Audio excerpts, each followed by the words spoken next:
Katakana Coco, Katakana Coco, Katakana Coco, Katakana Coco, Katakana Coco, Katakana Coco, Katakana Coco, Katakana Coco, Katakana Coco, Katakana Coco,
Guys in the chat, how's it going? Happy New Year. Hope you had a good New Year. I had a good time. We had a little family party. I had a terrible hangover all day. I just woke up from a nap and I'm drinking a coffee.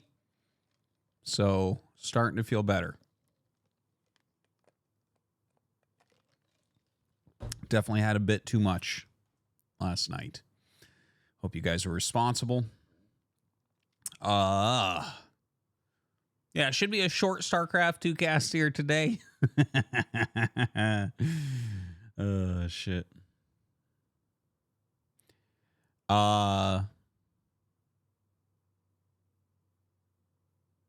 Yeah, staying up is never worth it, honestly. Never worth it.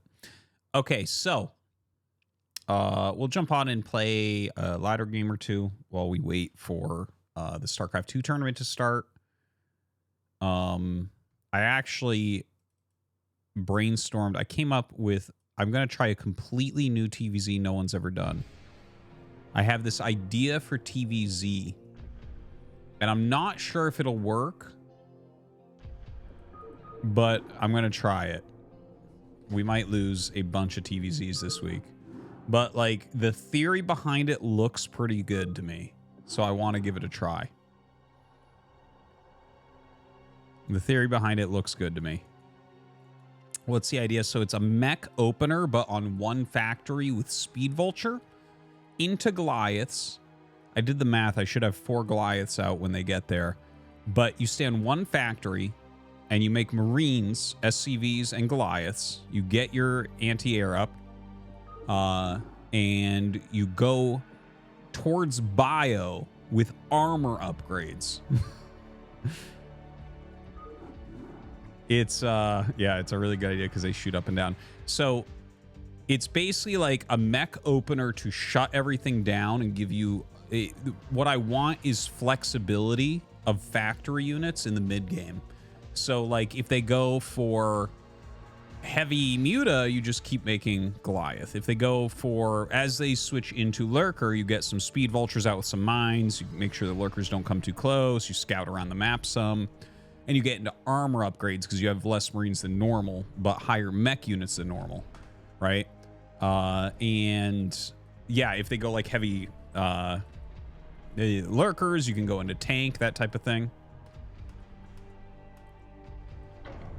So that's the general idea of it. It just kind of came to me, and I want to try it. And I guess we'll see. We'll see if it works. I probably won't get any Zergs now. Although that's all I've gotten for fucking a week. MS_Graves cheered. X300, my whole neighborhood was empty today. I guess too many hangovers.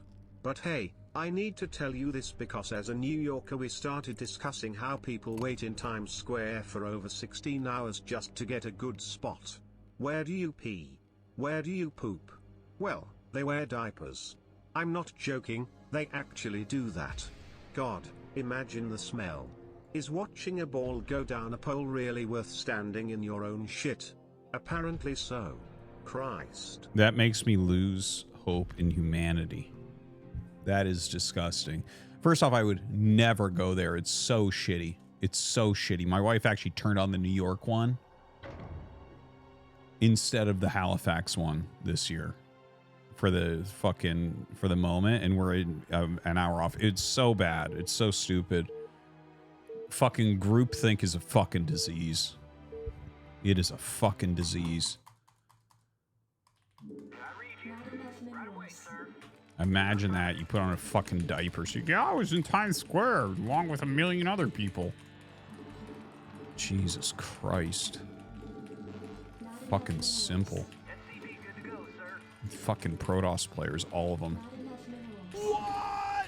Anonymous donated $13.37. Oh, nice. Thank you. Happy New Year, Artie. Love that you're still thinking outside the box and innovating the game. Also, I tried the game for the first time in years. Holy shit, you are definitely fighting against yourself with pathing and other things. Utmost respect to you. Thank you. Appreciate it. I'm glad that you tried. You know, yeah, I've been trying to come up with some of my own stuff lately. I want to try my own stuff.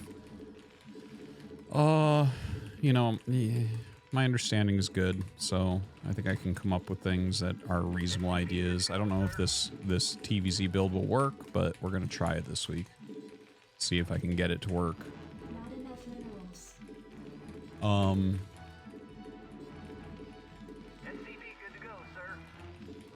Yeah.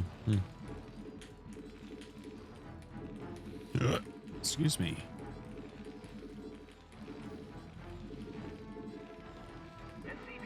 Additional supply depots required. Orders, Captain?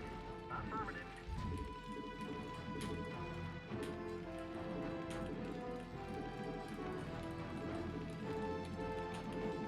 SCV good to go, sir.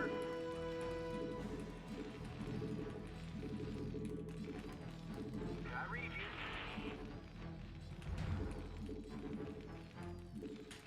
SCV good to go, sir. I read you. Right away, sir. Roger that. Right away, sir.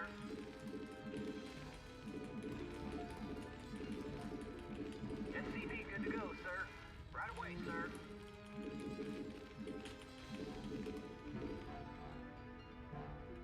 Reporting for duty.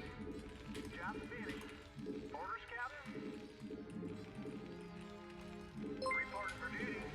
Job finished. Reporting for duty.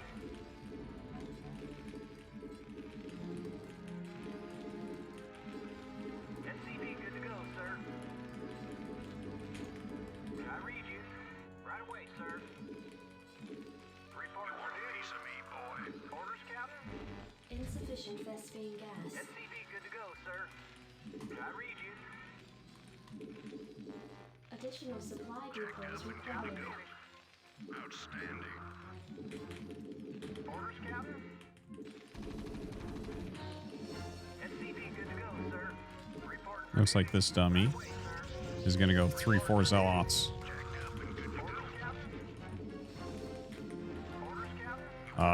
Okay. So we're going to bust him almost 100%. I'm pretty good at this. Vareth cheered. X300, greetings Artosis, Dvorak here with your December results. Versus unranked. WLLLL. B. Rank. WLLL. A.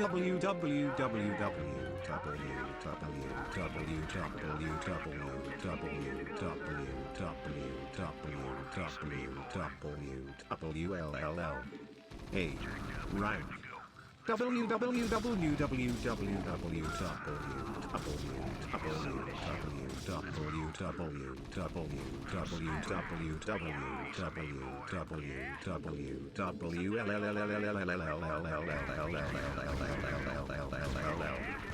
S. Rank.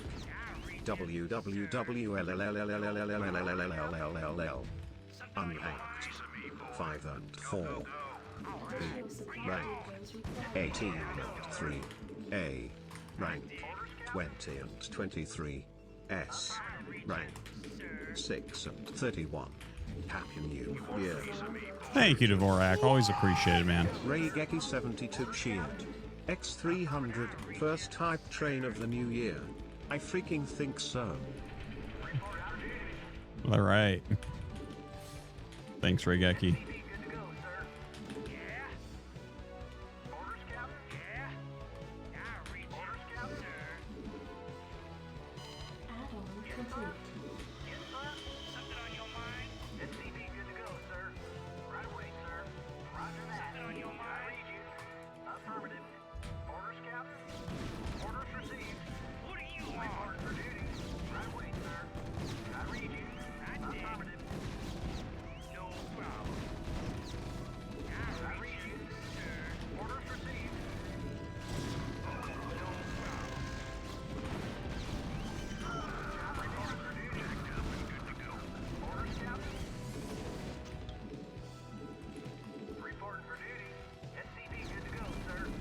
Protoss players are truly bad at this game. It's kind of sad, honestly, how fucking stupid they are.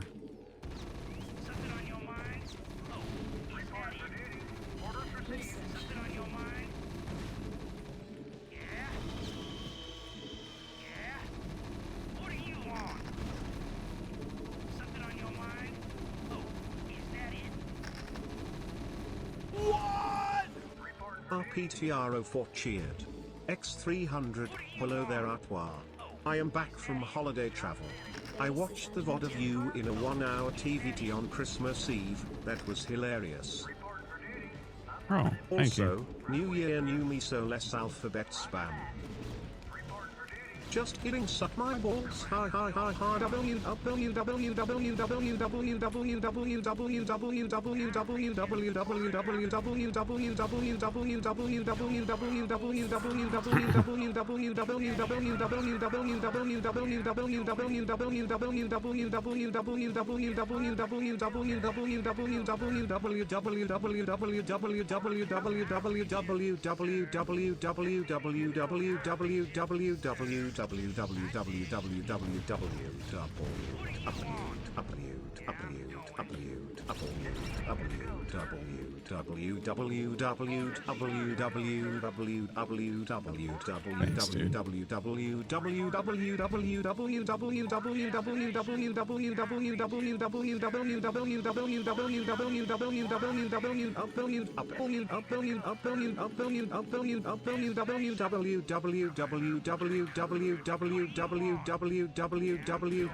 Thanks, dude. www. Alright, bring it on. Orders, sir. Job, sir. Right away, sir. Orders, Captain. Destination. SCV good to go, sir. What? Make 2024 great with RT donated $3.33. Let's start 2024 with RT's national anthem. Ready, set, go. Wow underscore? Meow wow. Wow underscore? Meow wow. Wow underscore? Meow wow. Wow underscore? Meow wow. Wow underscore? Meow wow. Wow underscore? Meow wow. Wow underscore? Meow wow. Wow underscore? Meow wow. Wow underscore? Meow wow. Wow underscore? Meow wow. Wow underscore? Meow wow. Wow underscore? Meow wow. Thanks, dude. I love Protoss donated $3. Hello Artismus. How about we start the new year off fresh and start respecting our Protoss opponents more? I know you're going to laugh, but why really should? How do you know this guy is a moron? He could be a big Arty fan. They work just as hard as you after all. Well, if he's a big fan of me and he plays Protoss like this, he's even a bigger moron. Pastka cheered. X300, let us speak the language of Arty's people. Guy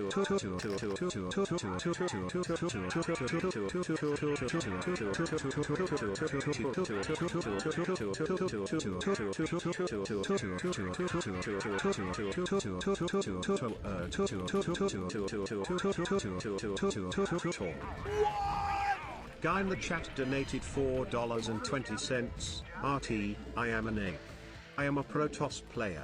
I am Pusagi. However, I don't like playing games and winning if people say my character or race is up. From this moment on, I am Terran. Give me 6 months and then let's do a best of 3. I will put $200 on the table. Okay.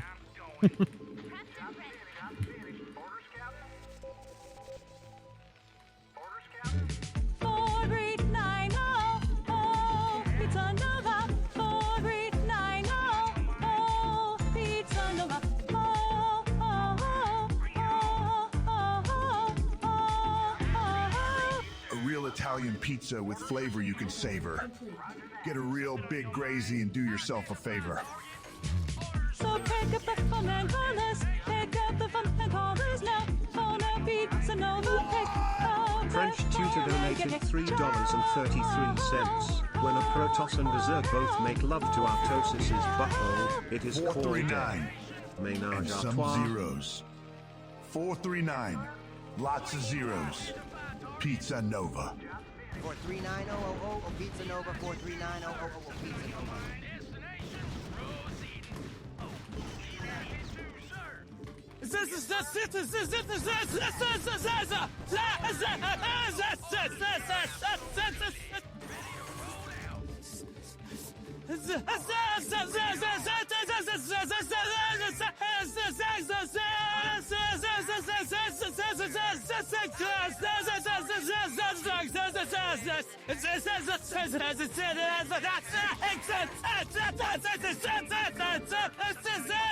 Dude, Jesus fuck.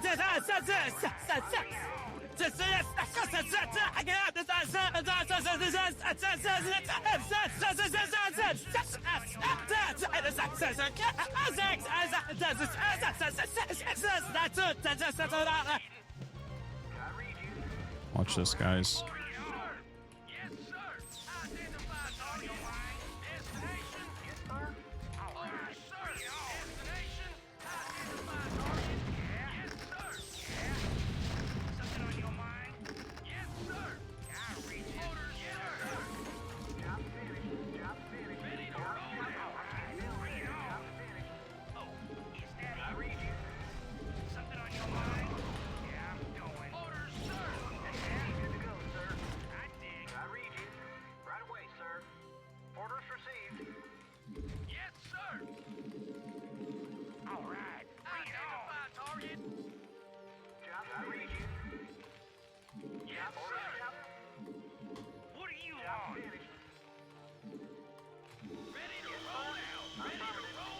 Your forces are under attack. What are you on? Yeah, good to go, sir. Alright, bring it on. What are you on? I read you. Orders, sir. Proceed. I read you. I read you, sir. Not Yeah? enough minerals. Yes, sir. Affirmative. Roger that. Something on your mind? Identify target. Yes, sir. Something on your mind? Oh, is that it? Orders, sir. Orders, Captain. Identify target. Delighted to, sir. Destination? Absolutely. I read you. Yes, sir. What do you want? Yes, sir. Proceeding. Something on your mind? Ready to Something on your mind? What do you want? Oh, is that it? Yes, sir. Roger that. Identify target. Proceeding. What do you want? Delighted to, sir. Is that it? Job finished. Proceeding. SCP good to go, sir. All right. Bring it on. I did. Destination. Pod, there's a medic pod. There's a medic, yeah, pod. There's a medic pod. There's a medic, yeah, pod. There's a medic pod.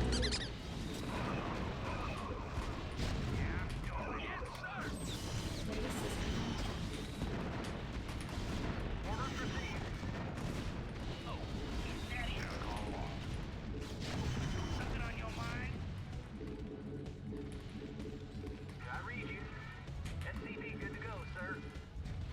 I read you. Your forces are under attack. Destination. What do you want? I read you. Yeah, my macro's a little bit off.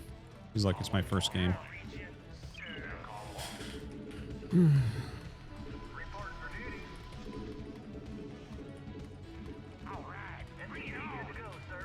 Yeah, I'm going. Go ahead, TACOM. Ready to roll out. Right away, sir. What do you want? All right. Bring it on. SCP good to go, sir. I read you. Roger that. I can't feel it, sir. All right. Bring it on. Orders, Captain. What do you want? I dig. I read you, sir. SCP good to go, sir. Add-on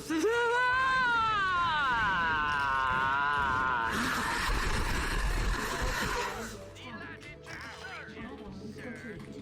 I read you. Right away, sir. Job orders, Captain. Orders, Captain.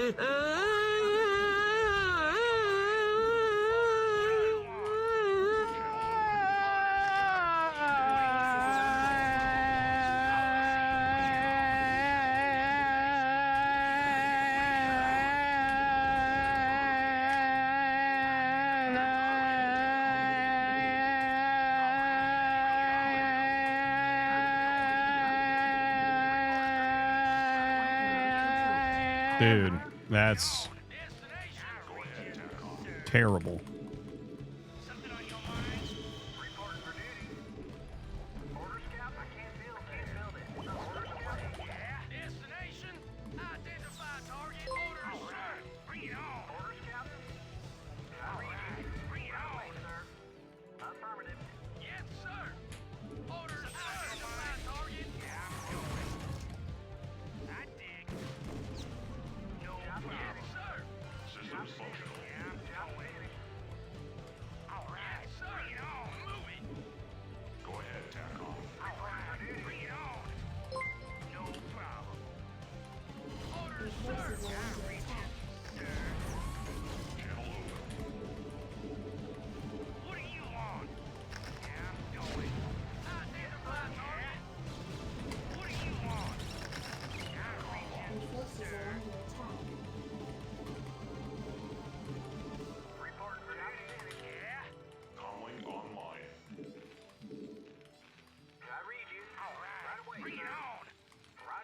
Additional supply depots required.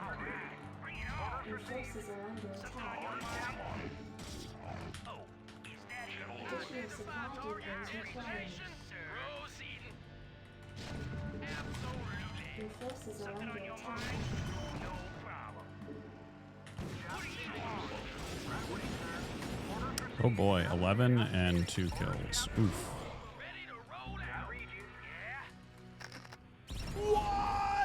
Unbearably Cringe donated $3.33 to all the guys in the chat, to all my fellow weebs in the chat, to all the ayayas in the chat, and most importantly, everyone's favorite Heartstuck A rank streamer, Artois. I would like to wish everyone a good year 2024, good streams and great Mario donos. Swata Chop Suey donated $3. Luigi wanted to try something strange today. Mamma mia, are you sure? Mario said. Luigi nodded. Mario stuck his cock into Luigi's left nostril. The smell of his penis inundated Luigi's senses as he orgasmed, Mario's cum exploding out of Luigi's nose. Okay.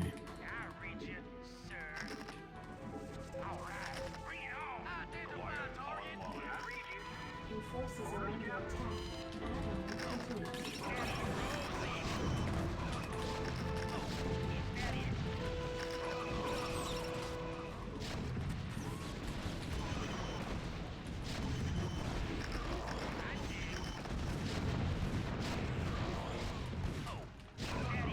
Starcraft's so easy. Artosis is so easy to kill.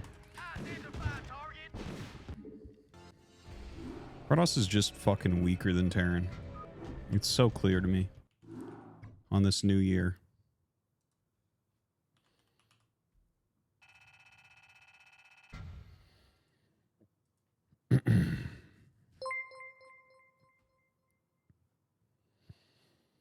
Look, I thought for once I'll be truthful on the new year.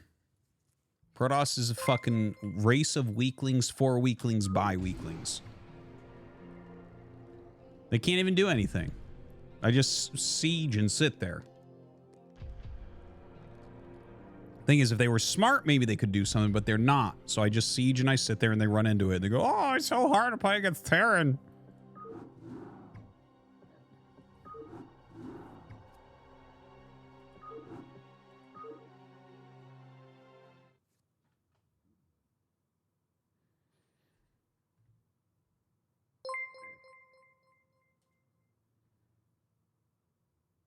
$17.99 plus tax. Yeah, it's a lot for a large pizza. Shit has gotten so expensive right now, man. Inflation is crazy how much everything costs right now. It's fucking crazy.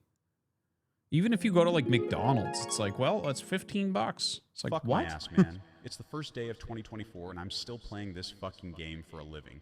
Where did I fuck up in life? I'm sorry, Mom and Dad. Boy, I really wish I could play Protoss. But then chat wouldn't respect me. Then who'd I be? Just another Protoss playing ape. It's bad enough I chose to play Terran for a living. Fuck, I'm so dumb. God damn it. Fuck. I sit here and listen to these stupid spams and Mario erotica for a living. I would fuck Luigi, though. Oh my god. It's only January 1st.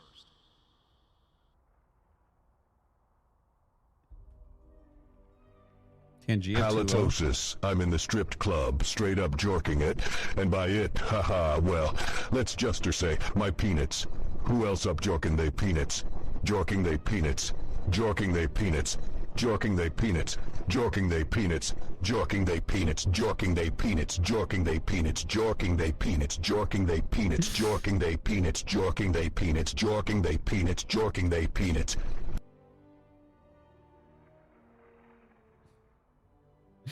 Jorking they peanuts. Mm-hmm. All right, we're going to be doing the StarCraft 2 cast very shortly here.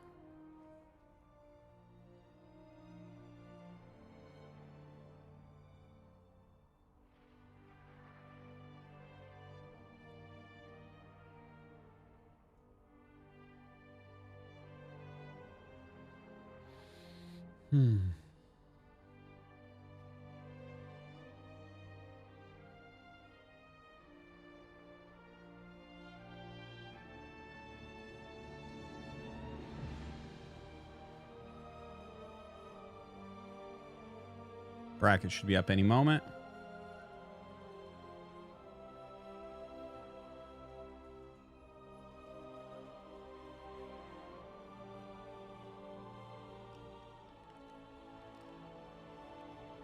Switching careers in your mid-30s, is this a bad idea? Sounds like a great idea to me, Derp. Sounds like a fucking great idea. If you're unhappy with something in your life or you find something else you want to pursue, you got to fucking go after it. The younger, the better. But even if you're getting older, fucking do it. Fucking do it. Especially if you're not super tied down. As far as I know, you don't like have kids or anything. Do it, man. Change that career.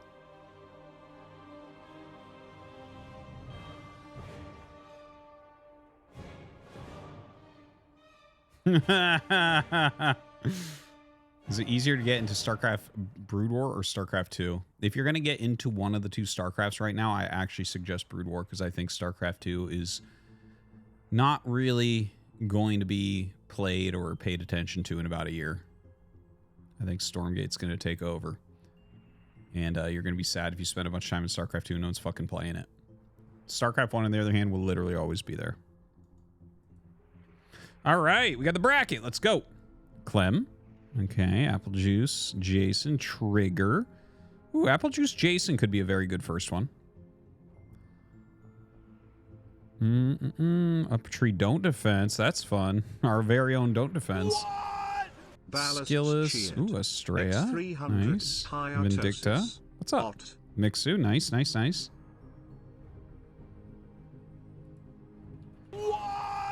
Meniscal donated $3.33. Artie.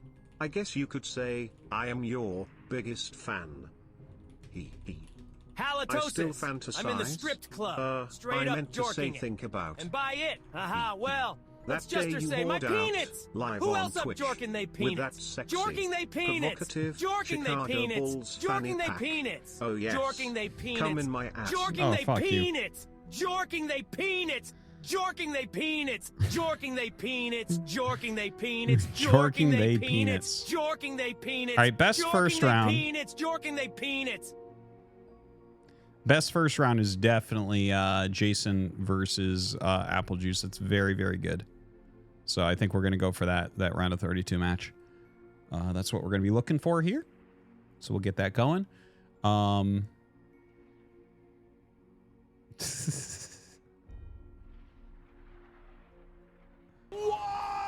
Ballast's cheered. X300. Whoops. What's It up, was Alice? Ballast's wife saying hi, but I'm not used to this fancy computer that actually works, so I hit the enter button way too fast. Anyway, how was Christmas? It's been way too long been good. since I said hi. Hi. Also, I'm Hi, Ballast cleaning up wife a on flood on Ballast the account. bathroom floor from the children in the bathtub. Does anybody else have this problem? Any tips? Halitosis, Well, I'm in the stripped club. I do. Straight up jorking it. And by it, haha, well, let's just to say my peanuts. 1 second, Who else Ballast. up jorking they peanuts? Ballast Jorking they wife. peanuts, jorking they peanuts, jorking they peanuts, jorking Guys, they peanuts, why jorking is they peanuts, jorking they peanuts doesn't even make sense. It's not even how you spell peanuts. I don't know what jorking is. Jorking they peanuts, jorking they peanuts. All right. So, okay. So, Merry Christmas. Yeah, I had a very excellent Christmas. Got a lot of books. Got a few other things, too, that were pretty cool. I'm suddenly, like, forgetting. I got, like, a cold brew, like, mason jar that you make cold brew in that's, like, pretty good. A couple other small things. It was good. It was a good Christmas. The kids really enjoyed it. As far as flooding the bathroom floor, yeah, I put the bathwater lower. Whip it out, big It boy. still gets wet, Whip it out, but dead infested. what can you do? Oh, Put my towels around the bottom. God. Wow, it's so huge. Let me suck now. Goob gob goob gob goob gob What the goob fuck? goob gob goob gob goob gob. Oh my, that's Fucking a mad big check, one. I swear. Unreal. Goob gob goob gob goob gob goob gob. Wow, so good. Thanks for the cum in my mouth. Oh, fuck you. I'll be right back.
Okay, I'm back. I just got some, I didn't eat much dinner tonight, so I'm getting just a little bit more. Chicken parm. I had to take a nap is why.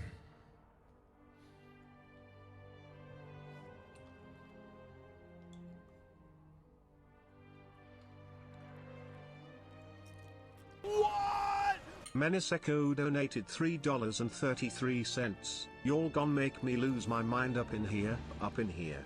Y'all gon' make me go all out up in here, up in here. Y'all gon' make me act a fool up in here, up in here. Y'all gon' make me lose my cool up in here, up in here. Y'all gon' come in my ass. What?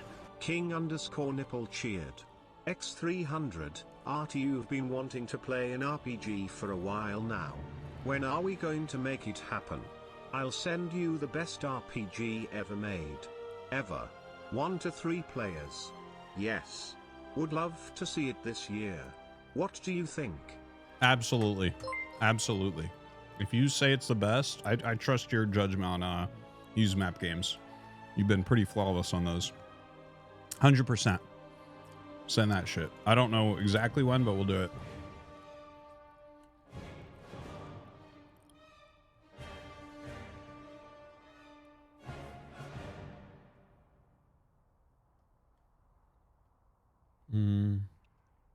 Our 2 players haven't shown up yet, so just taking a quick look.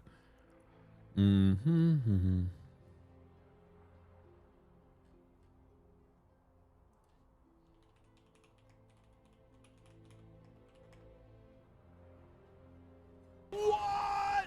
King_nipple cheered. X300 sounds good. I'll check in periodically. Side note, have you ever read the book Mastery by Robert Greene? I have that book. I don't think I've read that yet, but it's like in my stack of books to read.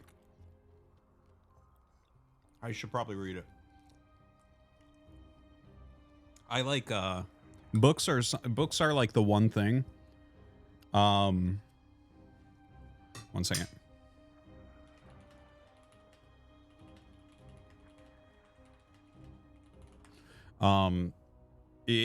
Books are like the one thing that I don't even think about, and I just spend, where I'm like, oh yeah, if I want a book, I just buy it instantly. Or close to instantly. So I have a pretty large stack of unread books.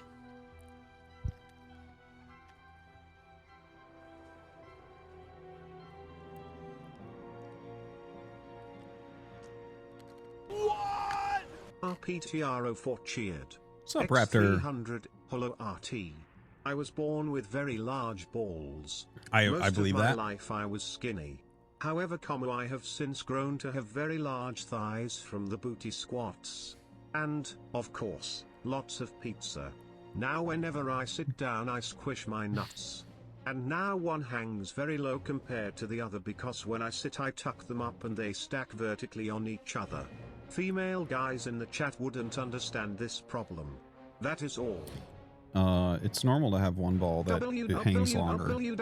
They're not supposed to bump into each other. Completely normal.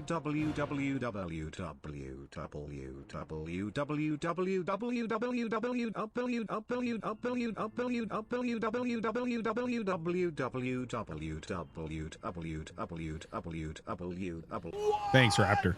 Meniseko donated $3.33. I want to tell you about when I met your mother. She invited me, I arrived, Okay. the lights were off. I entered through the front door and heard a voice. Come upstairs. I did. It was dark. She then whipped out her massive cock and ballasts cheered. X300, I saved your Instagram post so I could read the books you got for Christmas. Currently I am finishing the 3 Body Problem series. Nice. Have you read those? Yep. They were cool. Next I have to finish the Children of Time series. The most recent one is Children of Memory. Have you read it? I'm halfway through Children of Memory. I'm actually, that's one of the ones I like really slowed down on because the book, in my opinion, got a bit slow at where I'm at in the book. And when books slow down, I kind of like start reading another book and take a while to finish. I just wanted to let you know I don't watch your stream to watch you eat like a Cro-Magnon or tell me about what sort of relative ball length I should be looking for in myself. I watch your stream to hear it and Giadonos. So basically you've fucked this stream, thanks. How did I fuck the stream? By eating? Thank you, Stricky. Merry New Year. But yeah, the Children of Time series is great. The Children of Memory I will finish, but it's like going to take some time because I jump around books. Like Dirty Dave is so fucking back. Happy New Year, bitches. Balls up right fucking now for RT. Skeet, skeet, skeet, skeet, skeet. Oh, I am so fucking back. Balls up for the New Year. Balls up for RT. Get your balls up. All right. What? The best donated $3.33. I've asked some other streamers playing SC Brood War what they think about your Sterum. The response was, his stream is simply unique. My opinion is it is stunning, marvelous, outstanding. Keep it unique. And Happy New Year and all the best to your family. Thank you, the best. I appreciate it. Yeah, it's a different stream, that's for sure.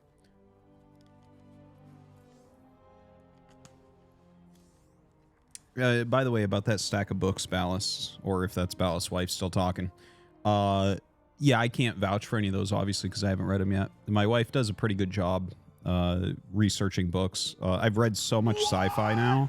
I think she's like having to get creative with what she's finding, so I'm not sure. We'll see. But this was something different.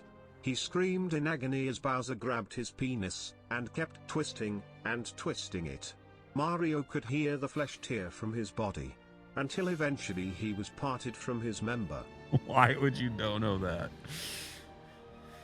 Oh, Jesus Christ. Anyways, we are waiting for a game. Let me think. What was I just about to say? Oh yeah. Anyways, for right now, so I read the 3 Body Problem series, and I actually just got a guy in the chat told me about there was a fan novel that was written for 3 Body Problem series that the actual author, what's his name, Leo Sixon or something, he actually gave it his stamp of approval, so it's like kind of part of the series now, and I bought that recently. I haven't read it yet though. Right now I'm on I have a few books that I'm in the middle of. The 3rd Brandon Sanderson sci-fi book, like from the Starlight series or whatever the fuck it's called, or Starsight series. Also the 3rd book from the Children of Time series, and the 2nd book from the Hyperion series. All 3 of those kind of got a little bit slow, so I'm kind of rotating through them. And then I'm also reading, so I'm reading four fiction books at the moment.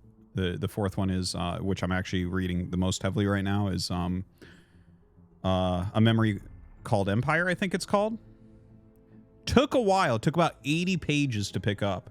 So it took me a while to get about 80 pages in, and now I can't put it down. Now I'm like, ooh, I gotta get fucking back to reading right now.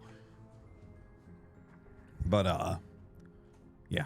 Anyways, fucking love that shit. Hopefully we'll have a game here in a moment.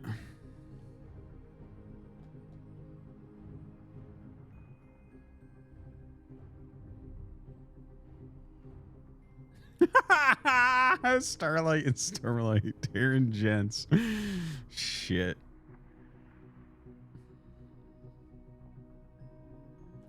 Yeah, the first Hyperion book was fantastic. The 2nd one it gets a little bit slow, but like I'm gonna finish it. Like I can tell I'll finish it. It just, as soon as a book gets slow, I like give myself, I'm like, I don't have to finish this, and then what happens is I'll stop reading it for a while, like it might be a few months. And then I'll be like, oh, I really want to know what happens next in that universe, and then I'll go back to it.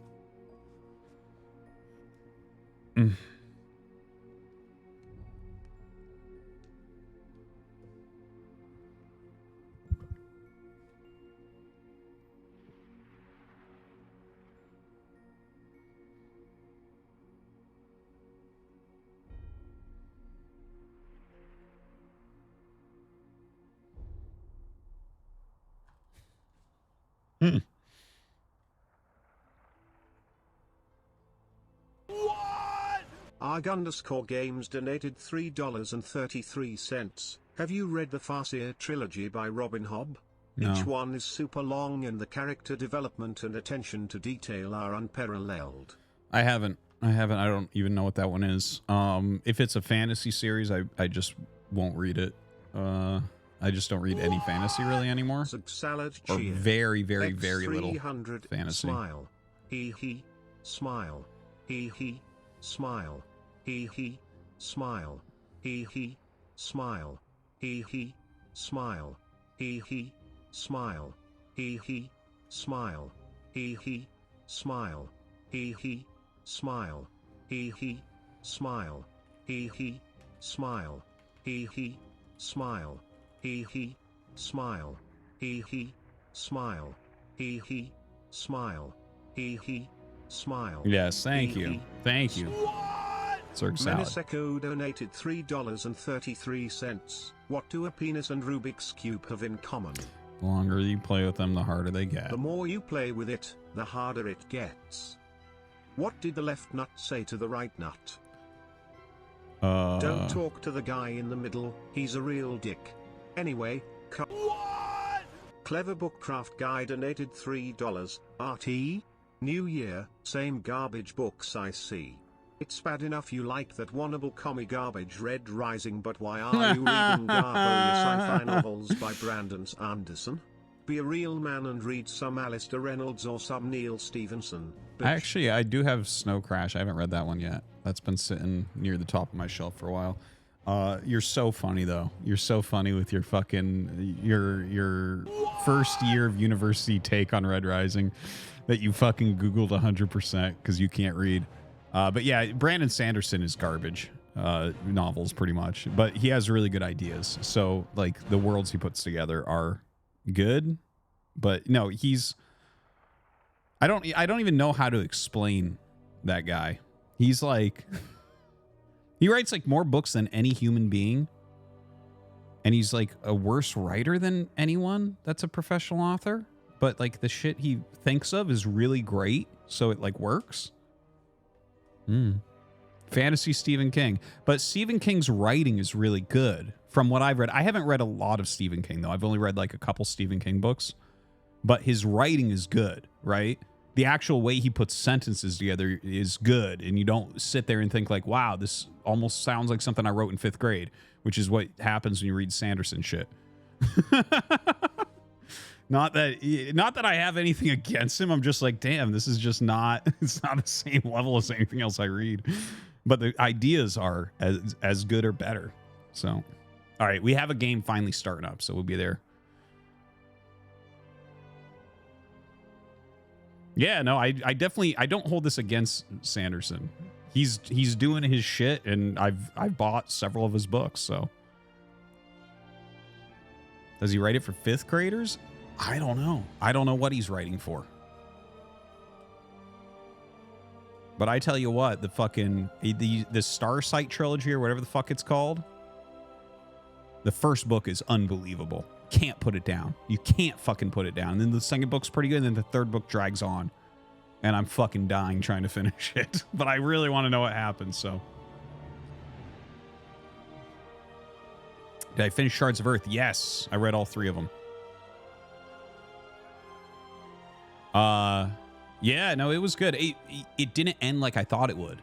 I wanted the ending to be slightly different than what it was, honestly, in the Shards of Earth. But I loved the Shards of Earth series. And honestly, all this shit that they make shows out of, Shards of Earth is perfectly made to be a television show. It is perfectly made to be a television show. People would love that shit. It would be the best sci-fi television show since Star Trek if they would make it. Seriously. As long as you fucking cast everyone correctly, it would be amazing.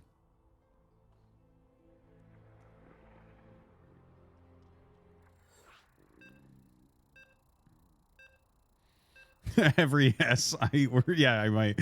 I can't remember the name, man. I don't know. Who cares? All right, we're getting into a very fun game here. It's our boy Don't Defense under the ID MK Lol. He's going up against my buddy Up a Tree.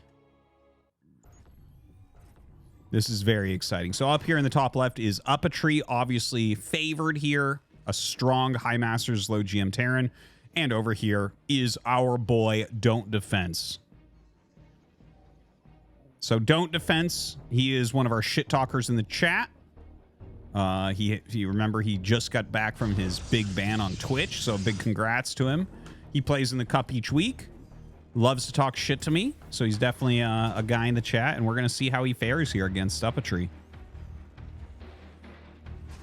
Yeah, our boy is a Protoss scum. Of course he fucking is. Of course he is. Only Terran man enough to talk shit is me, okay?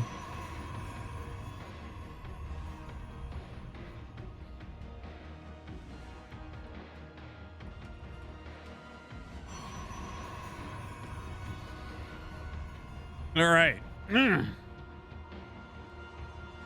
So, yeah, I mean, we got to wait in this early portion of the game and see what's going on. I'm sure Don't Defense will be very... He's probably nervous right now because all the guys in the chat get to see exactly how good he is or is not.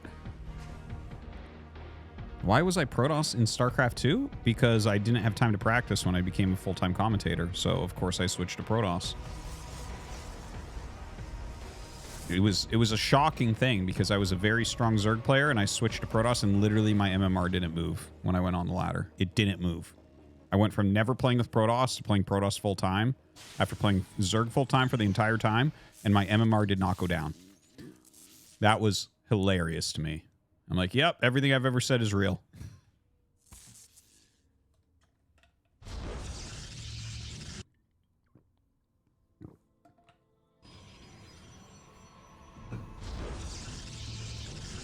All right, so Don't Defense here. Just taking a Nexus. Doesn't look like he's really scouting too much. There is a Reaper about to come out here from Up a Tree.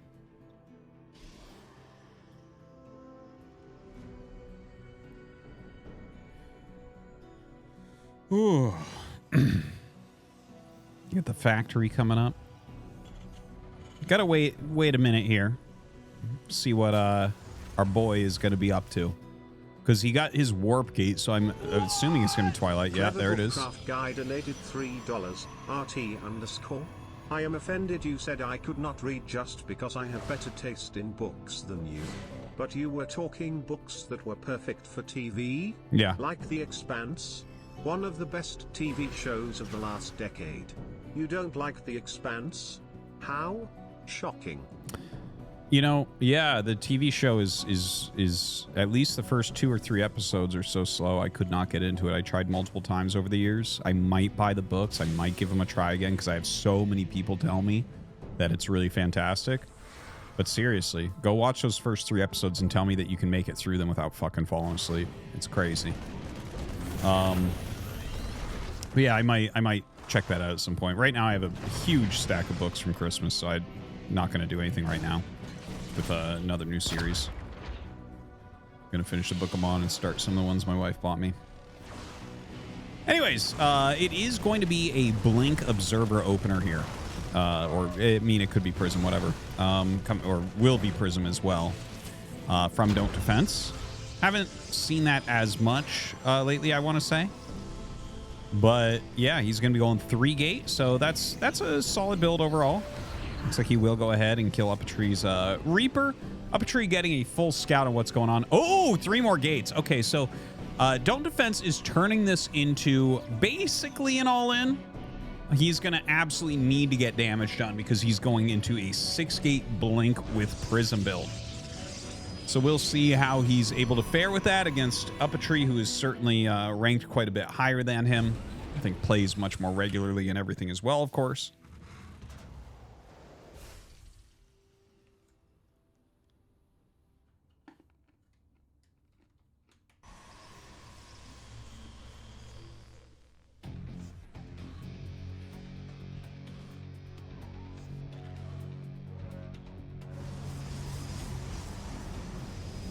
All right, so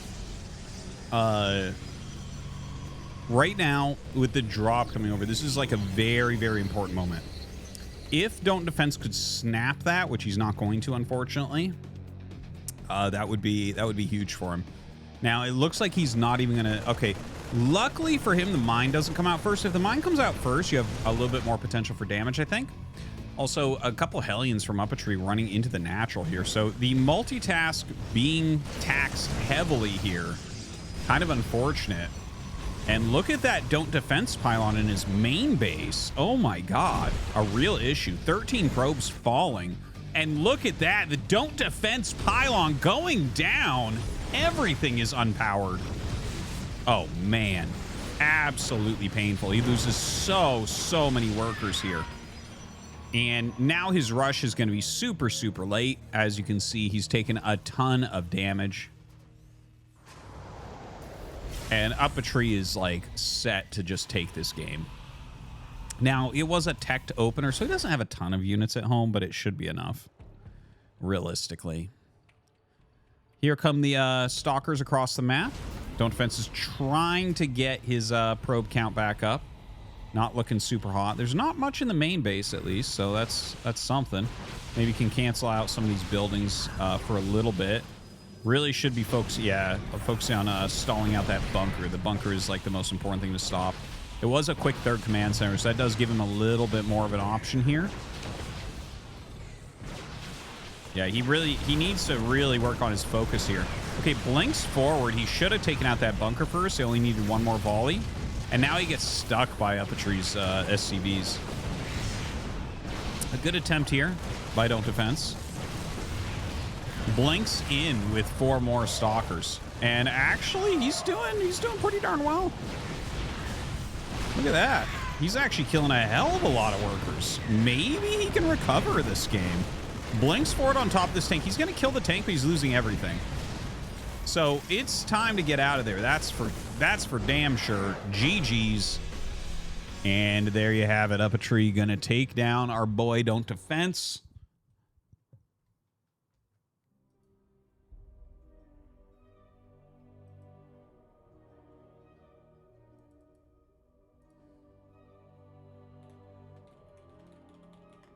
All right. We'll get into our next match. Don't Defense, gifting 5 subs. Thank you, Don't Defense. Good try. I noticed that you had an error in your play. I'm going to dub it a Don't Defense pylon. You had only one pylon trying to power all of your buildings. And this has been known for a long time not to be optimal play.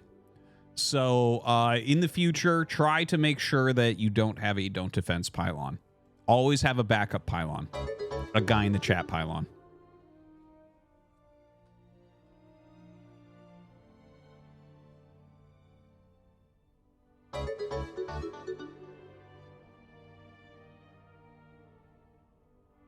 Do we not have a mod in chat for Gamba? Do I need to set a new mod? Is it a new year, new mod type of situation?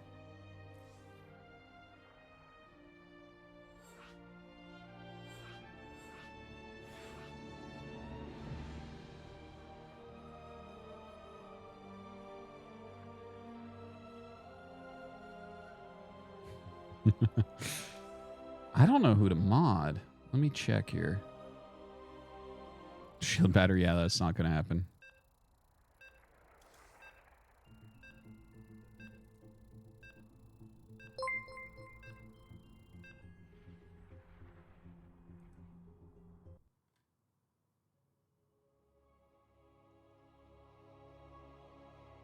Hold on, guys.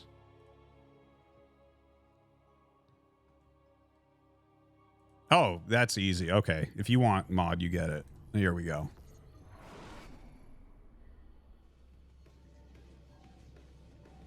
How do I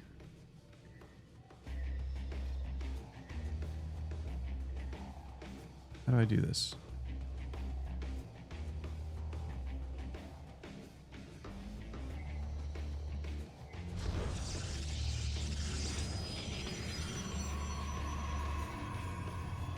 Hold on. How do I spell your name?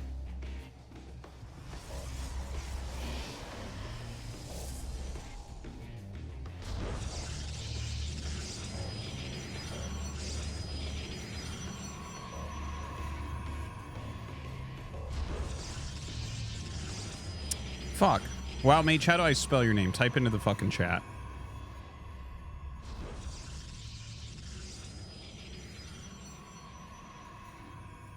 Oh, LV80. Okay. I almost had it.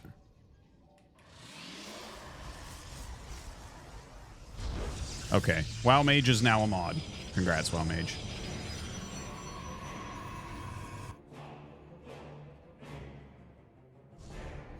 Okay, what are we looking at here? Okay, this is a GM Protoss.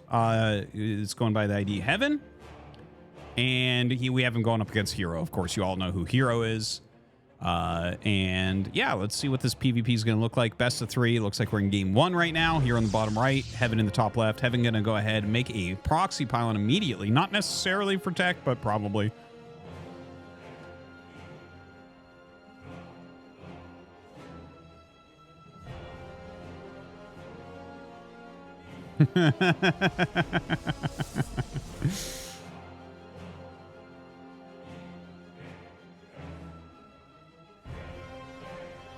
Take it as it is on a trial basis. What are we talking about here?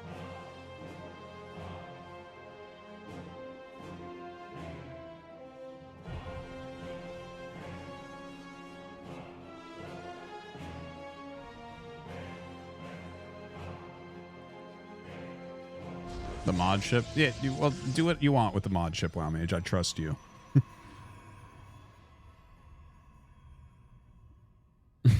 Booble Trump loves WoW Mage. Amazing. Amazing. Okay. Anyways, we have a proxy Stargate coming out of Heaven. Back at home, it's 2-gate Stalker into Robo into 3rd gate here for Hero. So he's going very heavy on the Stalkers. There's more flexibility in a lot of ways for Hero's build. For Heaven's build, but not when you get caught out like this. So this is unfortunate. He is getting absolutely slammed to start. He makes his own Robo at home, but this is just going to put him behind.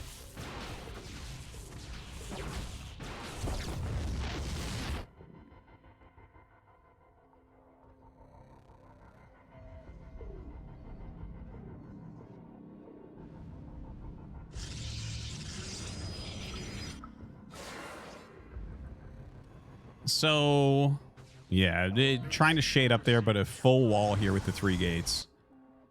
I think when the Prism comes out, we'll probably pop those out of there. Yeah, the 2 Adepts just kind of shading past right now. Probably should have stopped in that bush and taken shots. You can make the Stalker turn around oftentimes like that. It's unfortunate. Most everything's been found so far for poor Heaven here. He is getting an Immortal, so that's a nice kind of a defensive feature he's going to have.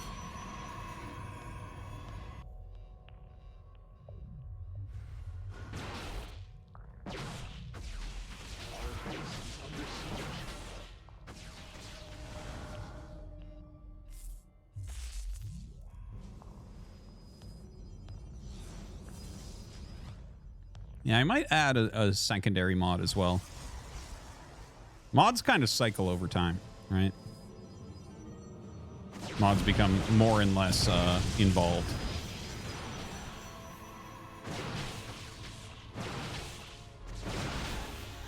So right now we have Hero actually putting on some heavy pressure with this Prism. Very good micro there. Kills the gateway. But he has taken some significant damage onto his Stalkers. This Immortal doing a pretty darn good job. That is a sick Immortal skin, by the way. I feel like no one ever plays with that skin, but that is a sick-looking Immortal skin. I love the length of those guns. Anyways, he does end up killing off the Prism, so he's going to end up killing a hell of a lot of Stalkers here. Really nicely done on the defense.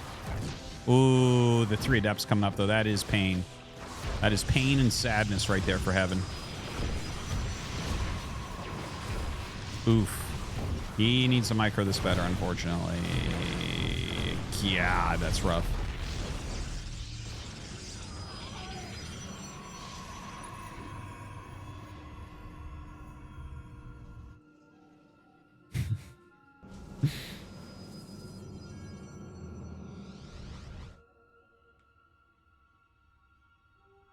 All right, now we have Immortals walking across the map. I don't think you can do anything because your opponent has a robo as well, so he can just make his own immortals, and that's going to be, you know, obviously defending immortals are better than attacking immortals. Just get like a shield battery up, maybe have a force field, something like that. So I don't really think there's too much of a chance of anything really being done here. I guess the one thing we can say is he has to kill one of his own gates. So we might actually, we could get this canceled. He's going to force a cancel here. That's actually true. Yeah, that's canceled. Nice. Very solid, very solid. And now he's going to go home. I love it. I love it because there is a prism coming out. So this is some good solid play.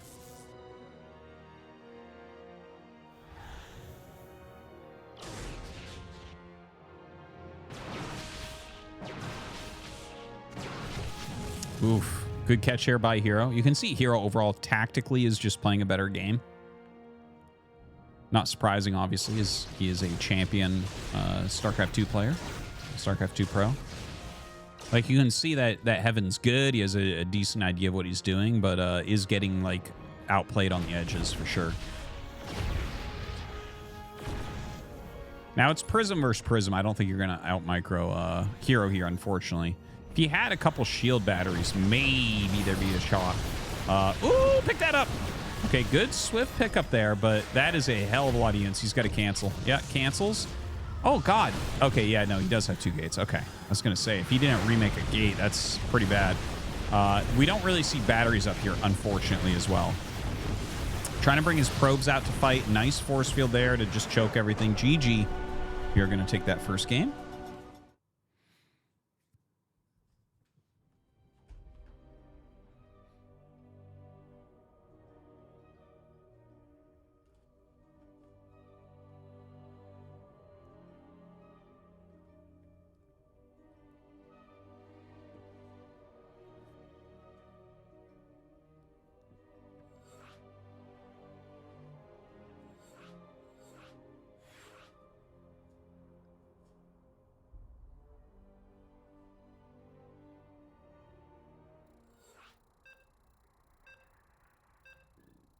All right. Be getting into game 2 here.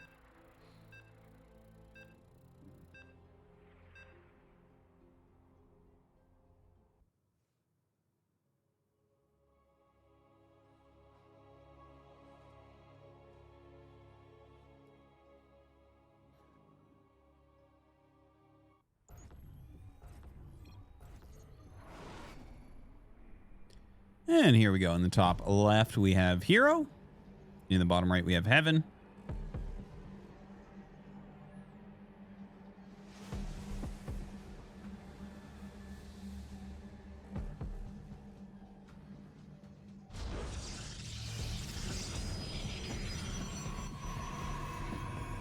Yeah, I see some chatting in the chat. And, I mean, this is an early round of Hero against just like a random NA Protoss player who is good, but we're not going to pretend that this NA Protoss player has like a really great shot. We're not going to be screaming about battles that I already know which way they're going to go. It's important to realize that without bad games, you cannot have good games.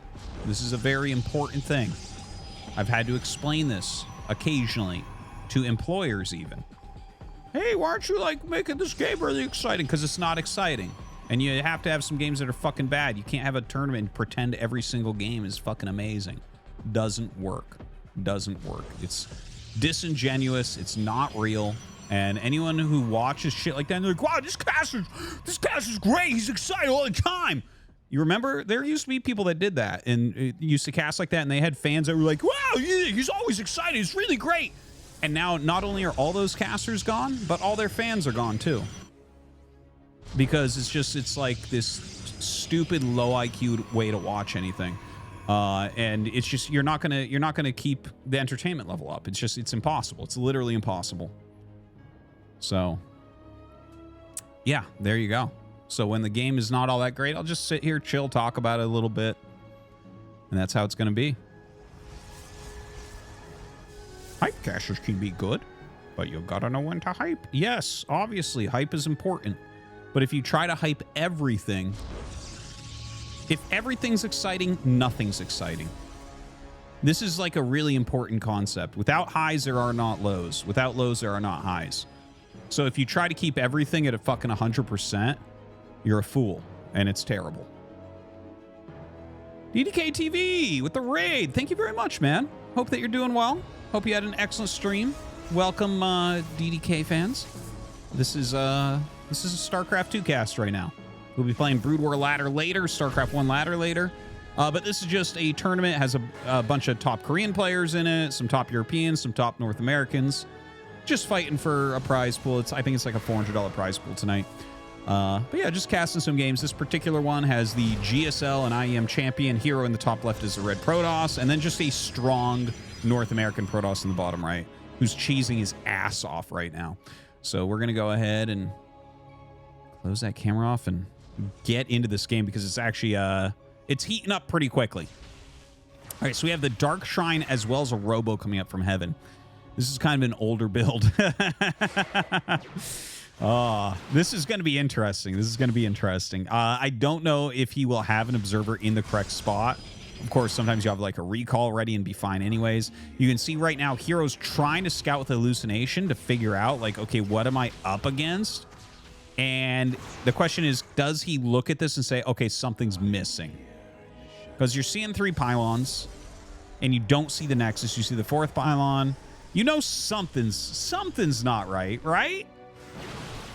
I think you can feel something's not right there. Maybe you underestimate your opponent and think that their build is just a bit off or something, but I don't think so. I think you got to look at that and realize that you should make an observer. And he does start the observer. Now, just making an observer doesn't auto-kill a DT drop build. And in fact, there is an Immortal on the way, which is kind of a cool add as well. And, right, the observer's across the map, so he can do things like defend with a DT, have the observer come out and then like drop a DT, that type of thing. Like there's several things that can happen here. I think he is gonna, ooh, okay, he just warped into DT. And this group of stalkers coming up, I think Hero may be able to just micro his way to a victory. Let's see.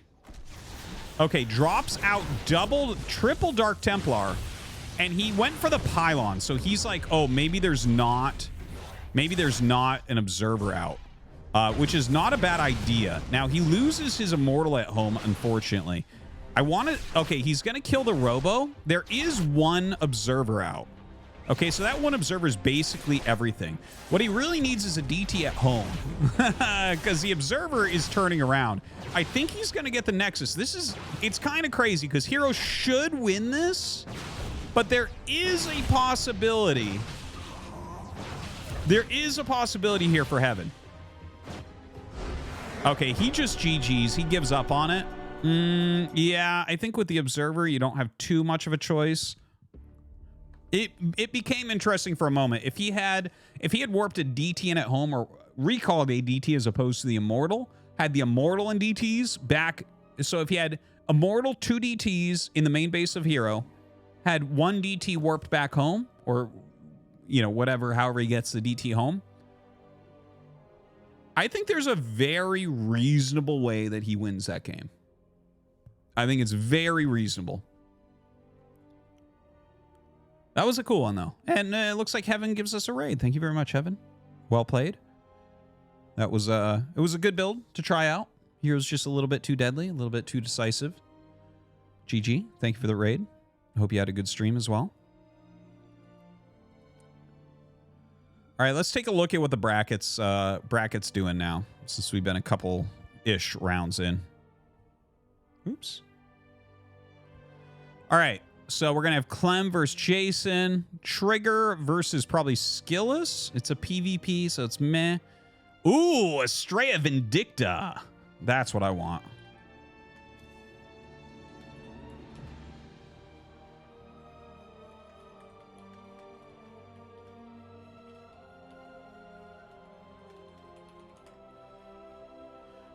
Excuse me. We got Mixu here, Solar.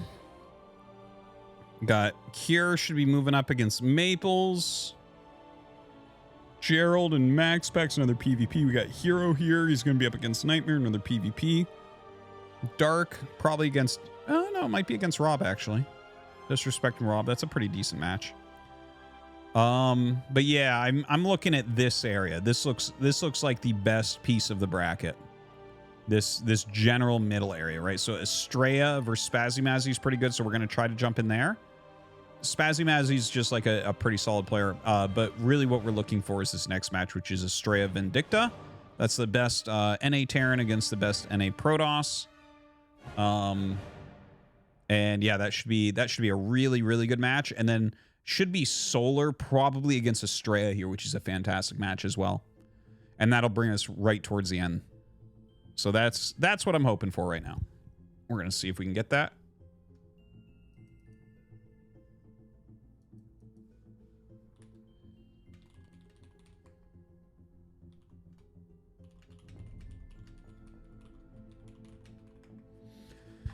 Whew.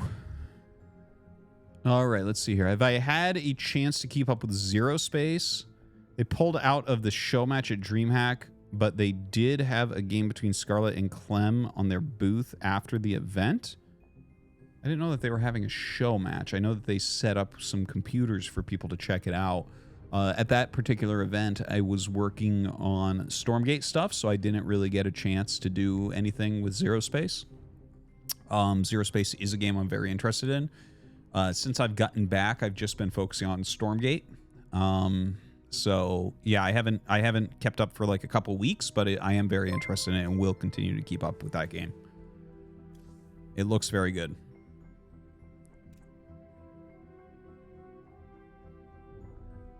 Yeah, I've heard some people say that they like the look of Zero Space more than Stormgate. I really like the look of both so far.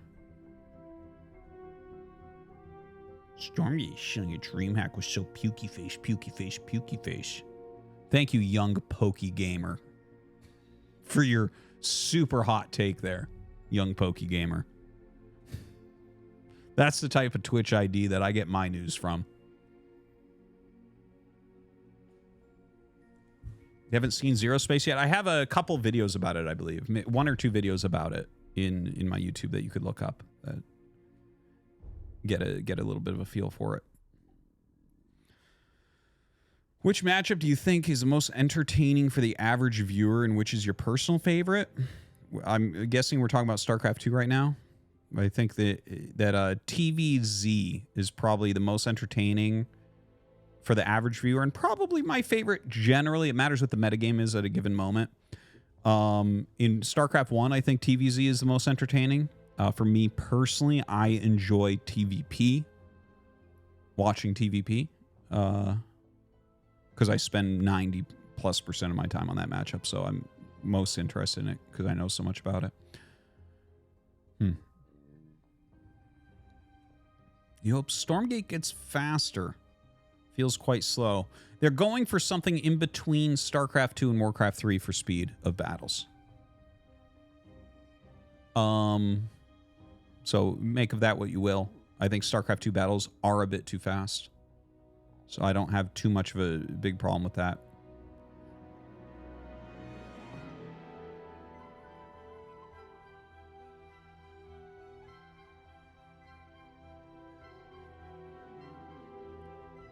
The randomized fire rate of Brood War, the consistent fire rate of StarCraft 2.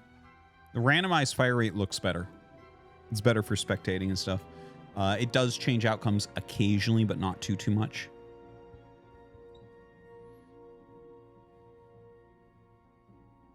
Yes, I played a good amount of Stormgate. I actually will probably talk about Stormgate some after the cast.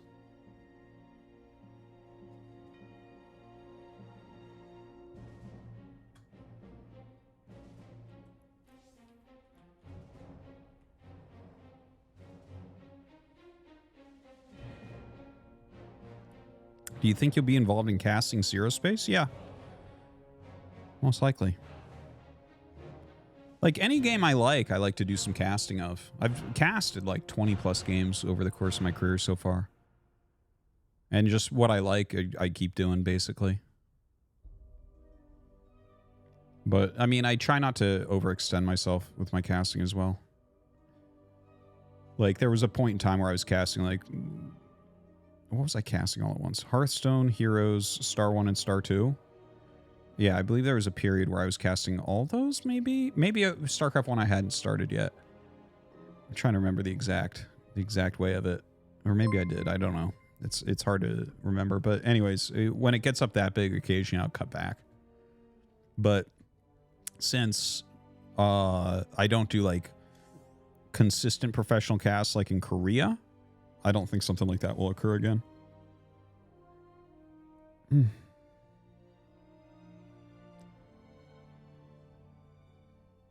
Has mail ever been opened on this chat? Yep.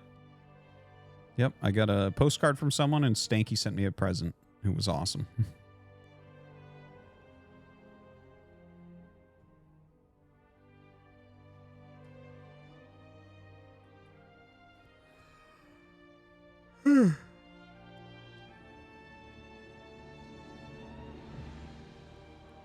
The next round of changes in StarCraft 2, what should they focus on? Probably nerf creep a little bit. Maybe give Zealots their charge damage back.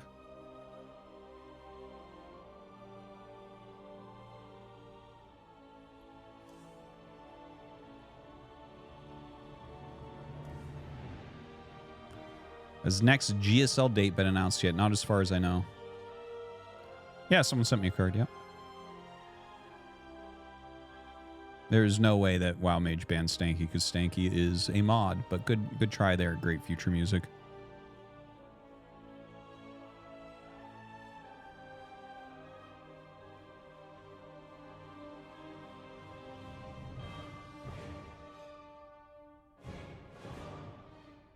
What about disruptors? I'm not sure what that's in. I'm not sure what you're talking about. Disruptor is bad unit design though. Have I tried out AoE 4? Yeah, I tried it out the week it was released. And I got so furious because everyone was doing the Mongol rush that I was like, yep, not playing this anymore. It truly infuriated me.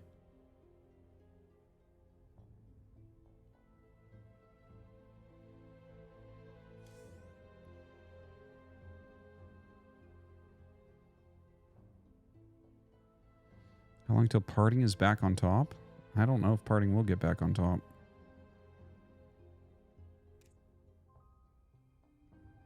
Seem like an excuse to go back to StarCraft? Maybe.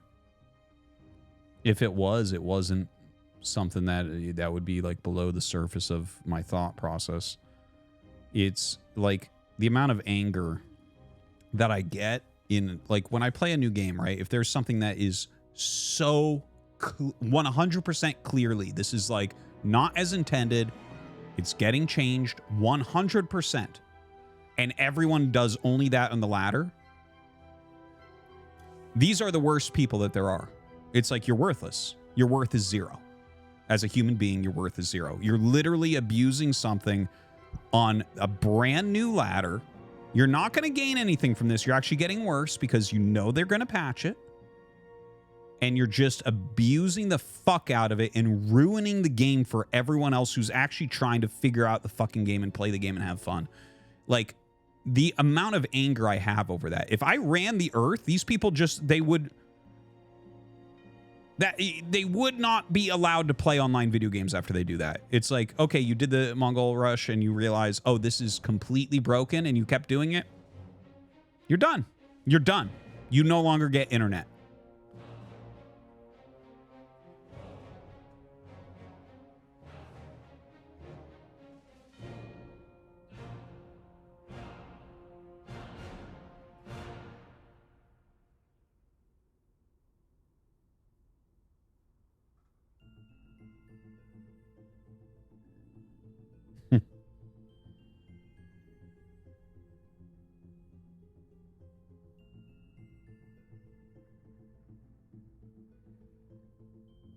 Yeah, of course it fixed almost immediately after I stopped playing. Of course it got fixed. First off, it should have been fixed that day.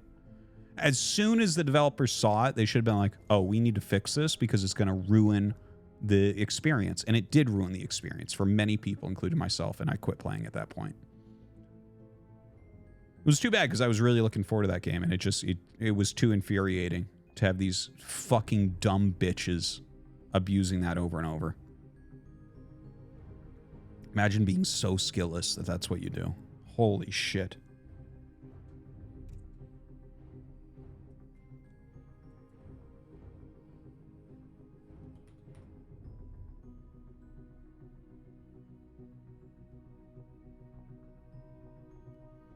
Yeah, AoE 4 looks good. It looks good. I really grew to like AoE 2. Still want to play it. There's just so much to do right now. Yeah, there's aspects of Age that are a little bit slower.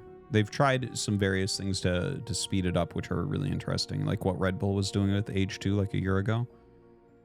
Or maybe it was a year and a half ago.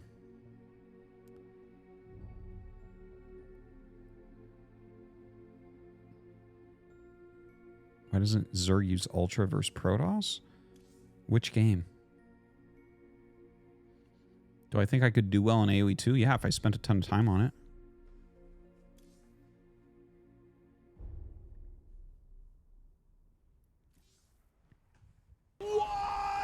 Clever Starshaft Guy donated $3. So you are saying that people are stupid for doing whatever it takes within the game's limits to secure a win? Yeah. Do you think that is why you are still stuck making 2 bases in Brood War? You're so dumb. Is it because Terran is too strong when they reach for base? Kiss RT less than 3. Dummy.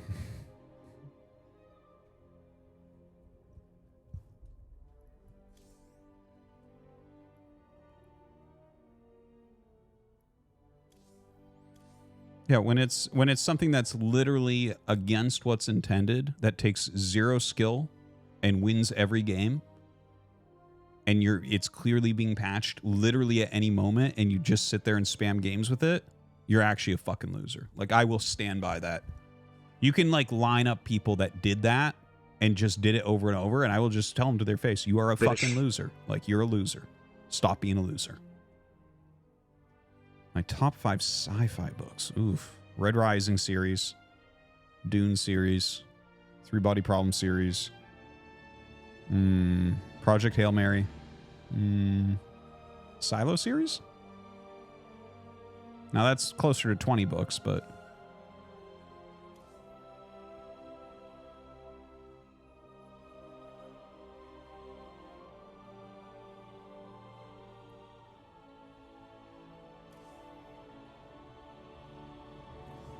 What if it doesn't get patched and the game dies? How do you draw the line between flying SCVs and muta stacking, though? Are you serious? Flying SCVs, you could fly an SCV into the middle of a Nexus and kill it.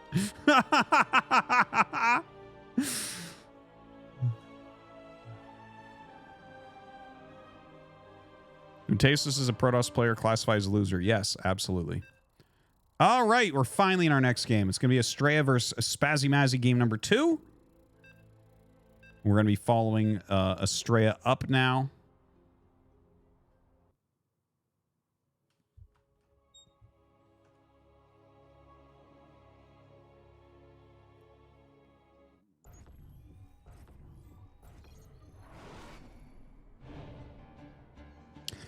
And there we have Estrella, and there we have Spazzy Mazzy.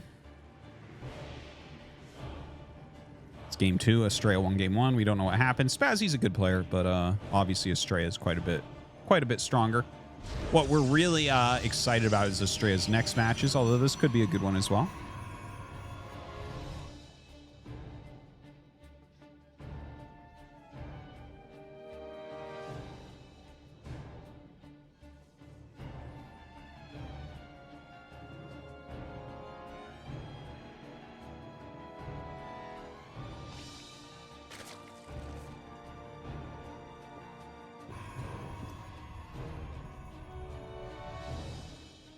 All right, so it's going to be a pool first coming up here from Spazzy Mazzy. The probe did come out from Estrella to try to block that hatch, and we'll see what that does for him. Scouts that spawning pool up, throws his hatch down. It's not that quick a pool, so not really that scary.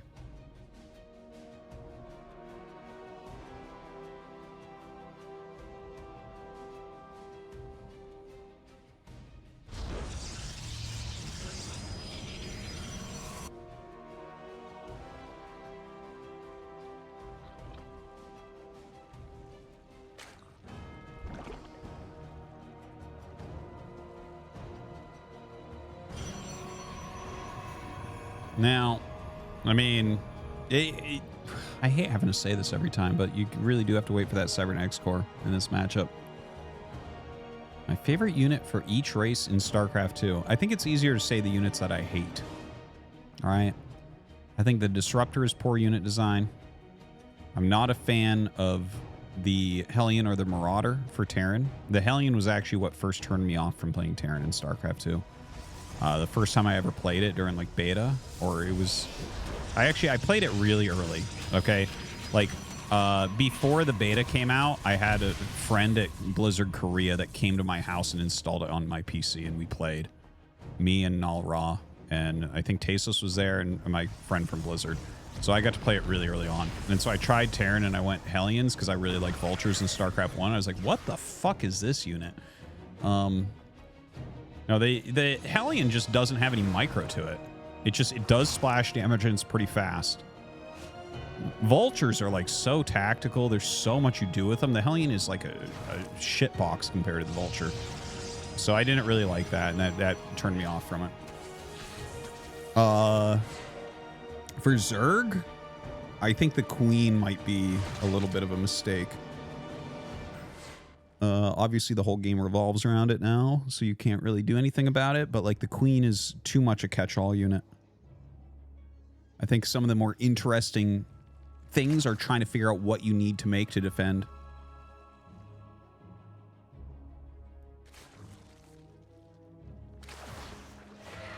Oh no, honestly, my take on someone saying the Stormgate car is looking stupid. The Hedgehog, as it's called. I actually think the Hedgehog is way better unit design than the Hellion. Way better. It's actually an interesting unit. Coming from someone who's casted and played a bunch of the game, I think it's a much more interesting unit. It's not the Vulture. The Vulture is one of the best designed units there's ever been in any game. But, yeah. Anyways, we have an Oracle opener here. And he is going for that very, very, very fast third Nexus. There's no units up there, so this is a great move by Spazzy Mazzy to get those Lings up. And the Oracle does have to turn on, so at least this does kind of prevent the Oracle from going across the map, at least momentarily. And he's just going to go around the other side while this Overlord gets attacked. Really nice move. Yeah, I think he's going to force a cancel here. Look at that. That is some solid play there from Spazzy Mazzy. Dude, that was a kill. That was a kill. Huge mistake here from Estrella. Now, Estrella is going Fleet Beacon and a Void Ray. What am I looking at? Some crazy stuff.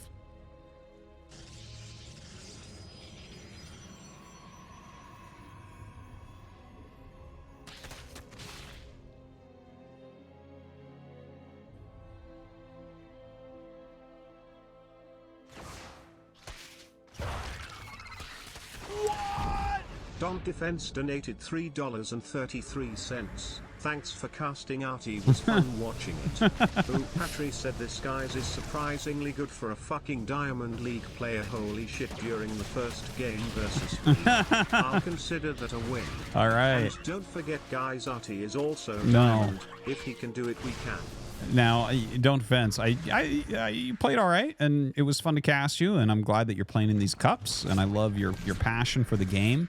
But after watching you play, 1,000,000,000% I'm better than you. But that being said, congrats on that, and yeah, keep practicing, man. And you know, if you had defended a little bit better, your build definitely could have killed Uppetry that game. All right, so we have carriers on the way here for Estrella. Very, very, very, very fast carriers. Now, is this going to be a 2-carrier build into like Glaives type of build? I don't think so. I think it's going to just be Sky Toss straight up. So kind of interesting. Just right now, defending lightly with the units that he has.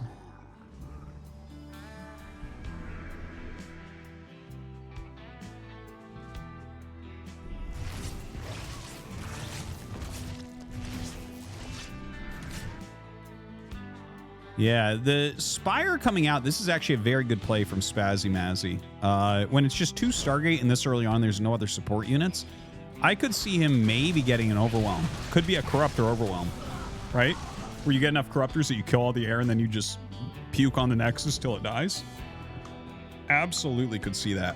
Plus attack on the way here. Has his first carriers out, going to start pushing back some of these Zerglings.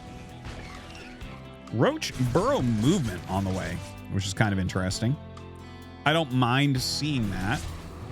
It kind of makes sense if you think about it, right? Like if your opponent is going directly, like their only detection source is going to be this Oracle, going directly into the burrow movement actually might open up some really interesting attack or harassment opportunities for these roaches. Honestly, I'm not even sure that he has roach speed, which is kind of funny. Now, Spazzy bringing out a lot of queens here and loses the one with the highest energy, which is always a pain in the ass. But, yeah, it looks like Estrella is going to be able to pick off, like, all the queens, which is super, super painful. Just, this was a little bit of a math problem that wasn't answered correctly by Spazzy Mazzy, unfortunately.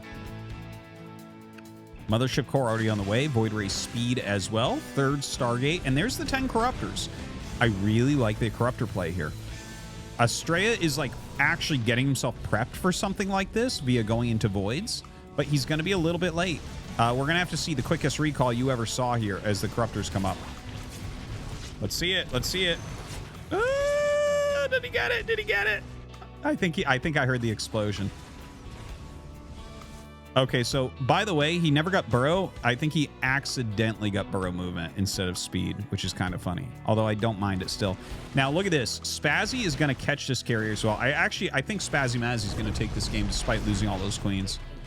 So he's getting on top of this. This is his third carrier. He's going to kill. He can kill this. He can turn and kill. Well, I guess he's afraid because there's this shield battery here. Ah, what is this? It's kind of a weird. Yeah. Go after it. Go after it. Go after it. Ooh, this is interesting. I like that. I like that. Don't forget the mothership was changed dramatically. A lot cheaper now. And that cloak is on a cooldown. It's no longer energy based, right? And it's no longer permanent. So you use that at a really good time, but that will wear off and allow another attack. Now it's pure void rays being made. So he's got to make these corruptors work for him right now. Seriously. Okay. Come on. Turn and fight. Like, the corruptors are not going to scale well is the problem. It's like, yeah, they'll all, like, you make more corruptors, they do a lot of damage against air. Okay, that's cool.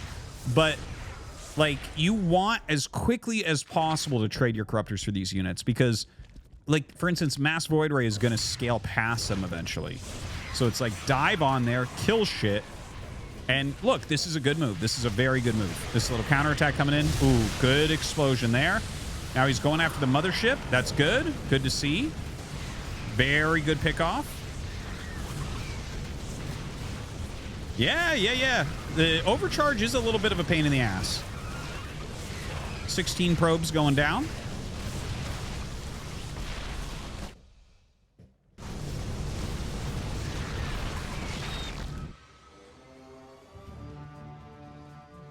Wow, that's a very low hatchery. Oh my, or Nexus. Oh my God. Or hatchery. Sorry. I don't know why my brain keeps going back and forth at what that's called. Anyways, a lot of void rays being made. Uh-oh. Uh-oh.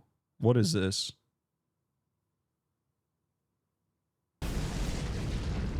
Okay, we're safe. We're safe. Bruh. Don't know what that was.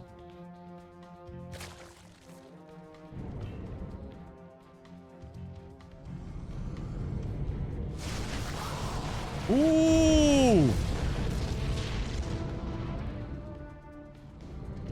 Yeah, man, he's down to just like this group of voids. This is super rough. Trying to throw down some additional cannons here as well.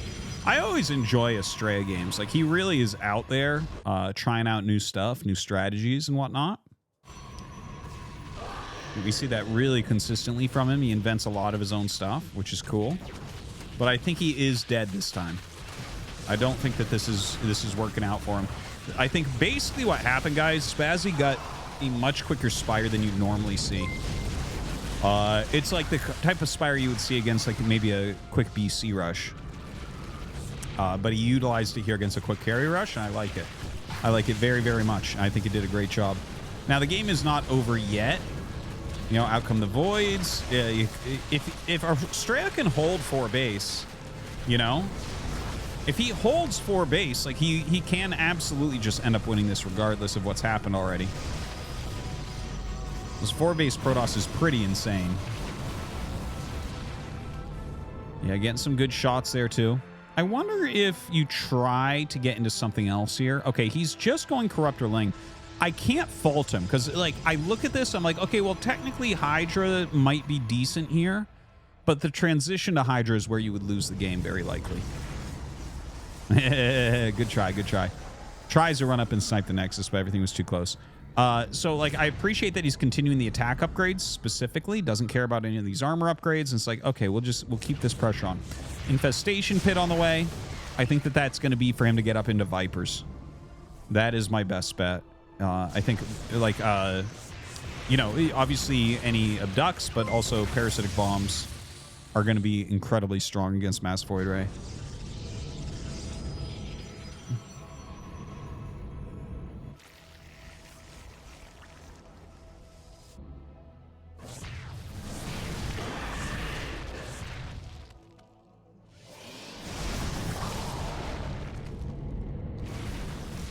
Yeah, some decent micro overall, but you can see the damage output is pretty high. Ling Bane going into this third Nexus area once again. He should be able to kill it off finally. So he does get it this time and actually will escape with a fair amount of Lings still. Dude, it's 5 voids at a time right now. I wonder if he'll get to overwhelm levels. We really need the hive started up here for Spazzy. If he could get 2-3... Oh, okay. He's going to use Infestors instead. Now, don't forget, you know, with the new patch that came out like a couple months ago, Infestors start with a fungal. They start at 75 energy. So they don't do as much damage as they used to.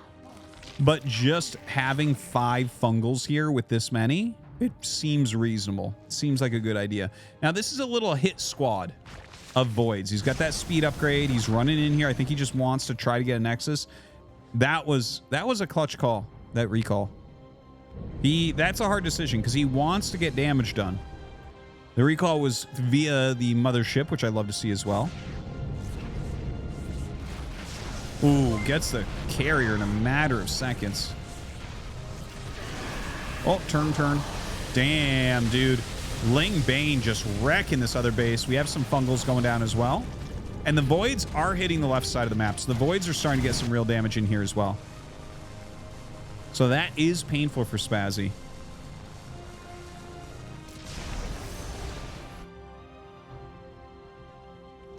Recalls him out. Love to see it. Good high quality play. And now getting a Twilight. So what we'll probably see here is Blink. I mean, it could be something like Charge. But my guess is it's going to be Blink. And actually, he could go towards Archon as well.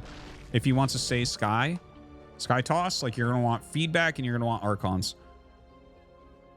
Yeah, there's the Temple Archives and some more gates. So it looks like that's probably where he's going to go. He has a big gas bank, as you can see. So that's going to be very easy for him to afford. Wow, big counterattack by these voids. Crazy game right now, honestly. Very cool styles from both sides. Really active air toss army. Did you guys know that air toss is an anagram for Artosis?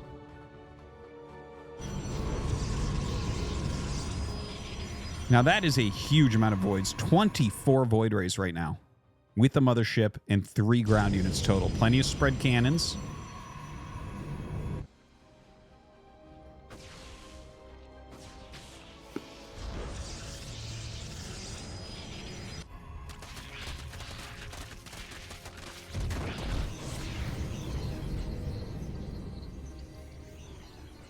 Yeah, you can't spell Artosis without RTS. Now 3 more Infestors on the way. Storm coming out. Oh, good catch. Good catch there. Snaps those 2 Defiers. Oh my god, Infestors in a matter of seconds.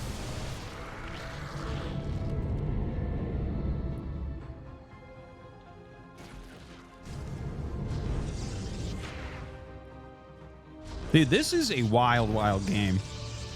I love that Spazzy just keeps making Nexuses and just keeps running around with Ling Corruptor. It's like such a weird looking composition, but a lot of it makes sense. Okay, dude, that's a hell of a lot of corruptors. Holy shit. He is killing absolutely everything. I think right now he's just trying to keep them moving because he's afraid of maybe a Psystorm or whatever.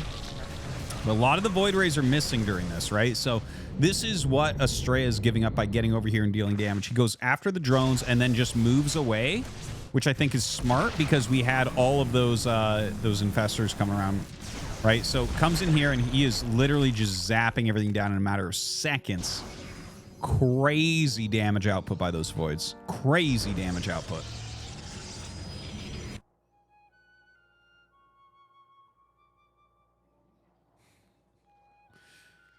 All right.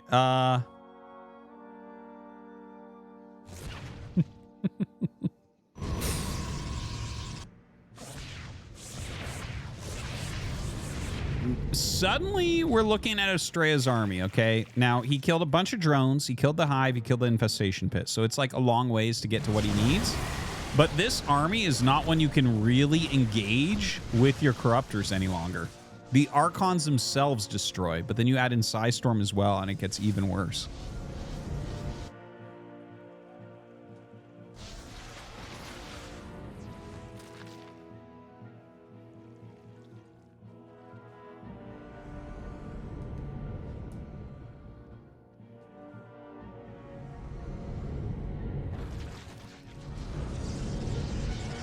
All right, one group of units for Spazzy moving to the left side of the map. This group of corruptors just kind of staying on the side. So at this point, it's Ravager Infestor. He can't really get too much anything else out right now. But, I mean, Fungal Bile is a real combo. Like, you catch those voids stack nicely. If he launches the biles just right, he can pop a ridiculous amount of them. That is definitely a real thing. Yeah, can't wait for that. Everything would explode in a matter of... No, I've said that too many times now, but he would kill that very, very quickly. Dude, look at how quickly those corruptors fall. That's insane. That's +3 air weapons against +0 air armor. GG, well played, good luck. A really interesting game.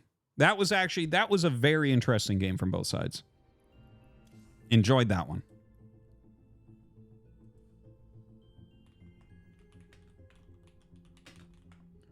Okay, so unfortunately, Vindicta's PC is having issues, so he's dropped out. So we're going to switch the matches that we're going after because Estrella is going to play like someone that is not quite his level.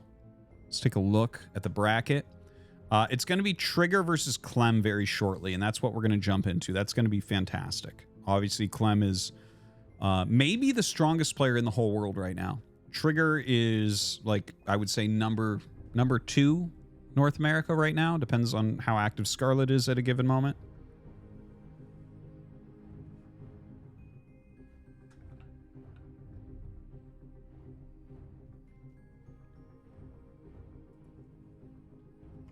Yeah, right now, Clem is against Jason. They're 6 minutes into the game. So, excuse me, if they have another game, we'll jump into it. If not, we'll go into Clem versus Trigger.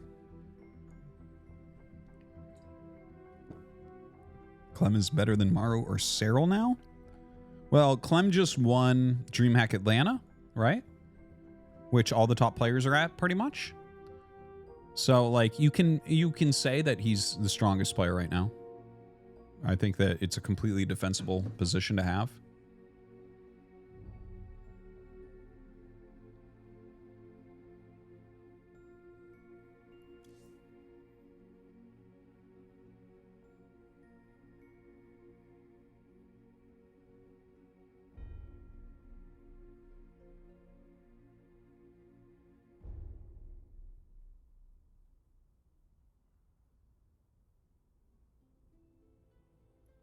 Are Team Liquid Brood War BOs viable, or are they outdated? They're definitely outdated, but they're better than nothing. If you are a new Brood War player, you want to join the CPL Coach Pupil League. They have a Discord channel. They're very active. They teach new young players. Well, new players. No one that plays Brood War is young. But they teach new players and set up matches for them and stuff. It's like probably the best community that we have. And that's where you want to go, and they will literally teach you and get you pretty darn good. If you're a Protoss, they can get you to S rank. If you're a Terran, they can get you to B rank. Zerg, probably A rank or something. I'm not sure exactly.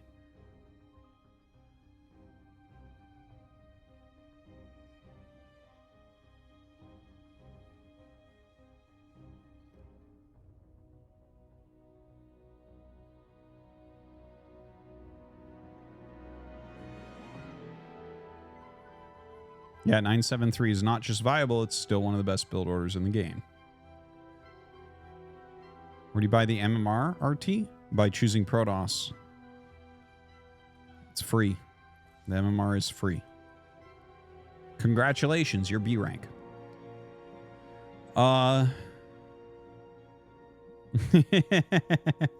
Yes, the reason why you're watching me right now is because I have no passion. Not because we're waiting on the next match to start. Clearly. Yeah, we're going to be in quarterfinals in a moment.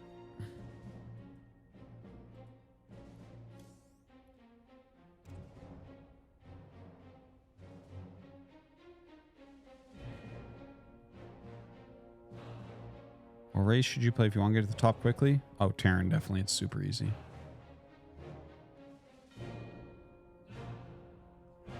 I look like the tropical sea with my shirt.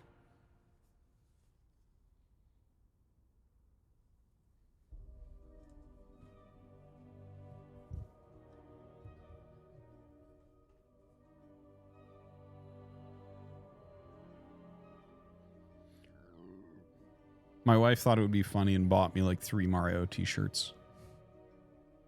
Because of you guys. I'm not a particularly big Mario fan.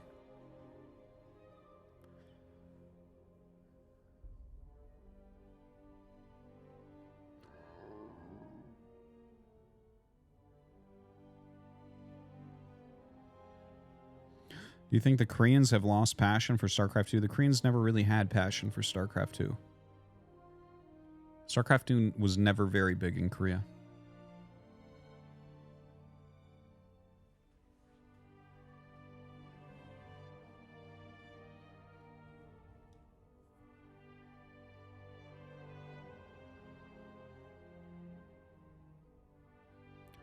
Why did StarCraft 2 not reach the success that Brood War had? Well, outside of Korea, it reached much higher success. So there's that. Inside of Korea, people didn't like it as much. I think it's hard to force things to become esports. If you look at everything that's been forced into an esport compared to things that people made into esports themselves, it's a pretty clear trend. It's a pretty clear trend. Blizzard did not think that Hearthstone was going to be an esport at all. It was made into an esport. They tried to force Heroes of the Storm to be an esport, never really picked up. They tried to force Overwatch to be an esport, absolutely never picked up. They tried to force StarCraft 2 in Korea to be an esport. They didn't really force the East, or the West, sorry, the West. It just kind of became it in the West, like everyone picked it up and liked it. But they tried to force it in Korea. They tried to replace StarCraft 1 and it didn't work. When you try to force something to become an esport, it doesn't tend to work. We've definitely seen that.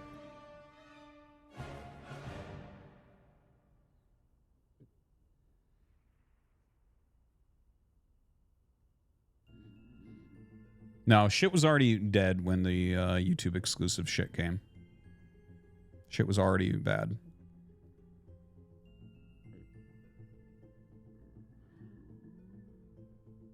What about things like Overwatch League? What about it?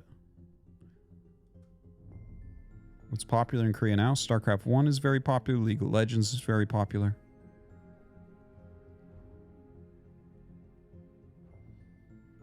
Overwatch esports was mega popular for a short time, but people quickly realized every match was the exact same comp. No. No. They put the most unfathomable amount of money into Overwatch esports. As soon as the money started to back out, viewership went down with it as well. Like, it was advertised everywhere all the time. They were putting millions and millions and millions of dollars into it. So do not say that it was super popular. It was literally just completely propped up with money.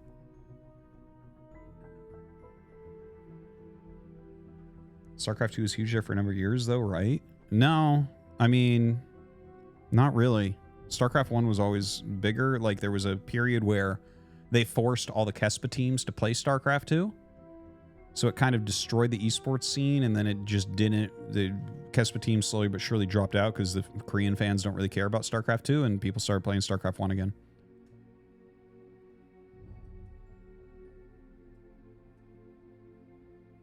What game do you want to become a popular esport? I mean, whatever people want to watch, really. Honestly, I just want a little bit more opportunities for StarCraft 1 in the foreign scene. Because StarCraft 1, I think, is the perfect esport. Oh, nice. Nightmare beat Hero 2-1 in PvP. Little update.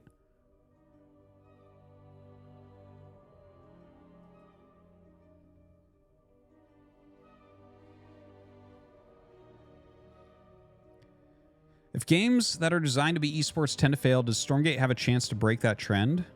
Yeah. Yeah. Well, the thing is, this is a passionate group of folks, and they're not only focused on esports. Obviously, that's a part of what's going on. And because you're sitting here watching me, esports is probably what you're more interested in. So that's the only thing you're going to hear about on this channel, because I don't give a shit about storylines and things like that. But it's like, this is spiritual StarCraft 3. I think you could look at it that way, right? We need, like, I mean, fucking Activision Blizzard has so abandoned these games. And now we have a publisher that is basically the same people that would have made StarCraft 3, went out, made their own game. And they're going to love it and take care of it. So, like, that's good. And I mean, we'll see how the esports goes, but I think I think they've got good things. Good things lined up. No, I'm going to try Beyond All Reason in the next couple weeks on stream. I do have it installed.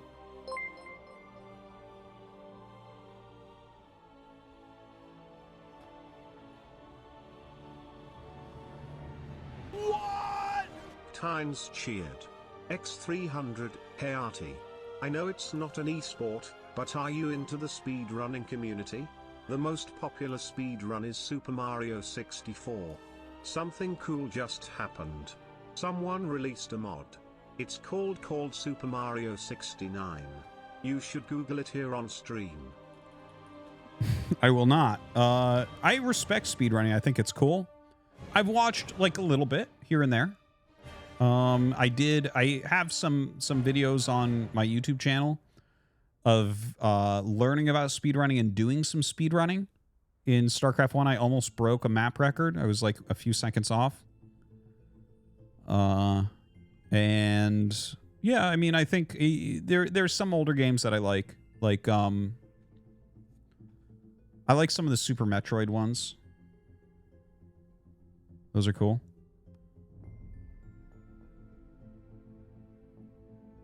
Zosty is my boy. So I do watch his stream every now and then. Yeah. Yeah, speedrunning is cool. It is cool.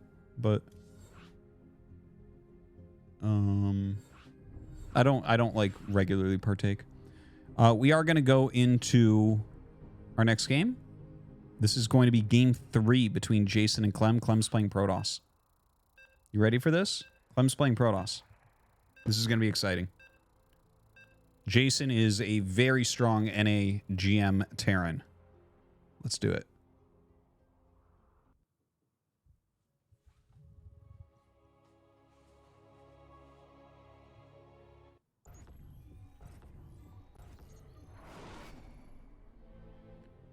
Here we go. Clem playing Protoss. And we got Jason as Terran. Was Clem playing Protoss the entire series? I think so. GM Terran playing Toss? Sounds like a GSL champ now. Yeah, probably. Yeah, Clem is allowed to switch whatever races he wants.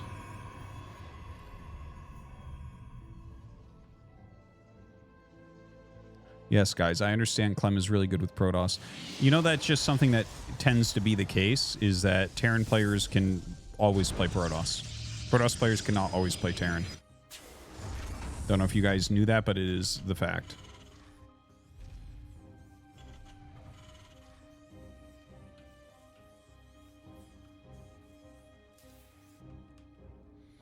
All right, so I'm interested to see what Clem likes to play. Does he play like a macro Protoss? Does he play an aggressive Protoss? Hard to say. We see up a tree right now, getting into double gas, so going to be going for that quick fact.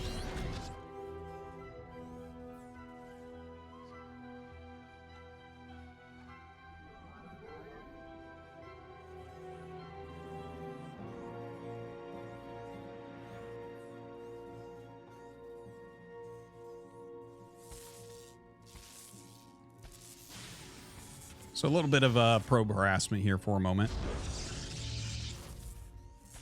Do we not have Gamba up yet? Sorry, we're a little bit low on mods here today. I did make a new mod, but I think he's a little bit overwhelmed. Why don't we set one more mod? Who wants to be mod in the chat? What's up, Nomad? Good to see you. Happy New Year. If you want to be mod, type it in, and I will take a look. And if I actually... The thing is, some of you, I like you, but you can't be mod. So I'm sorry to some of you. But there are people that I can look and be like, okay, this guy has always been legit in the stream. So...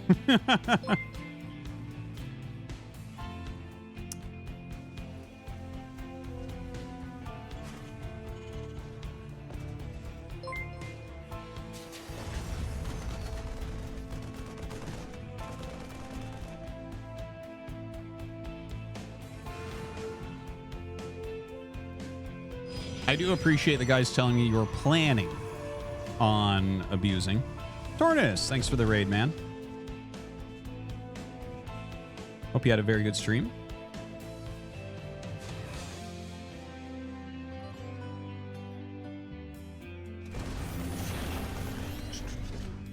Just a moment, guys. All right, we're going to try Danny Mustard Pants. Welcome to be a stinky, filthy mod. All right, let's see what we have going on in this game. So it looks like we have that quick Cyclone, getting a quick Phoenix here on Clem's side. So probably going to be going into Phoenix Colossi.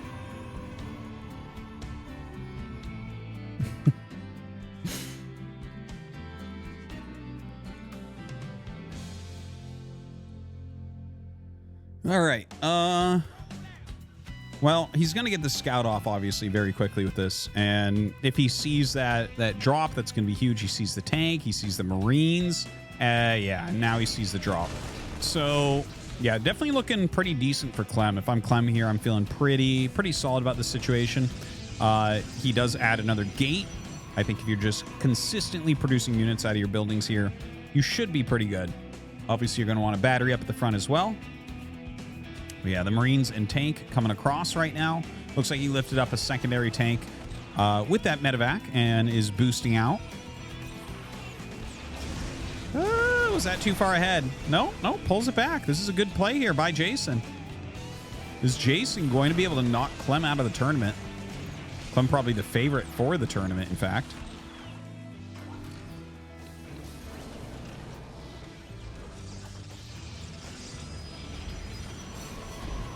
Dude, this is a hard setup to beat with a Phoenix opener. Damn, that is a great placement and everything. This is going to be a hard one. Very good all in here from Jason. All right, he is backing up. Out comes the Immortal. Let's see if he's actually going to be able to get the snipe. Now, he does do a lift here on one of the siege tanks. His Phoenix is starting to go down really quickly, and he does end up sniping the siege tank there. Okay, that is a really critical overcharge. So I think Clem is just going to end up holding this. That was pretty darn close, though. I think maybe the siege tanks were a little bit too close there by Jason. If he could have saved one tank here, I would have felt very good for him. Imagine if one tank had been like to the left. Imagine like 4 or 5 more siege tank hits so far. Would have been insane. Brings up another tank. Unfortunately, that is going to get lifted, and GG is called. Clem going to hold on against the all-in. Solid stuff. All right. Yeah, and he did play all 3 maps as Protoss, by the way, for those of you who are asking. So now we're going to have Clem versus Trigger. Should be good.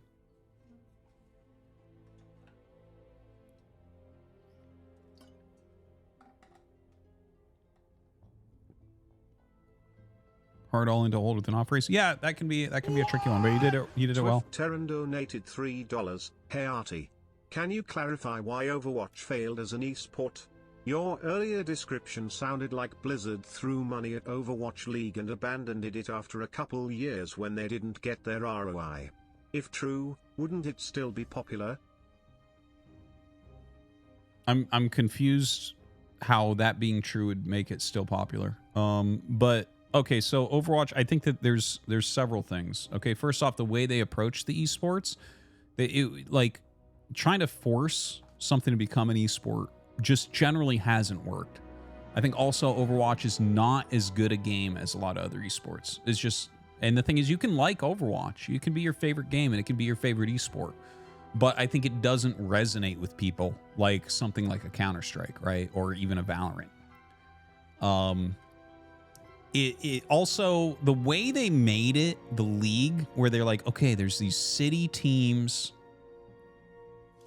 but none of the players are from there, and all the players are in like California, and it's like, wait, what? What are we doing? Also, if you look at the way they were doing the broadcast, they were trying to force it to be so fucking professional. And I think if you go too professional on shit, it's like kind of distasteful at this point in esports, right? If you're going so professional. I mean, at the end of the fucking day, we're playing video games. We're playing video games against each other, right?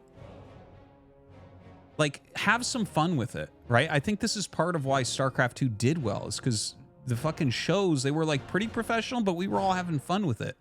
And people could watch and have fun with it instead of being like, this is serious business, you know? So, I don't know. I think that a lot of their approach was incorrect there.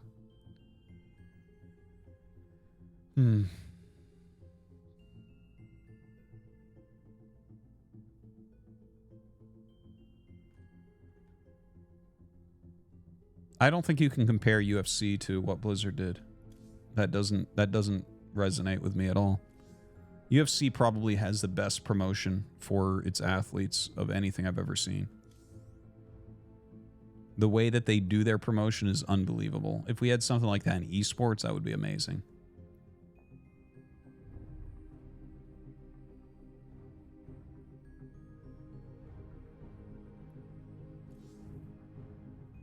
Why do I think Command & Conquer 3 got abandoned as a competitive game? I tried it. It wasn't good. Didn't feel like something that should be played competitively.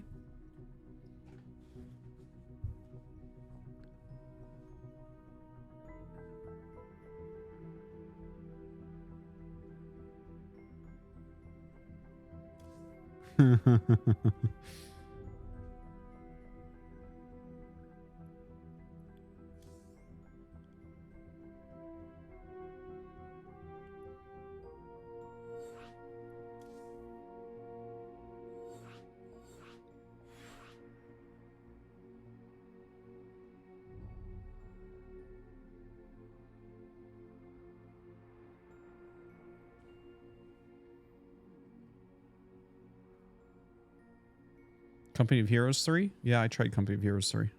Didn't care for it. I don't like that type of RTS as much, personally. Drungry cheered. X300, hello Artosis, Happy New Year. Good luck this year, wishing you happy and healthy year. Also, is Bobby Kotikar unemployed? Is Bobby Kotikar unemployed? Less than 3. I don't think he minds. All right, we're going to get into Trigger versus Clem. Going to be a good one.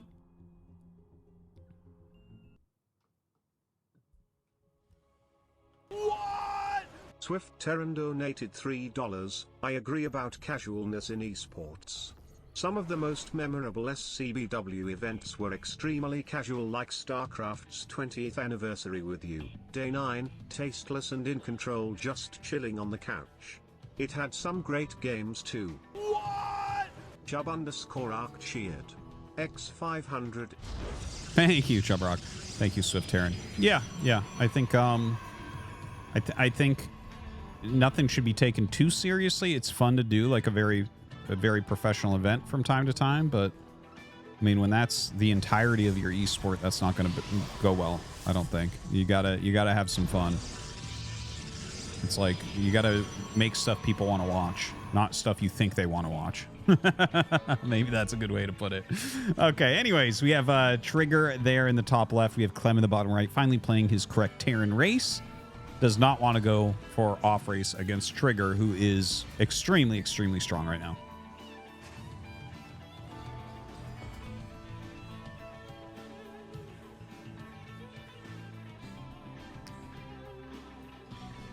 So, well, I mean, I guess we'll wait and see. I assume we're just going to get some pretty fast expansions out of both sides here. Trigger coming across with the probe. We do a little bit of harass, a little bit of scouting as well.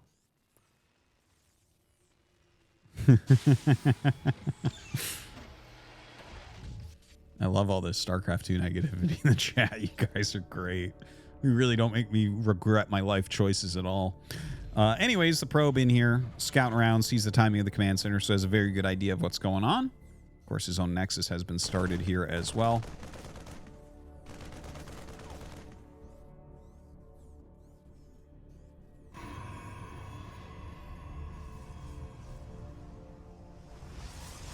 Cybernetics core about to finish, and we'll get to see exactly where he wants to go with this. Is it going to be a Twilight? I believe it's going to be a Twilight.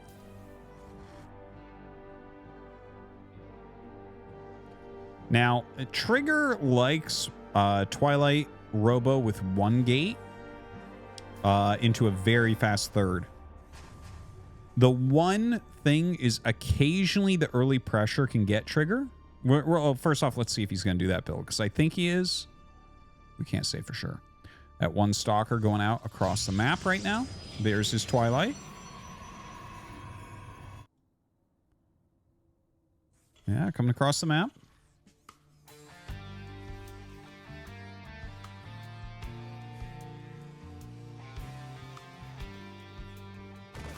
And it's just a little bit of a scout here. Really, that's kind of a cool way to scout too. It's only one Marine in there, so it's like, all right, let's go.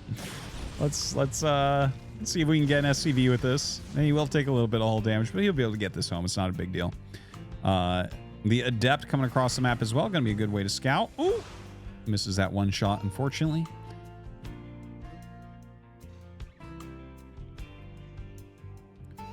Yeah, there's Blink. He is going for the second gateway. This might be just giving respect to Clem. Because again, you know, I've seen a lot of Trigger games, and oh, he's adding more gates. Okay, so he's actually going into a 3-gate. A 4-gate. No way. No way. Okay, so I think there's two different possibilities of what's going on here. One is he wants to do a very aggressive attack. Two, because Clem is a pretty aggressive multitasking kind of harassment-oriented player a lot of the time.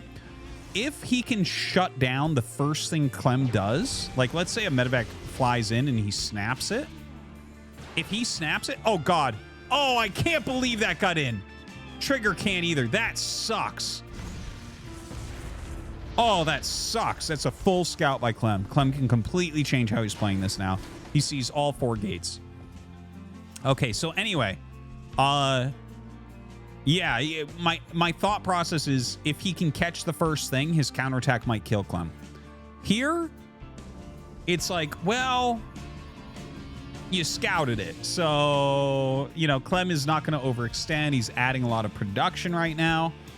I think he's going to be very cognizant about an incoming attack. Now, the Banshee is getting ready. It's getting into position. Cloak is just about done. There is an Observer on the way. I don't believe that we have a shield battery in the natural, so I think we're going to start seeing some probe death for sure. Now, not a lot of units over here for Clem either. Don't forget, right? This is a very technical opening he's done. He is about to have another siege tank, which is very strong. Ooh. Dude, that's a lot of stalkers. Oh! Sickest catch.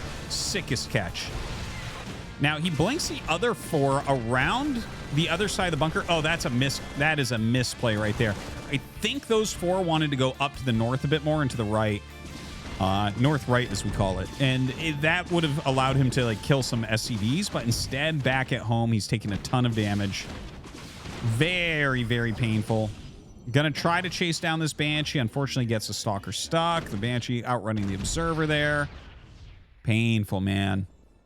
Really looked like Trigger had an attack that might be able to get something done. Especially when he picked that first tank.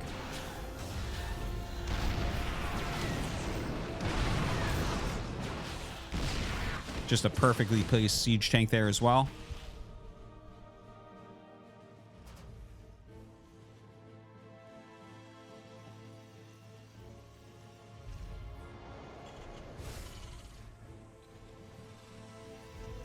Well, 18 probes going down is not like Clem is trashing him right now, unfortunately. This is not one that you're likely to come back from. Yeah, those 2 siege tanks were close together, so maybe he thought he had some sort of opportunity. Unfortunately, he did not.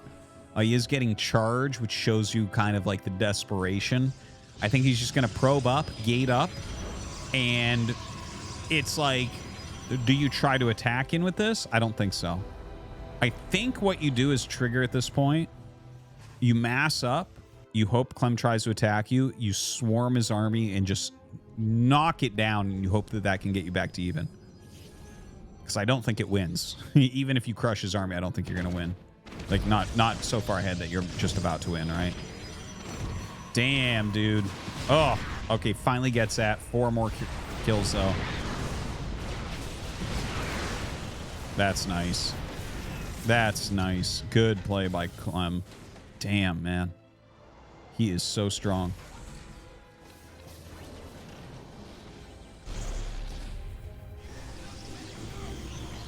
Yeah, this is not optimal for our boy Trigger. Ugh.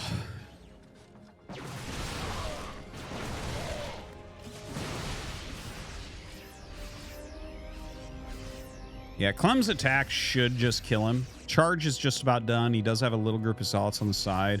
He has to bring those back for defense. He can't do a counterattack because there's no way Clem will turn around. There's no way to die to that. 19 Zealots. No, I don't think that's going to be enough. Okay, he sees this group.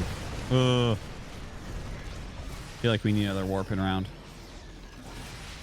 Ah, he's taking damage all over the place. Good pickup there from Clem as well. And he's going to turn around. What a great play. What a great play. He realizes he's playing against Gateway Man. You just mass up a little bit more and you're going to be fine. Look at those production tabs. It really shows the amount of damage that Clem put on in the early game.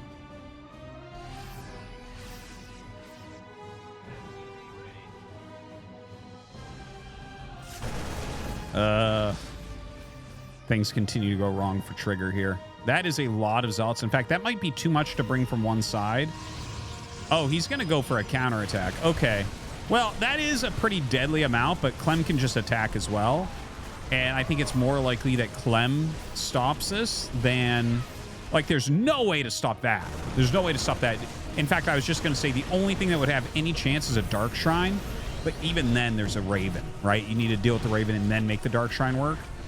Trigger's trying to give himself some sort of opportunity to win this game, which is better than just drawing it on, right? You can draw it out by trying to fight this army a couple times and forcing it back or whatever, but you're not ever going to win in that situation. Here, he's trying to get a win. It's just not going to work. It's just, there was nothing. It was too much. It was too much damage in the early game.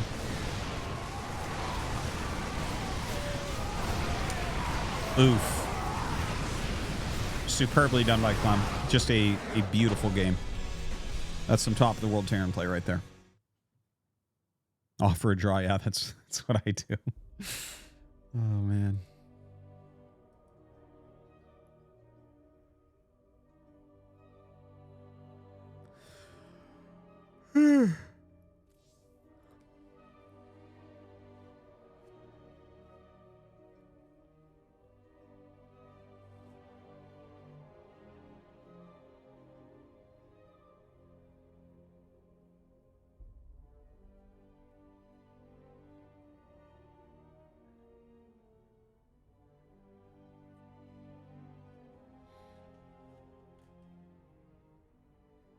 Did I see Parting say we'll do GSL if Stormgate isn't out before next season?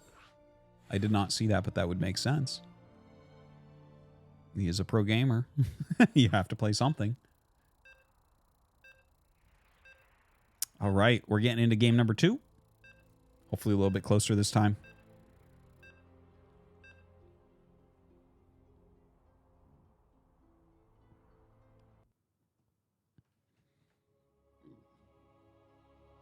Hecate.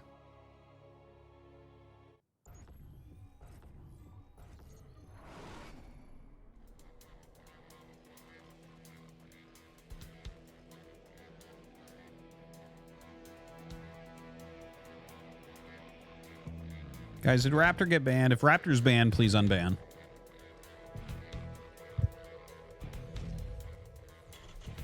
Raptor is on the short list of Invincible. Let's see here. What can Trigger do differently? I think his plan was okay. But like when he got scouted, it was rough, and of course there was Cloak Banshee coming in anyways, which just kind of got him.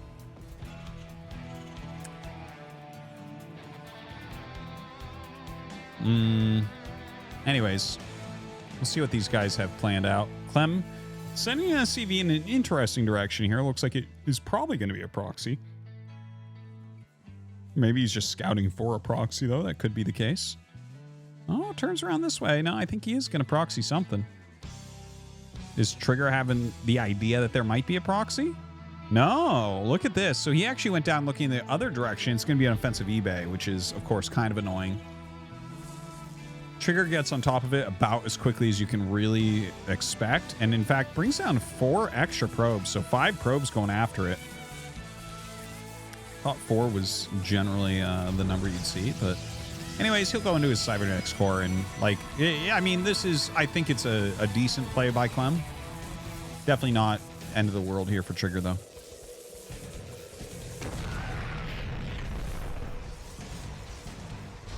Gets his Nexus started. Cybernetics core almost done here. We have a reactor as well as that factory almost done for Clem. And we'll see what Clem wants to go for here. Is he going to go for like reactor Hellions? Is he going reactor Marines and maybe getting a Cyclone up? It does look like he wants to use that reactor on his factory. Reactored Cyclones could be fun. Command center up on the high ground. Probably more for concealing than for anything else.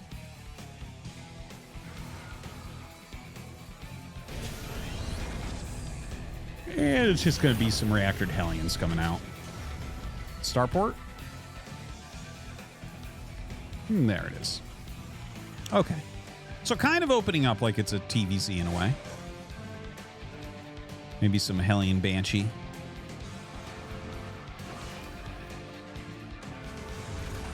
Yeah, gonna back out there with that Adept. I like that he hides that. And look, he sees the swap as well. Interesting. All right, gonna go ahead, force that Adept back a bit.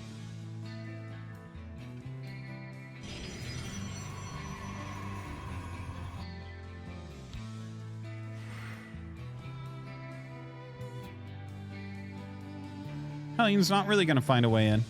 Trigger's defense looking pretty solid so far. Has Blink and 2 gates coming up. There's the Robo. Let's see if he adds any more gates. You know, we've talked about it a lot. Like, Trigger historically is really like the 1 gate Blink Robo third base. But maybe, again, like I was mentioning before, because Clem's so good, maybe you don't feel like you can skimp that hard against him. Could be the case.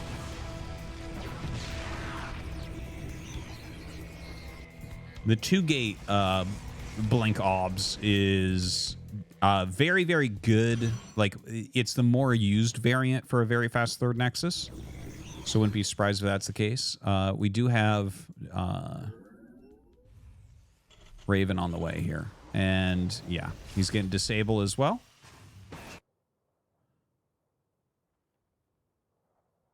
Raven going across the map. A little bit of scouting, a little bit of harass. I honestly, looking at these builds, looks better for Trigger right now. Speed of the third is very, very healthy. Raven not going to be that useful. If you were to just start playing, what would be your race? Well, I mean, I'm not sure which game you're talking about in StarCraft 1, Protoss. In StarCraft 2? Probably Terran, honestly. If I was starting fresh right now, I think the Terran tools are very good right now in StarCraft 2.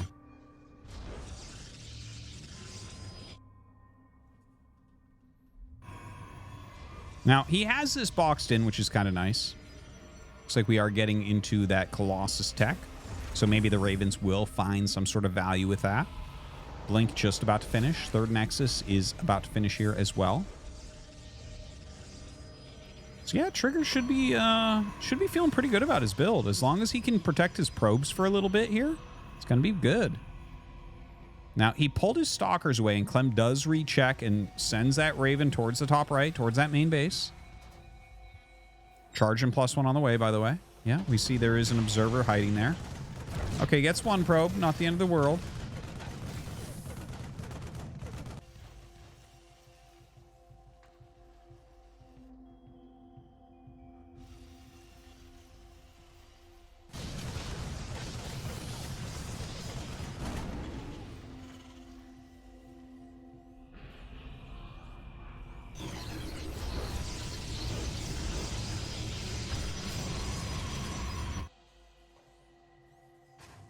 All right, so Templar Archive's coming up here for Trigger as well. He's really kind of filling out his entire tech. The Templar Archive should be getting him into a couple Archons here. That's normally how Trigger plays. He likes to go into that Colossus, get some Archons out for that additional tanking and everything, and just have a very powerful possible attack. Now, does trim down those Marine counts just a little bit, losing a Stalker on his way out. Honestly, I do like this for Trigger. I feel like Trigger's open really well. Now, that's not to say that Clem might not just outplay him here and you know, out-micro him and just nail this timing, but, like, it feels to me... Oh! Sickest feedback. Sickest feedback right there. No disable for you. Well, maybe a disable on this one, but still. Amazing feedback from Trigger. All right, so he does have 2 Colossi. Getting in some more High Templars here. There is going to be a disable available. There's the disable. Pulling back. He has a shield battery up here. Doesn't set it up. Does not overcharge. I believe he had energy for that as well. Anyways, charges in here. The mines do a fantastic job. He has that Colossi. He really wanted to have 2 Colossi. I don't think he's going to die to this, though. Yeah, looks like Clem decides to get out of there. So he does snipe a single Colossus, but I believe he's lost both Ravens at this point, if I'm not mistaken. Maybe he pulled one back and I missed that. Third base on location for Clem. I like it very much. Very much. I think a lot of Terrans might have even built that in the main, but definitely the right call to build it on location. This type of Colossus play, I think you're going to be fine. They're not going to attack you quickly. They're going to wait for you to attack first.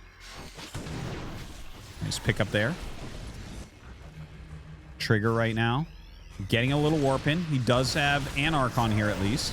Little blink forward. Zealots do a good job of triggering the mine. It's not the biggest army he's roaming with right here.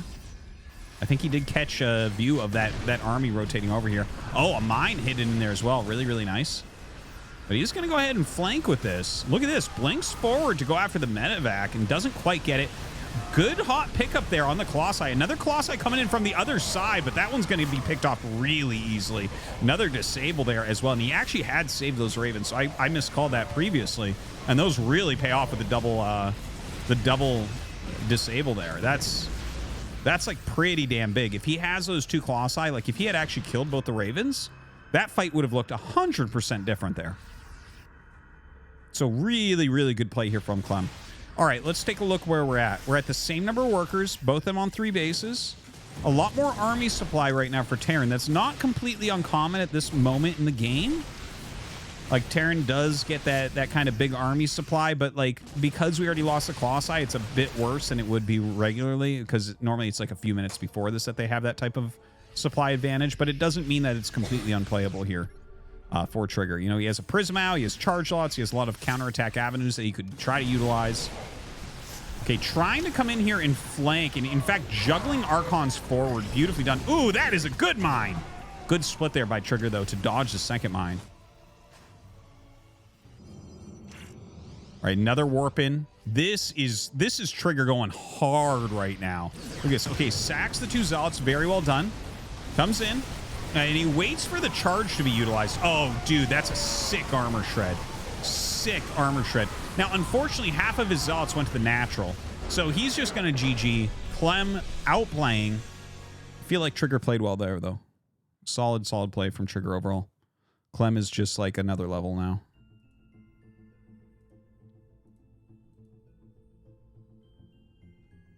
All right, let's take a quick look at the bracket. See where we're at. All right, so we have Clem going up to the semifinal. Ooh.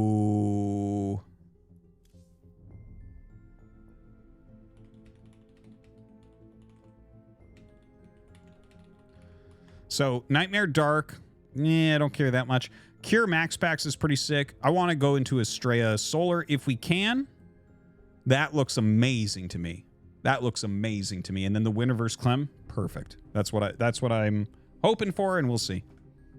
So.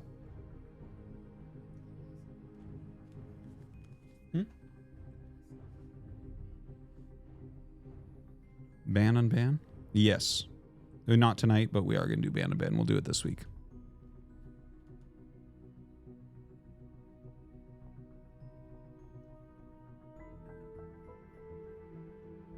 Yes, we are doing Brood War after this tournament. We have 2 more matches to cast. Or it could turn into 2.5. Just depends on where the games are at. I told you I skinned it somehow. I don't know what happened. I don't know how that happened, but it hurts. I know. Yeah. It's very sore. All right, let's see. What was someone just asking? You see my $20 haircut? It was a $25 haircut. And no, you can't. What's wrong with your haircut? There's nothing wrong with my haircut. Best PvT Terran versus Protoss. How are we not watching Max Pex versus Cure? Already lost his mind. I love the fucking hot takes from guys in the chat. Jesus Christ. You did buy the haircut, guys in the chat. Guys, use the command Starcraft 2. Follow the YouTube channel. Use the command Mapu. Follow his as well. Artosis, if you're starting an underground fight club, count me in. Don't say anything, just wink into the camera in the middle of next game less than 3. Absolutely. Let's go, Dr. Hungry.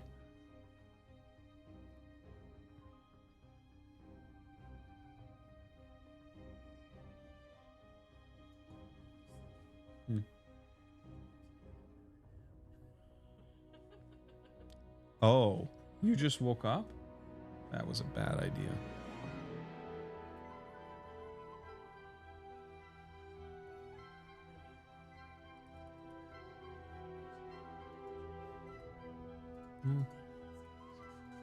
It's a good idea. Can you bring this up with me?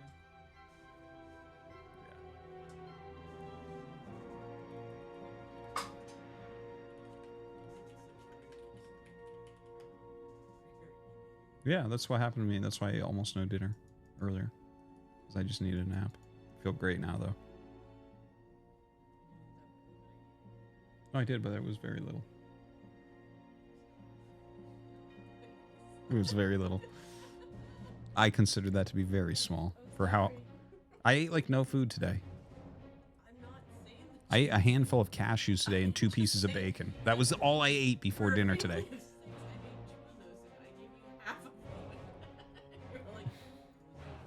It wasn't. It was very little. Those were small.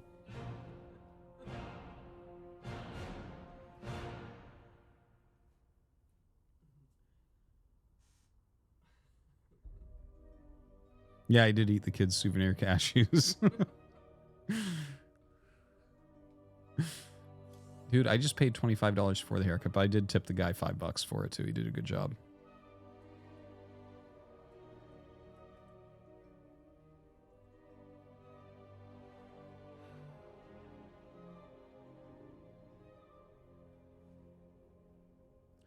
Okay, Estrella won the first game against Solar. We're jumping into game number 2.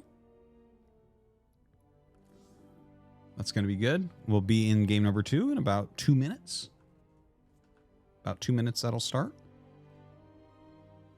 It's going to be an excellent one. I love Estrella PvZ. It's just so different from everyone else's. Like, we already saw some today against Spazzy Mazzy. He had that really interesting, like, pure Sky Toss build. Just like cannons and Void Rays eventually. The _ ambulance donated $3.33. Hey RT, glad to see you survived another year of dealing with the guys in the chat. Hey, how many dollars do I have to tip to get you to read the US federal tax code instead of doing Starcraft 2? Just curious, and FYI, I got a lot of money for Christmas, just saying. I love how much you hate Starcraft 2. I'm gonna see if Husky's on to raid after we're done streaming here today, Jambulance. What's up, Champagne Kenny? Good to see you, man. Hope you had a good new year.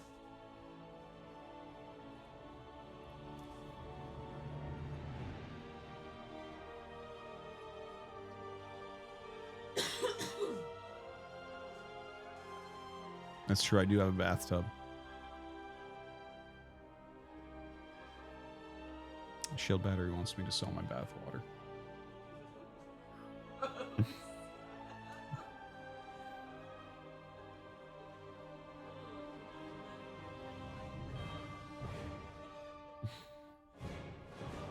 Some people sell their bathwater, babe. Yeah, some people do. Thank you. Champagne Kenny gifting a sub to Why You Kick My Dog.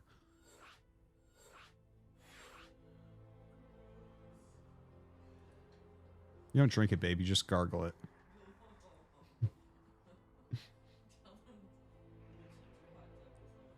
Can you make me a green tea with honey? Yep. All right, guys. We're going into game number 2 of Solar versus Estrella. It's going to be sick. It's going to be a sick game. The _ ambulance donated $3.33. Did you do any cool gooning related activities over your small break? I forgot we learned that word. I'm gooning right now, my man. All right. I love it. I love it. Yeah, I need a green tea with honey. Lots of honey, please. All right. This is going to be fun, guys. Estrella up 1-0 against Solar. Solar obviously has been in fantastic shape for the last couple years. Did I make a new mod yet? I made 2 more new mods today. Donated $3. You don't drink it, babe. You just gargle it. Just like how Peach gargled on Mario's thick sausage until his sausage milk dripped down her chin. Dude. Fucking gross, man. Fucking gross. Champagne Kenny gifted another sub. Thank you much, man. All right. All right. So, yeah, I'm not sure exactly what we're going to end up seeing here, but already Estrella being very cool. He's going Nexus first. That's not something that you see very often. Obviously, this is the greediest thing that you can do. I'm excited to see it. Goes for a gateway right afterwards. And we'll go ahead and scout with that probe now. So this is like a very well optimized build here from Estrella. And as long as he's not running into like a 12 pool or something, I bet you he's totally fine.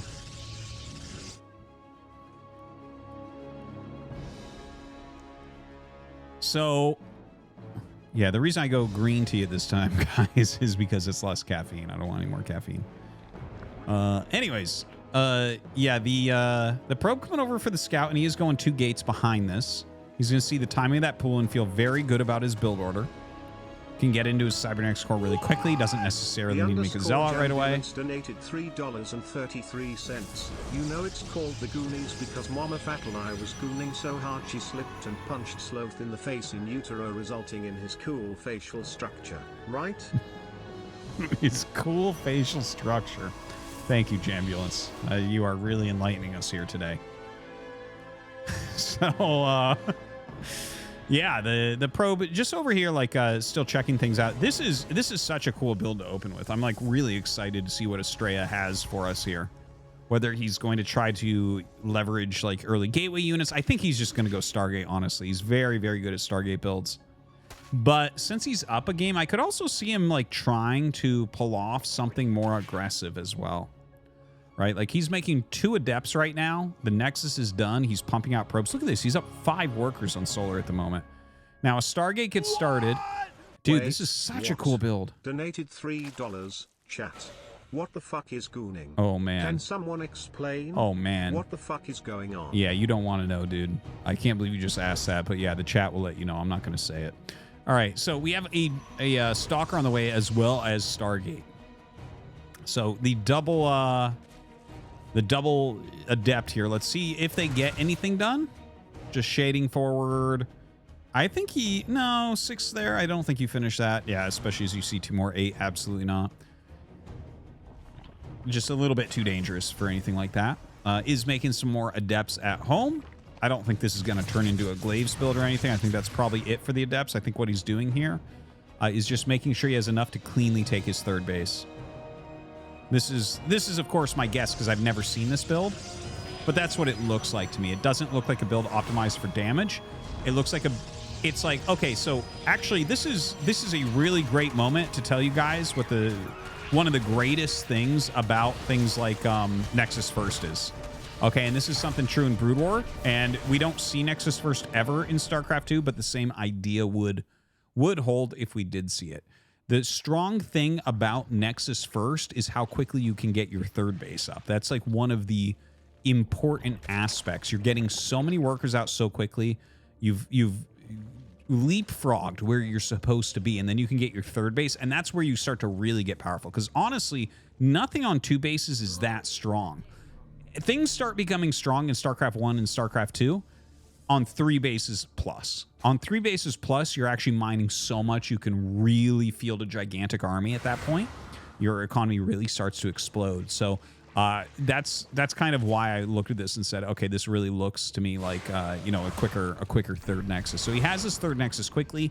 He's putting pressure on, but this is not the most important aspect of these adepts, right? See what you can get done for sure. Like, these are not that important, these adepts. These are not part of the end game build. Like, he's going to go blink and he's going to go +1 here with the Forge and the Twilight. So, yeah, flies in, does a little checking, pulls back with those adepts for now. There's that +1. Couple more gates. And there's the Stalkers as well. Thank you, babe. Of course, babe in this case being Estrella, who flies in with those oracles. Thank you so much, Estrella, for that. And yeah, getting a good scout off, seeing what's going on. Sees the Roach Warren, sees the Evo.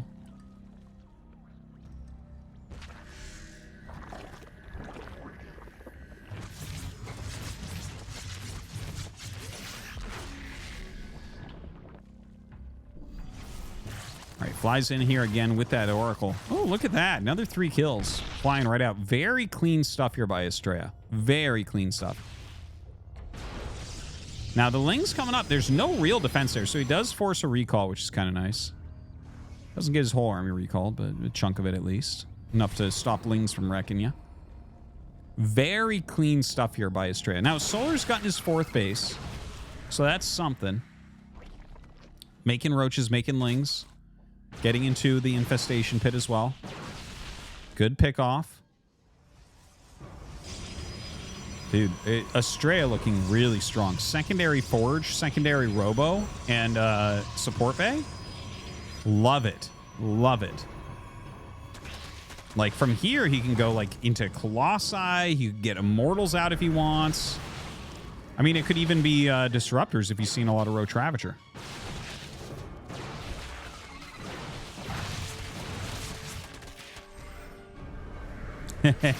Solar knew. Solar knew exactly what was sitting back there. Really a superb build. Now, I do have to give some props to Solar here as well, because he hasn't really dropped a beat. A lot of, like, everything I think build order-wise has gone very well for Estrella, but Solar is on point. Like, right now, he's trying to defend everything that's occurring. Here to help donated $3. Okay, we'll play that afterwards. We'll play that afterwards. Thank you. But, okay, so what I'm trying to say about Solar here is he's getting his Hive on a very nice time, so he should have Vipers out to try to combat the Colossus timing that's coming up. And like, I like that he's getting into his Lurkers. Like, if he goes like Viper Lurker, you can kind of hold on against everything and maybe even force Sky Toss, which is probably your best chance in this game, I think, because Estrella has just optimized everything really, really well. Everything's super fast. And it feels amazing for Estrella right now. Truly.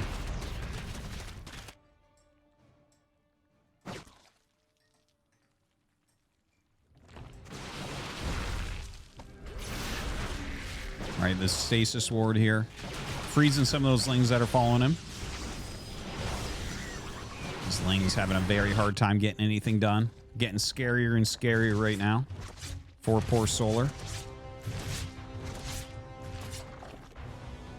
Very Red Prism just getting out. Colossi coming up. A couple Disruptors on the way as well.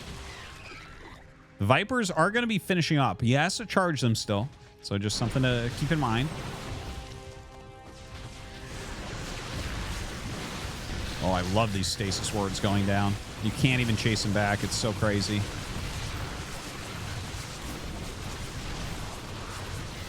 Really fantastic play here from Estrella.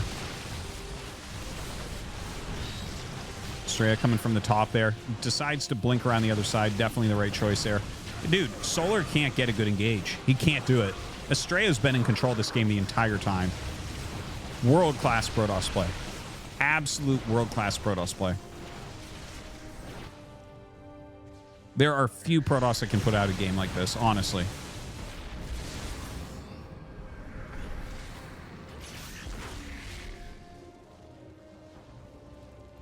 Okay, brings his Disruptors up. This is going to be how he wants to try to clear out the Lurkers.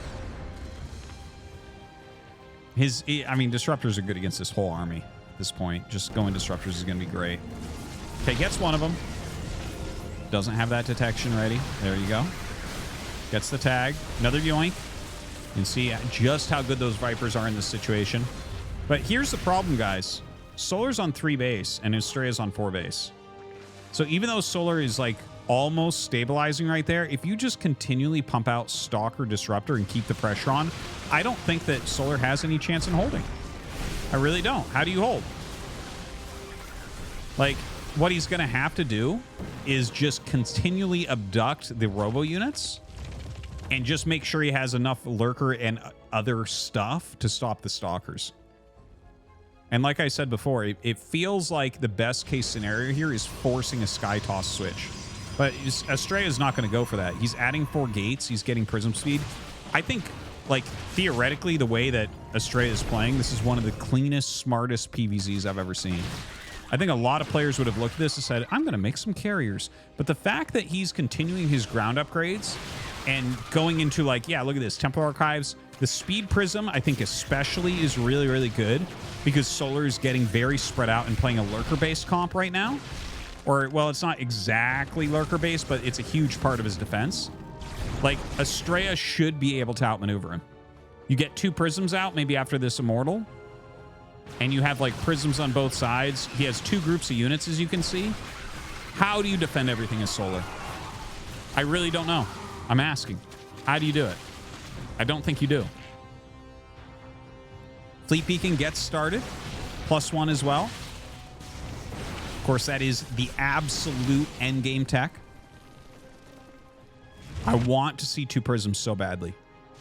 So badly. Oh, well, he has 1 out, so make 1 more. 1 more. I forgot that one was still alive, actually. Goes into the main base and actually gets that warp, and that warp is insane. His secondary army comes down here for the attack. It should be absorbed, though, as if it were Wendy's. Takes some damage there on the Stalkers. Dude, the amount of pressure that he is putting on here. Slower withdrew a lot of units trying to defend this other main attack. This is so well played.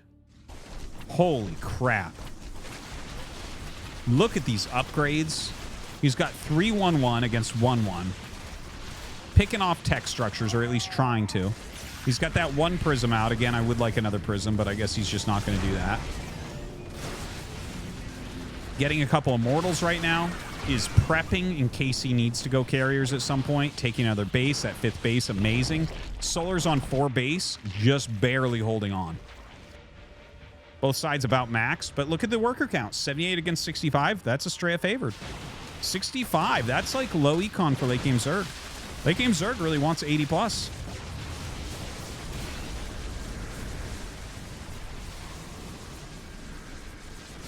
Yeah, I can't quite get out with that disruptor. Additional plasma upgrade as well. Psystorm almost done.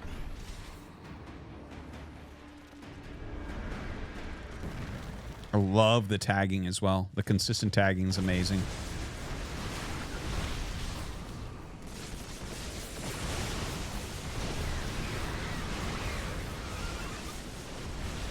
And look at this. Trying to attack in, trying to break through. Now, Solar has a secondary army over here that can come and flank this and probably will be enough to hold it. So he runs up, burrows with those lurkers. Okay, gets a pretty good volley there. And yeah, plenty of units. Estrella does have to pull back at this point.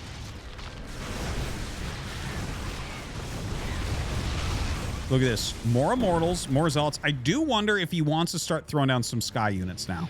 With the amount of lurkers out there, I feel like it might be time. Like, use the Prism a little bit more during this. Slow your opponent down. Still utilize those Robos. I love to see it. Look at this. Yeah, the counterattack in the 3rd actually gets it. Oh, my God. Amazingly done by Estrella.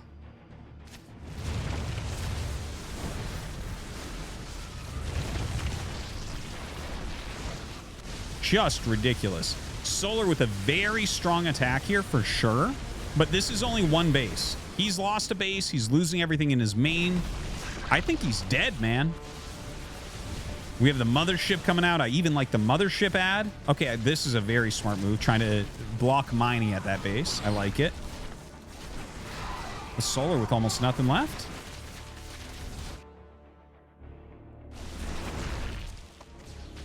GG. Estrella wins 2-0.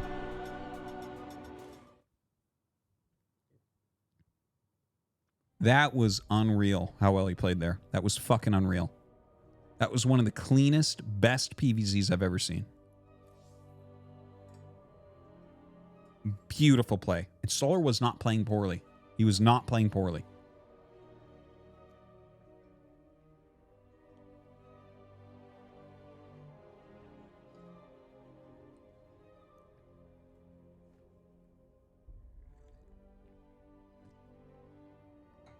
Yeah, there were no extensions.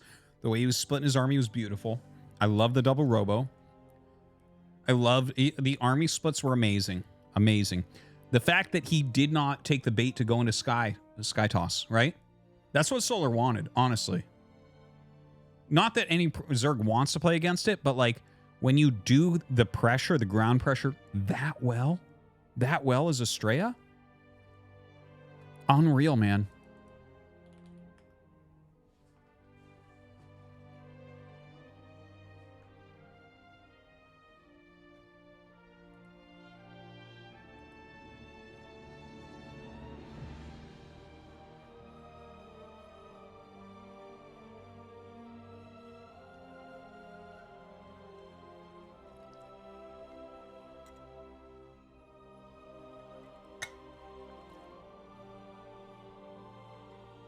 Oh, yeah, the donuts. Sorry.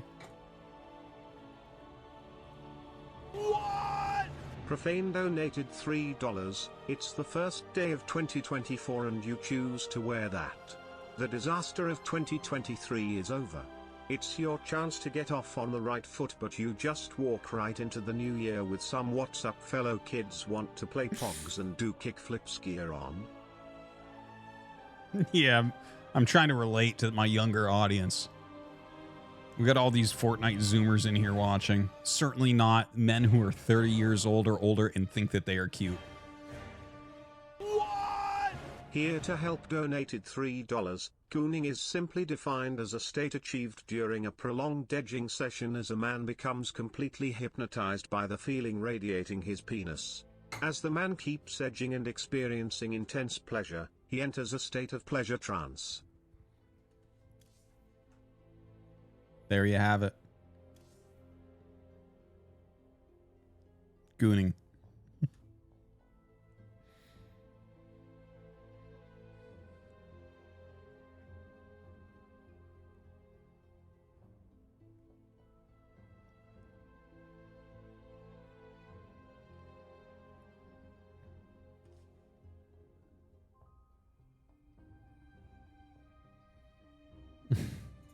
Have you ever seen anyone drink tea like that? Like what? This is how you drink tea, with your fucking lips.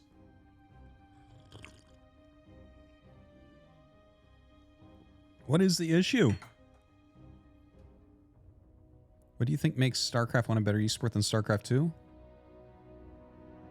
StarCraft 1 is actually the closest to a sport that anything gets.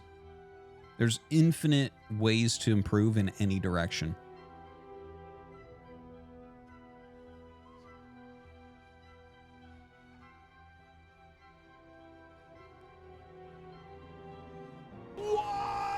Girthworm donated $3.33. There isn't a single person here below the age of 30 who also hasn't injured their penis playing with their sloth action figure in the past.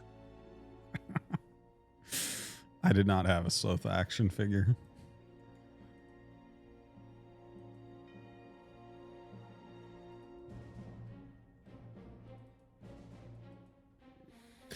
All right, guys, we are getting right to the end of the tournament, by the way. Let's take a look.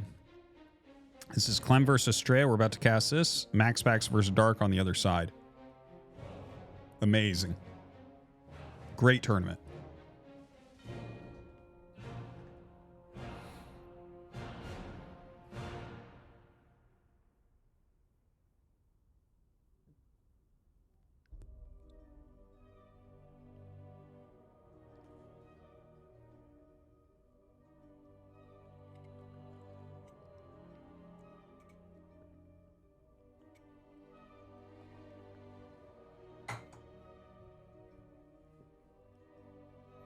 Where can we watch this tournament? Right here. We're casting it. Mapu went to the bathroom. I don't know if we can forgive him for that. By the way, guys, use the command StarCraft2 in the chat to follow the YouTube channel. Also, use the command Mapu. He has his own channel he'd like you guys to check out.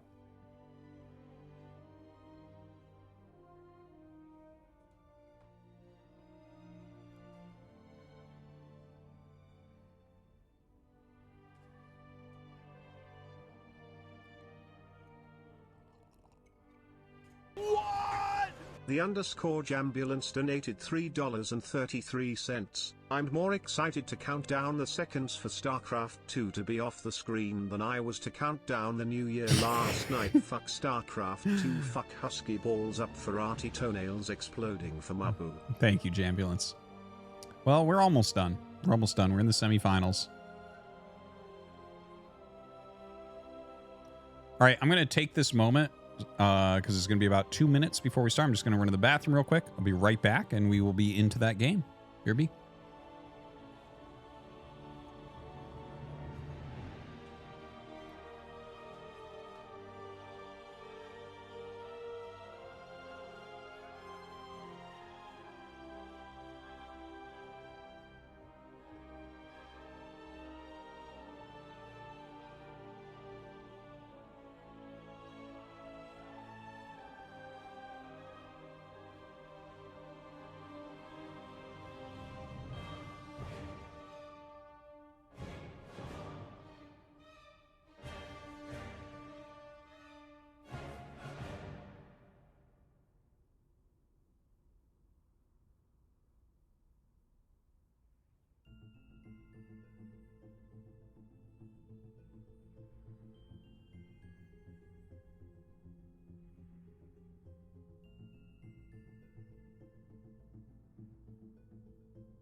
Hi. Sorry. Oh, man. Here we go. All right. We have Estrella versus Clem. And Estrella's in the top left. We have Clem in the bottom right. Obviously, he's opened with a Reaper here. I definitely did not miss the first 3 minutes of the game. This is a modded version where you start with a few buildings so that the early game isn't boring. All right, so Hallucinated Phoenix flying in, getting a little bit of a scout off.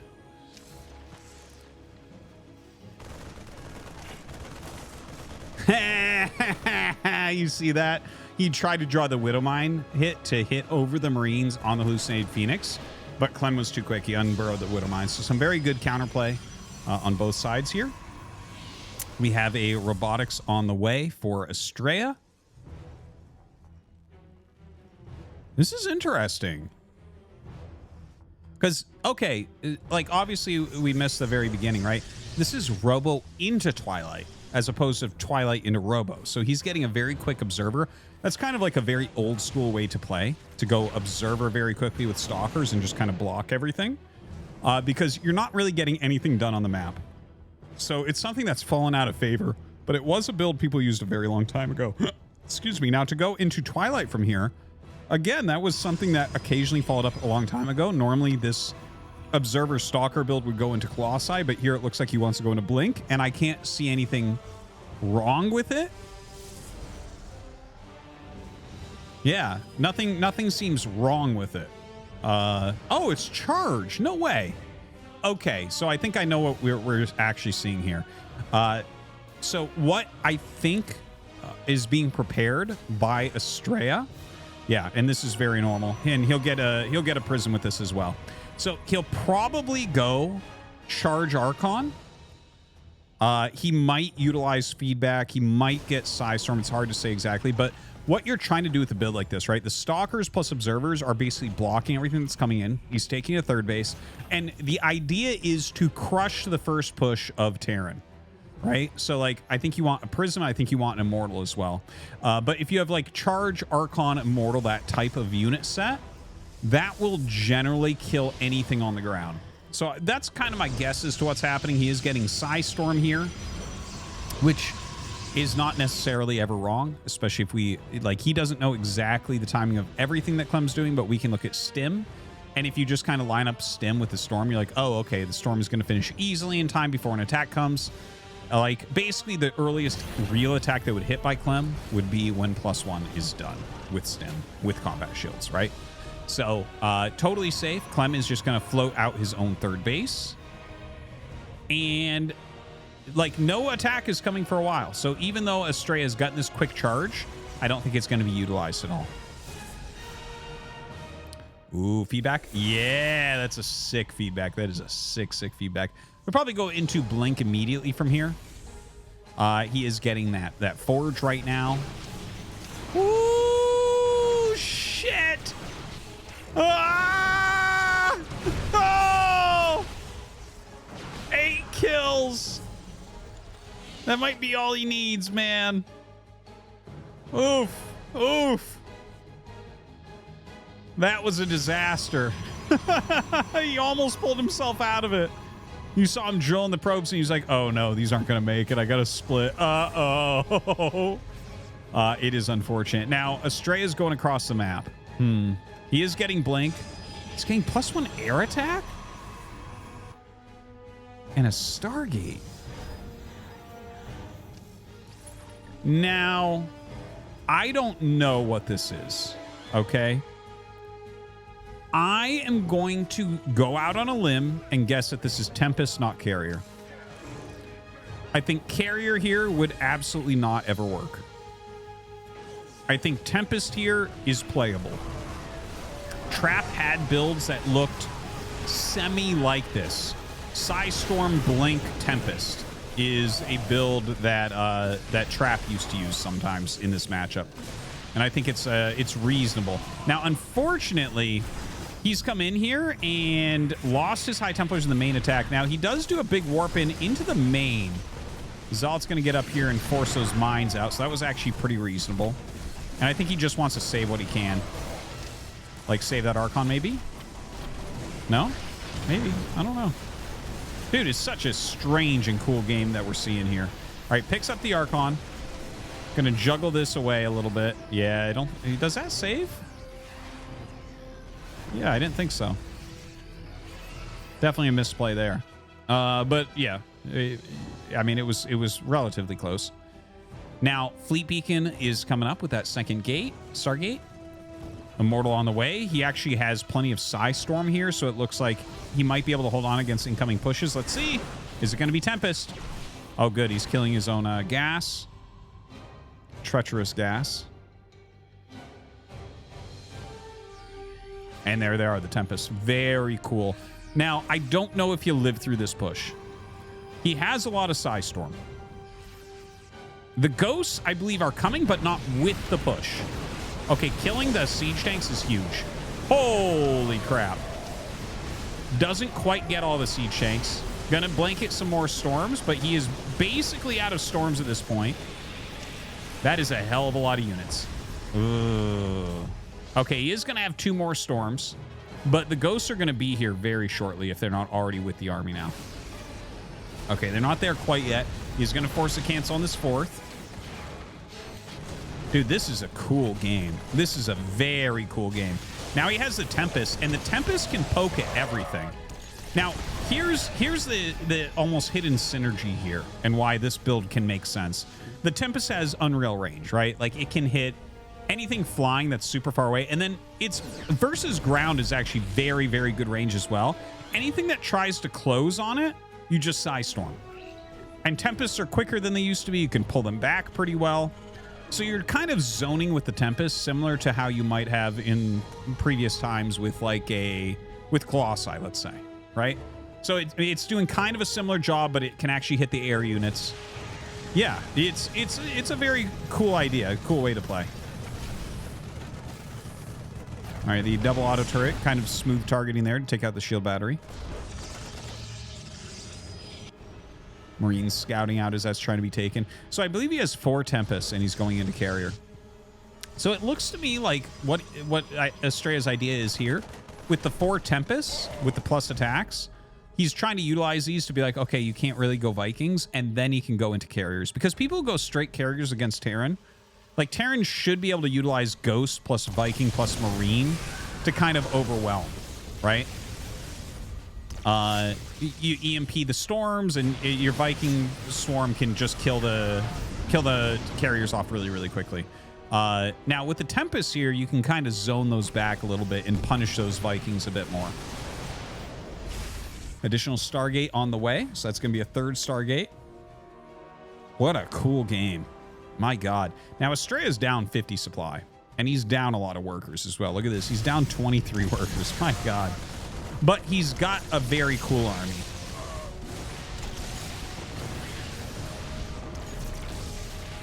He might not have the biggest Pog stack, but he's got the coolest slammer right now.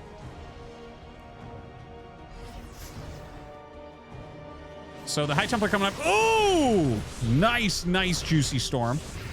I love the photon cannons kind of up there zoning everything back a little bit. Love to see that. Good EMP goes down, though. Tries to utilize that overcharge. Looks like he's very likely to lose that. Oh, my God. The Zealots actually catch the Ghost. That's insane. What a catch. What a catch. All right, decent storm. Zones him back. Taking his 4th. Clem does have 4 bases already up and mining. He is making more starports. He is getting a lot of Vikings now. But we have double Cybernetics Core spinning these upgrades for Estrella. He's remaking that 4th base. Don't forget, Estrella's composition. Like, this is a funny looking game, and Clem has a better economy and everything. But Estrella's comp can be very cost efficient. Very cost efficient. Obviously, the damage output of carriers is high. He's got the, you know, as far as grinding units go, Tempests are absolutely one of the best. Obviously, he's got a lot of Psy Storm in there as well. He's got those Blink Stalkers. So he's got a lot of things going on that are interesting here and are going to give him opportunities to play with an economy that's a little bit behind, which is what his is right now. So that 4th base is going to be finishing. Clem is checking up on it. Might go for an attack again. Honestly, Estrella should set up another base now as well. He's got a reasonable spread of buildings and observers and stuff around the map to try to let him know where Clem is coming from, but he definitely needs to intercept if he goes towards one of these bases.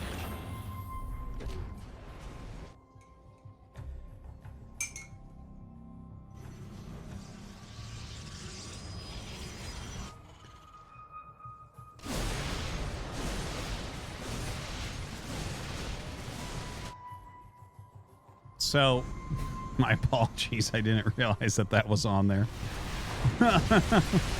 Anyways, the Vikings do get some massive damage off there. You really have to be watching out for that. See if a good Psy Storm can go down. Oh, you EMPs that before he actually gets one off, unfortunately. And he is coming in for a flank with the High Templar. Gets a decent storm off there.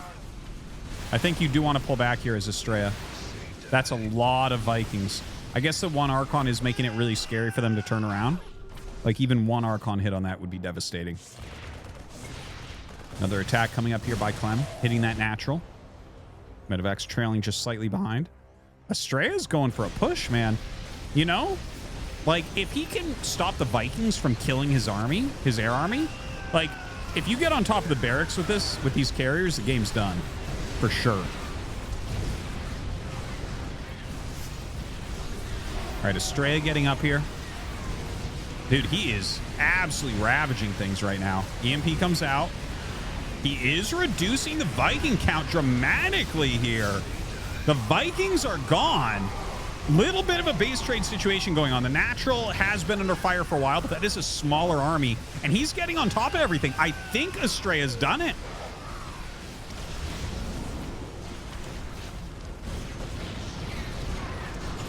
Dude, look at this. This is insane. If you're on top of the barracks with this many carriers, I don't think anything can pop out and do anything against you. Clem is pulling everything back right now, but I think he actually might be dead. We have Cloak Ghost in here working on the carriers, but that's going to take a long time. He's going to lose a ton of his production. Now, to be fair, Estrella doesn't have a lot of mining going on. He has like one full base and just partial patches at 2 others. So, well, no, this is a huge attack. GG and Estrella takes down Clem. Straight up macro game. Strats you never see. Holy shit. Is Estrella the best player in the world? Is the Protoss Renaissance going to be led by Estrella? Questions we have to ask.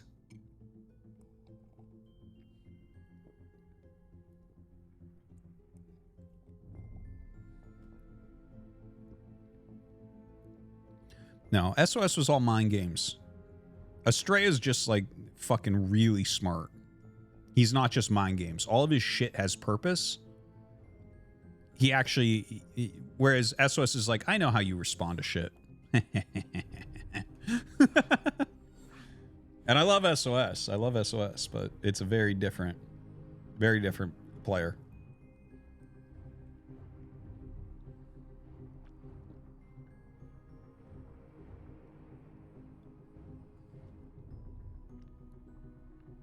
Oh, are the Clem fanboys making excuses because it's 4 a.m. in France? He plays this every week. This is his sleep schedule. So that is not an excuse.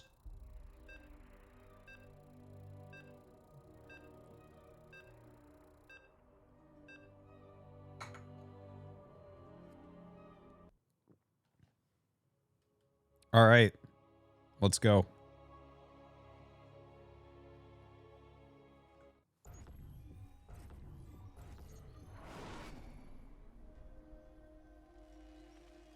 So we have Clem in the bottom left of Alcyon and Estrella in the top right.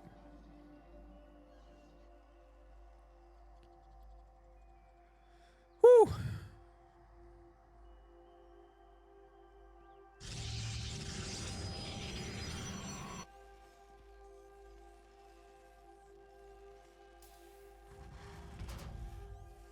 So, yeah, I'm excited to see how this is going to be different. from the previous game, but really amazing strategy from Estrella. Looking unbelievably good. Clem is probably the best player in the world right now. Oh, Proxy Barracks. If you can't beat him, cheese him. But Clem is probably the best player in the world right now. He just won DreamHack Atlanta. He's looked fantastic for a long time. And Estrella just kind of outdid him. So that's so cool to see.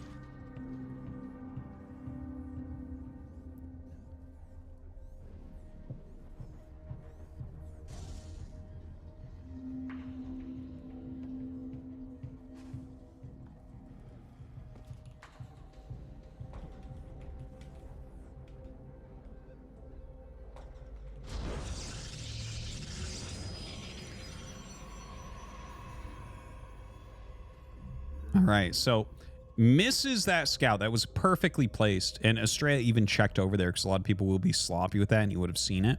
So the Proxy Reaper is going to be a little bit annoying. That is going to be a little bit annoying for sure. Okay, he sees this. Look at that. Look at that pylon. Okay, sees that bunker going down. Now, I mean, this is not a super uncommon thing. The pylon is a very weird placement. And that's going to be annoying. Now he knows that it's a proxy because the Reaper should not have been here that fast. So that's really annoying. He's going to end up losing 2 probes already to this Reaper, which that's like the absolute tip-top maximum that you can absorb from a Proxy Rax Reaper. Like, you try to lose 0, and I think people have it down to 0 pretty well if they know it's coming. But here, obviously, you had 2 probes down there. That isn't how you wanted to have it. Oh, man. Yeah, you can't be losing another one, though.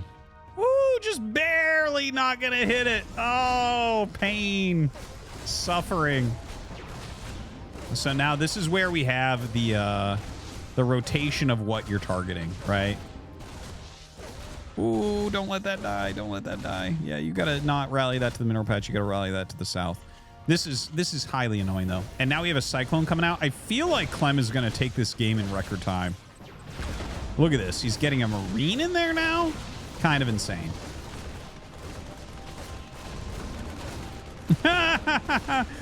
Yeah, okay, there you go. You just clicked on the wrong thing over and over. You do want to do some randomization, like make them pop it in while you're actually attacking the bunker, for instance. But you can see that like he is just attacking it nonstop. There you go. See that? That's how you actually want to do it, because otherwise, if you're predictable, he'll pop it in every time before the shot. Okay, now we have a Cyclone up here too, so this is going from bad to worse. The Cyclone going to be a bit of an issue. That Rax floating back. Oh, he only went 1 Cyclone. Is that correct? Yeah, he's going mines and a medevac behind this. Okay. Kind of expected to see double Cyclone, but no. So he is going to actually be okay from that. So at the end of the day, it looks like he didn't lose all that much, but he, this interrupts his mining. It interrupts his build order completely. He just takes a 3rd Nexus immediately, which I definitely cannot blame Estrella for doing. I think you have to try to take a little risk that could pay off here. You know that the barracks has to float home, and that's a big part of it as well. Let's not forget.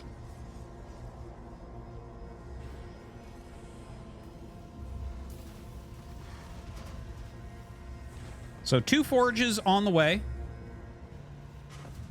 Wow. Double forge as well. Dude, I really love Estrella's decision making is maybe my favorite amongst the pros. This is really awesome to watch. Now, the mine drop comes out, and he's going to snap one of them, but, oh, God. Oh, sickest split at the end. So well done. So well done. Double forge being chronoed, and he sees that it's double forge being chronoed. So, with this medevac, Estrella has been scouted, right? So, Clem sees it's like, okay, we have double forge, super fast 3rd Nexus. Does he have an attack that can come up and get this? Can he do something against this? I think as Estrella, you probably, I was going to say, you probably go charge immediately after this.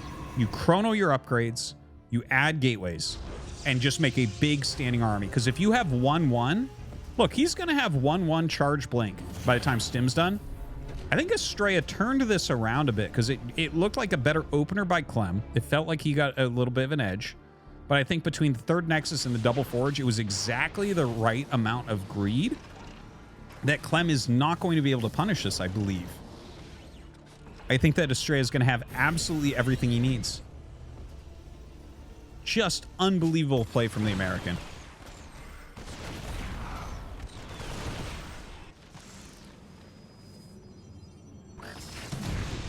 A little mine drop coming out, but does get pulled. Only 1 kills. Oh. It's a very small army. Can he find damage right now? This is kind of crazy. There's like no medevac here right now. He should really bring the medevac down. There's like a lot of damaged Marines. All right, sieging up. Look at that. The Cyclone is really low. A lot of the Marines are low.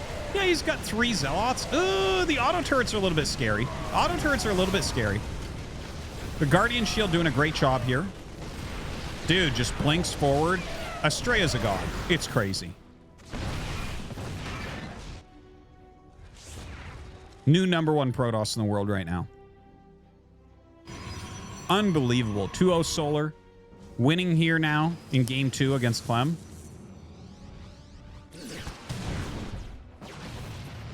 Good split. Combat shields finishing up. +1 a little over halfway done. Third command center is being made. I mean, Clem is macroing up. He does have a bit more army supply, but can't really do much with it right now. Does not get +2 attack going. So a little bit of a mistake there maybe. Okay, does get started now.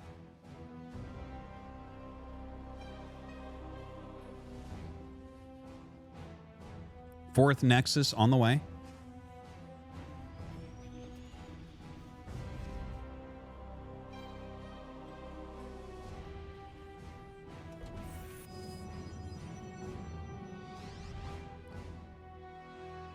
All right, we have was that a medevac going along the top? I actually I missed that. It's kind of like looking elsewhere. But we have that boosting in right now to that third base. So we'll see if that ends up doing anything. Yeah, double mine drop. Good split. Excellent split. So he's throwing down some photon cannons, which are not a perfect defense against mine drops, but will help you to clean them up a lot easier.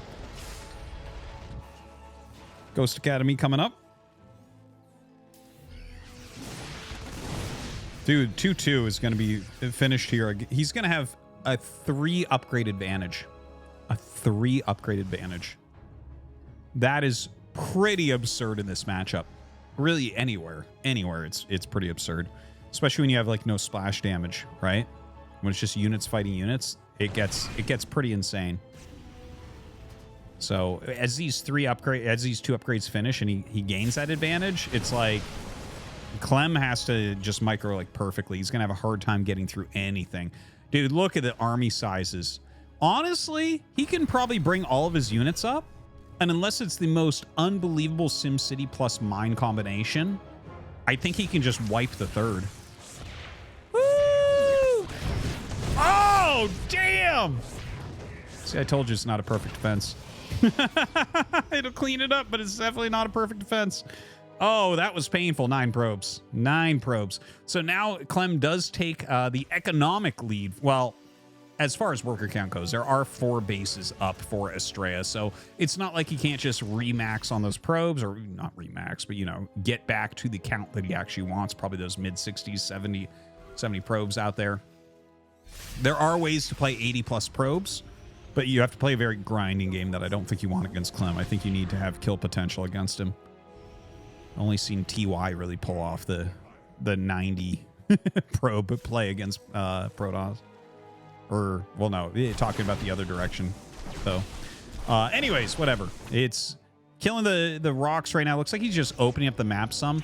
Now, one thing I really have to mention, because I was very excited about Estrella's position, he is getting up to 3-3, right? So that's good. But his army is like a meme army. This is like something SOS would put together, which is funny because I was just talking about how he's not like SOS, even though they both play very different from everyone. But it's like almost completely Zealots. So his army absolutely does not scale. Okay? As Clem reaches max, the Zealots, like, I mean, they'll run out of surface area, and then they just aren't that good. Honestly, I'd like to see exactly what his army is right now, because I think it's like 90% zealots. I think he has 30 plus zealots right now. No, I would say even more than that. He probably has 40 zealots right now. It's crazy. 3-3 almost done. Now, if you get one good trade with him, I think you're going to be pretty happy.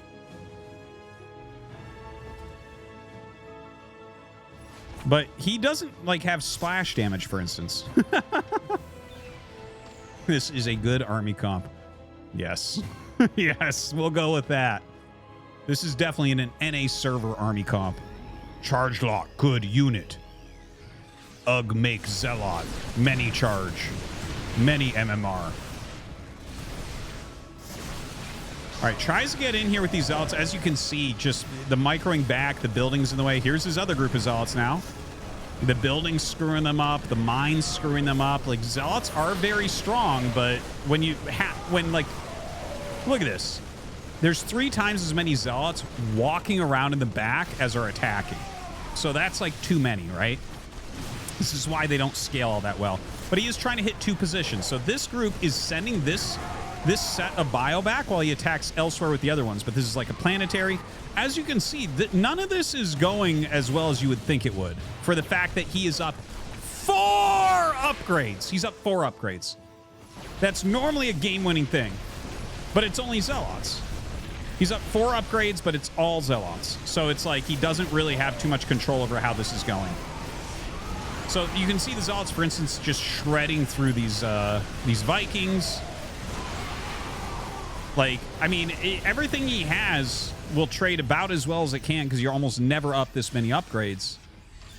But Clem's army quality is so much higher, it's insane. So we are having some Colossi being made. Now, this move should be very good. 3-3 zealots in the main base are going to be kind of scary.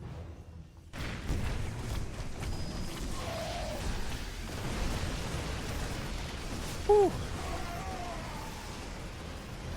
Yeah, trying to go over towards that third base as well, but the army's already there and waiting. Colossi are being made. Honestly, I feel like this is a game where you wanted 4 robos. If you guys remember when Classic was doing some of that stuff in like IEM Katowice, I'm a big fan of that. I think if he had set this up and had 4 robos, so that he suddenly has like 4 Colossus and 4 Immortals, I think that this game would look very different. But the fact that he's incrementing out Colossi this slow with these sizes of production and economy makes me a little bit nervous.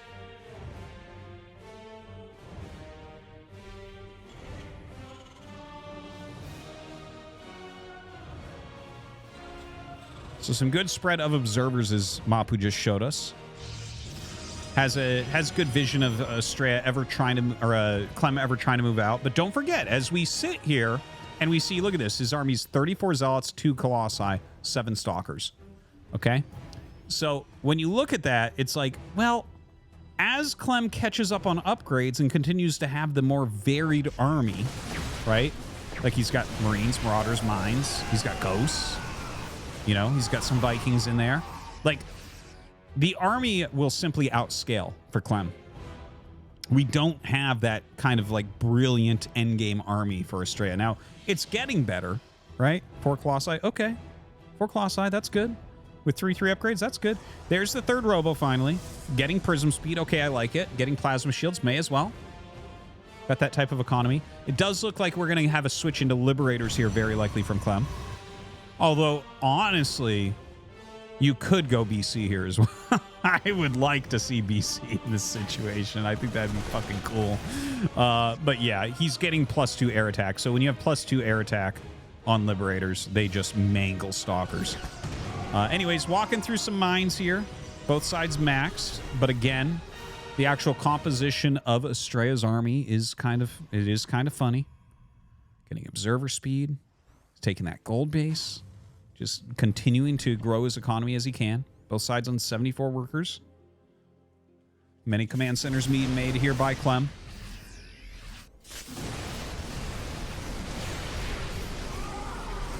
All right, now the Colossi can finally get in there and do their work. The Colossi are dealing so much damage here. Oh my god. But a flank comes in from Clem. The 6 Colossi trying to micro back, but you do need tanking units in here for them, which they are very low on. Now the Zealots, well, he does Zealots in the front. It actually forces the lift, but loses every Colossi. Now it looks like he'll charge in here again. There's no planetary there, so not going to be able to force him back. Just going to see the lift. Estrella, just a god. Unbelievable play from Estrella. Kills off this command center. Still not end of the world here for Clem, by the way.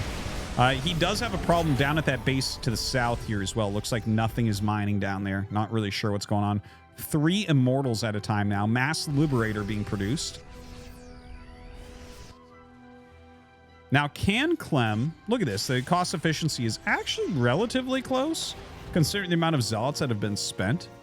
But now we're on 3-3 for both sides. We're about to have that +2 air attack for 5 Liberators at a time, which is kind of insane. And Estrella's going to have to decide how he wants to deal with that. Now, Liberators, you know, they are a little bit supply intensive. They are a little bit slow, so when they siege and unsiege, you can do things like walk around or come from a different angle, that type of thing. Estrella going to continue to expand.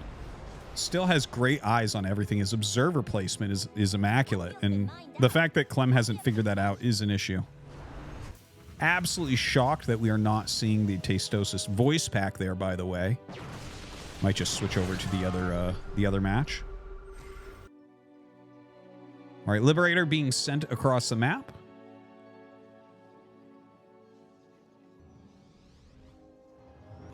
Definitely the army is becoming very interesting at this point. Stargate coming up. I wouldn't mind him getting into Tempest again, honestly. Oh, dude, he's getting that, like, that medevac upgrade. Sick. Put a gun to my head. I don't know the name of that upgrade. Yeah, the range. Very, very annoying here. Has to just stop mining on some of these patches for a bit, unfortunately. Might just be making, like, a Void Ray or a Phoenix to push these away, but, like, honestly, that's going to be so annoying. +3 attack on air. Another armory coming up. 6 Liberators at a time right now. The Liberators are actually a little bit out of control. Okay, yeah, he's just making a Phoenix to clear those. But a Phoenix takes a while to kill a Liberator. It's actually really annoying to try to clean up Liberators with a Phoenix. We just see 4 scans going off by Clem, checking everywhere. Making sure, basically, that Estrella is not switching into Carriers or Tempests or anything like that. One thing we haven't seen is a Dark Shrine. This particular game doesn't feel like you need the Dark Shrine as much as a lot of games, like, you know, those big mass DT Blinkins. It's probably good to get it just in case there might be a situation where it comes in handy. But it's not like a lot of late games where everything is spread a bit more. This is a very turtled position for Clem. All right, mass sieges. Dude, that is so many Zealots. It's insane. And look at how clumped they are, having a very hard time with the engage. But they do find some nice charge locations here. Busting up some of those Vikings as well that landed for defense. Yeah, won't quite kill that, unfortunately. Ooh, good disruptor shot, surprisingly. Blinks forward here. Oh, God, I think he might have just killed some of his units with the disruptors. And the Stalkers, for the most part, die. Look at this! Ah, he's bringing freedom! Ooh. Estrella gets out with what he can. 4 more disruptors being made. Absolutely bonkers game number 2.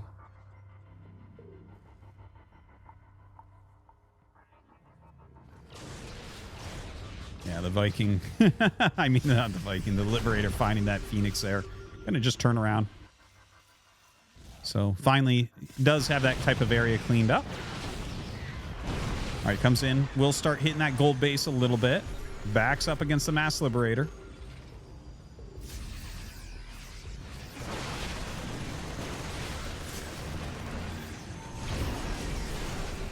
And you can see, right, the Liberators kind of make this no-go zone where it's going to be really hard to actually engage.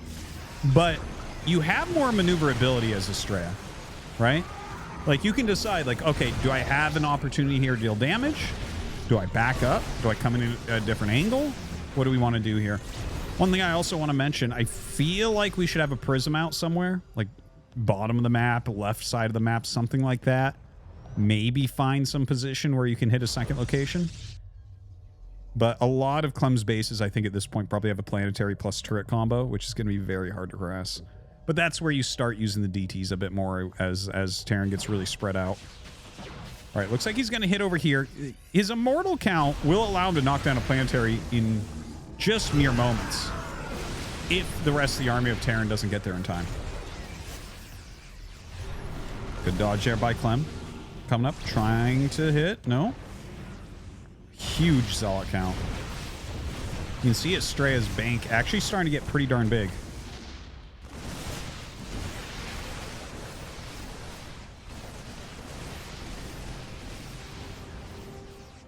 Fleeing there with those Zealots. Kind of brings it all together right now. Clem's army is pretty split here. Oh, he actually, I think he could have attacked in there and broken that pretty easily. Goes down to this location instead. Is sending out those disruptors. Just doing amazingly with the disruptor shots. Backs up against the libs. Bringing more stalkers up now. Yeah, 9 liberators still intact. Clem's cost efficiency going up slightly. It's gone up by about 2,000 minerals in the last few minutes. Or 2,000 resources, rather.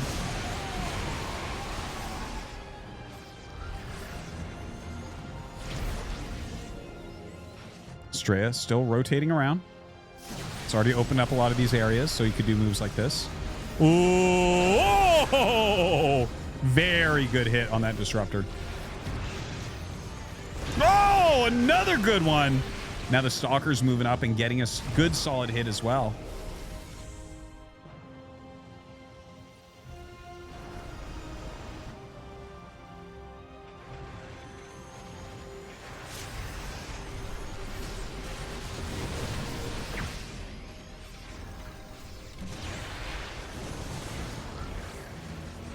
Just an amazing, amazing game that we're watching. I'm like sitting back in shock at how good this is. The maneuvering of Estrella. Look at this. Sends in his Zealots. Brings up the Stalkers actually to get that snipe off onto the defensive Liberator. But more Liberators go up, so I think he'll hold that planetary. Even though that particular base is not the most important base, killing a base like that can be very powerful because that base is a stepping stone to the base above it. If you lose the base in the middle, it becomes a lot harder to take the base above it as well. So I like the idea of Estrella as well to remove that, even though it's not really mining.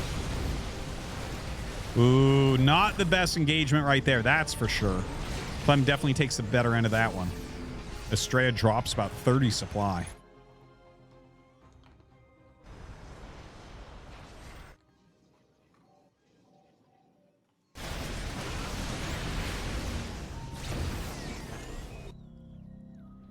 Just the constant maneuvering, rather. The constant sieging and unsieging of these Liberators. Just crazy. And that is a very brave step forward there by Clem. Not that many stimmed bio units, a lot of ghosts in there as well. The Liberators are really everything for Clem. Like, yeah, he's getting the MPs off, and he does have, obviously, some 3/3 Marauders in here, as well as a couple Marines. But, like, that army of Estrella will just turn and butcher you with these Immortals. Look at that. 4 or 5 Immortals in here the entire time. Anytime a Marauder is taking shots, he's just going to blow up. Look at this. Trying to target down some of these Liberators as well with those Stalkers. Let the Immortals do the tanking and the fighting against the ground. More Stalkers coming up. Can Estrella actually break through this army? He's down over 30 supply at the moment, but he just has so much. Looks like we had an F2 moment right there, bringing all of his units to bear, but that pulled his Phoenix out. I would love to see a Liberator sent to the side now. If you see that Phoenix, honestly, I think like a really great move would be to snipe that Phoenix and just send a Liberator to the right side. You'd shut down a base immediately. 26 Liberators have fallen this game so far. Craziness. And there it is. There it is, dude. Clem, you're so fucking good. It's crazy. But are you as good as Estrella? That's what we're trying to figure out in this best of 3. Another Liberator up to the north doing a good job. These gold minerals going to be denied for now. Not a lot left there. But honestly, Clem doesn't have a ton of mining going on. It's actually in kind of a weird spot for him right now, isn't it? Great Liberator harassment. Absolutely fantastic. He even has +2 air armor. I love that. I love that so much because those Phoenixes don't have any upgrades. So the Phoenix is actually taking 1,000 years to kill that thing. It is denying so much mining time. Look at that. Look how long that's taking. Uh-oh. This is Estrella maybe not liking his position so much anymore. Anytime you see like late game Protoss warping 1,000,000 Archons, it generally means other things aren't going right. That's not normally your best comp. Maybe if you're playing against Mass Corruptor, but just generally speaking, Mass Archon is not the way. So kind of a tough position here since he's warping so many Archons, right? Not that they're not good. Like, especially if they could get under things like Liberators, but it's going to be really hard to do that. One thing to mention is that obviously the concussive shells do not slow them, so maybe there's a good push tactic he can use where they push forward when the Liberators siege up, if he has the right position for it. Liberators continuing to move around for harassment. The mining is so low now on both sides. Look at this. Look at this. We barely have any mining going on. Oh my God. The Liberator harassment is out of control. Absolutely out of control. Yeah, the Phoenix is doing what it can, but again, against those double armor upgrades, it is taking so long. Not efficient at all. I think a Void Ray would be much better here. Okay, gonna lose that Nexus, and that is like these healthiest patches that he has left at this point, so that's painful as well. Oh God, he's just now getting Psystorm. The space, extremely important. Remember what we were talking about before. He leapfrogs from his other planetary up to this one. So a good, solid location. Very important base right now for Clem. Oh my God. Look at that. Disruptor balls coming up. His Archons are doing a good job tanking here, but he does have to back up. Does have to back up. Ooh, nice pickup by Clem. Estrella's down 50 supply, and it's all army. Wild. 60 supply, even. I think Estrella's dead. After just an absolutely ludicrous 28-minute game, I think Clem has done it. Estrella up 4 upgrades at one point. Absolutely one of the most action-packed, long, almost mined-out games that I've ever seen. Insanity. He's going to try to fight here, and I think it's probably correct. You've got to get rid of these Liberators. You've got to win against this army, and I don't think he does. I think that's going to be a GG, and we're going to go to Game 3. GG.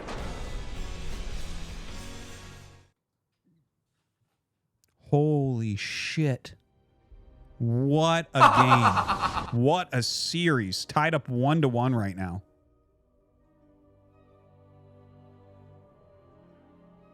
What's my plan for converting these StarCraft 2 viewers into Brood War elitists? Well, I was hoping the regular guys in the chat would just yell at them about how much they hate StarCraft 2. I'm sure that will win them over, guys. You guys do so well. You're such great spokesmen of StarCraft 1. Thank you, guys.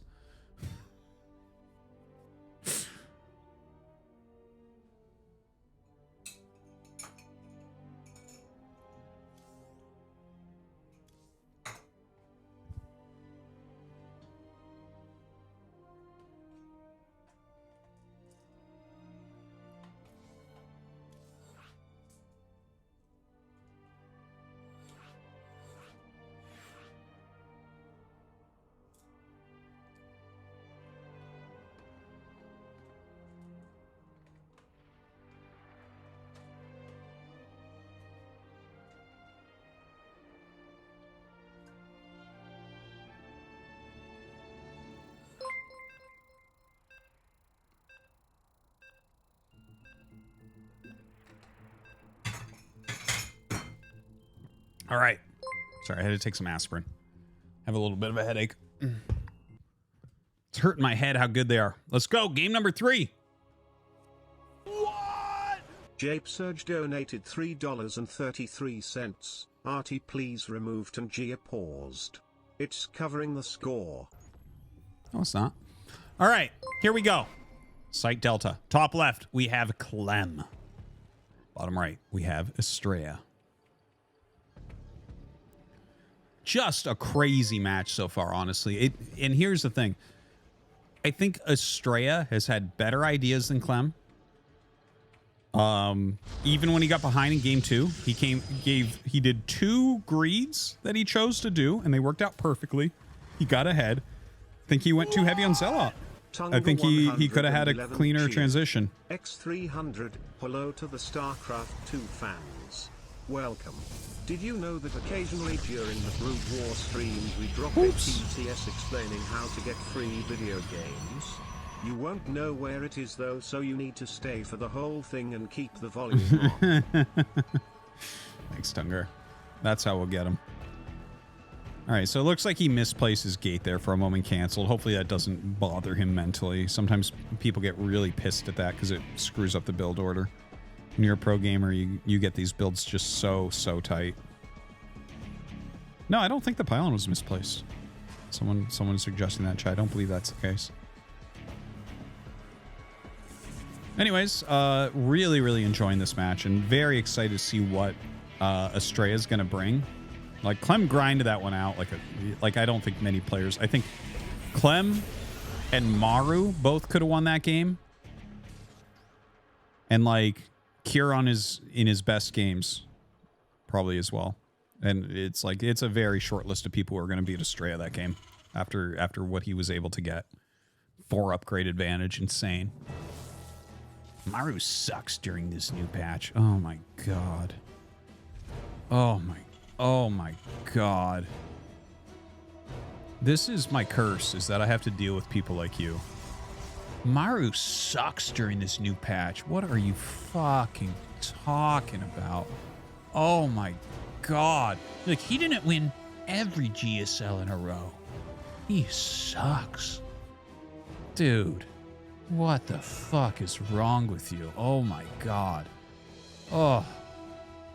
Disgusting. Alright, we have an Adept coming out. Gonna Chrono Boost some of those out right now. Get them across the map, get a little bit of scouting done.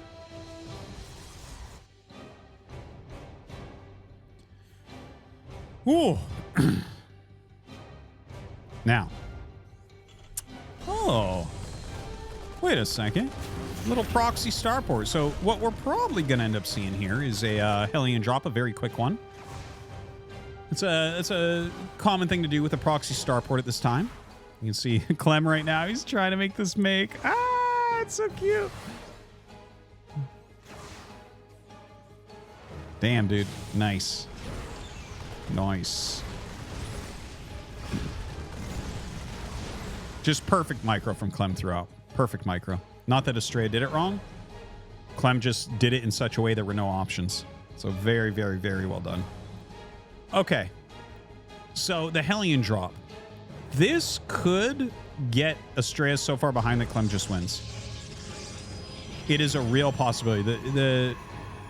And it's hard to tell that this is coming, I think, as well.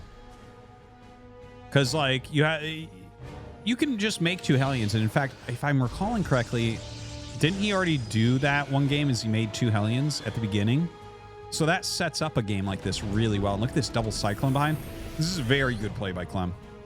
I think Estrella is going to be fucked here. Okay, so he has something trying to spot, and he doesn't quite see it. Oh, no. Oh, the quickest ever! Speed King Estrella. Good spread. He's still taking some damage for sure. 7 is so many. 10 is a lot as well. Oh, it just keeps going up. Ugh. Okay, 11. 11 probe kills. That's a lot. That's a lot of probe kills. He has double Cyclone at home. That's good defensively. Oof. Yeah, that's painful. And okay, so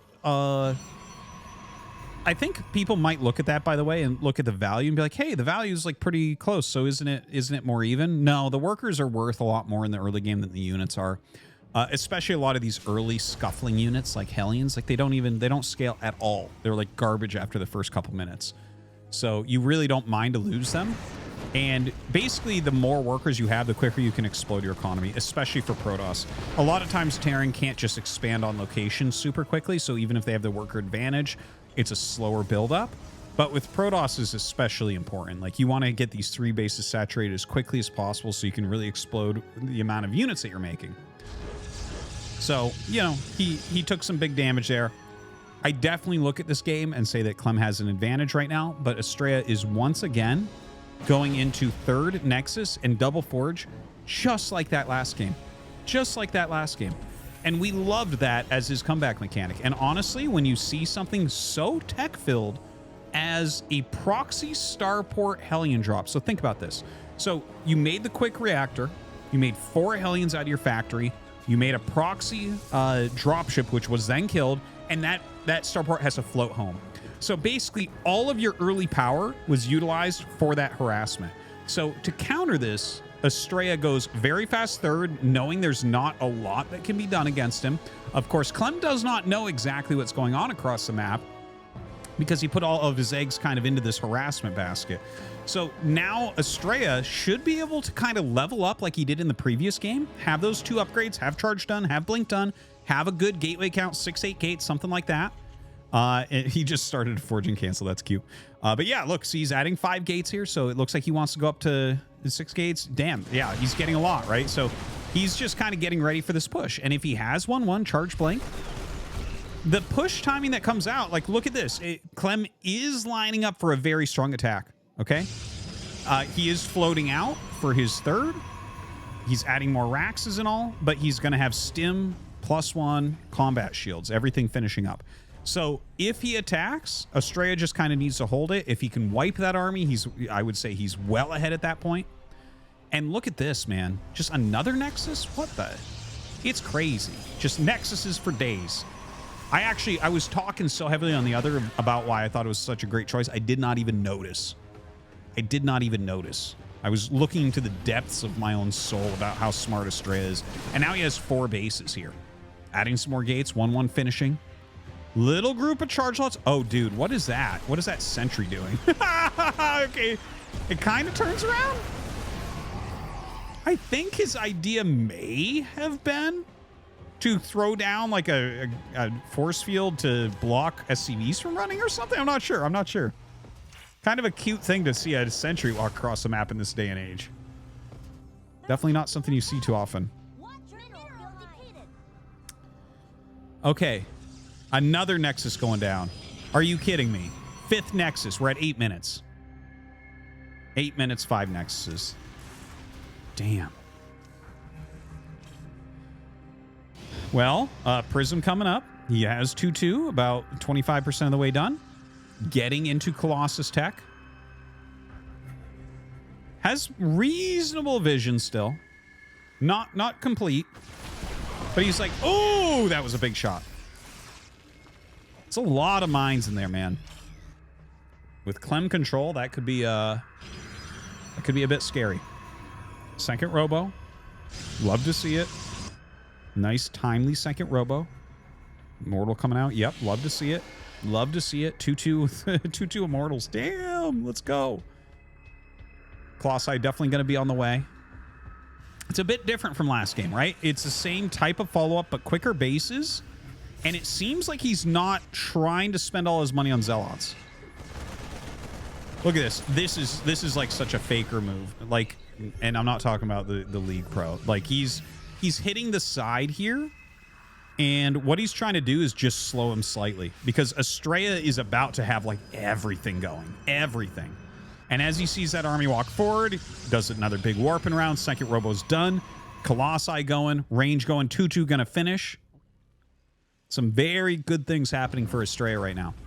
Clem, on Clem's side. I mean, Clem is just, he's naturally building himself forward. He's got 1-1.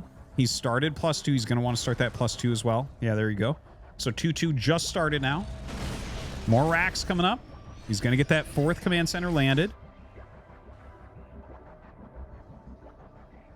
Going to try to get some harassment done. Might work out. Might work out. There's a lot to look at right now. Ooh, that's a quick pullback.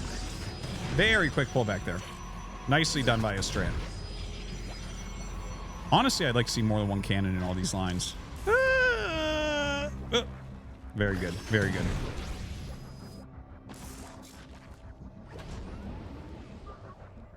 I love the little harassment going on by Clem. You know, something like this. You get 10 probes, you're pretty happy. Even if you don't, it's okay. You're kind of keeping them busy. Ooh, good pick off there. All right, clears out all the mines on his side.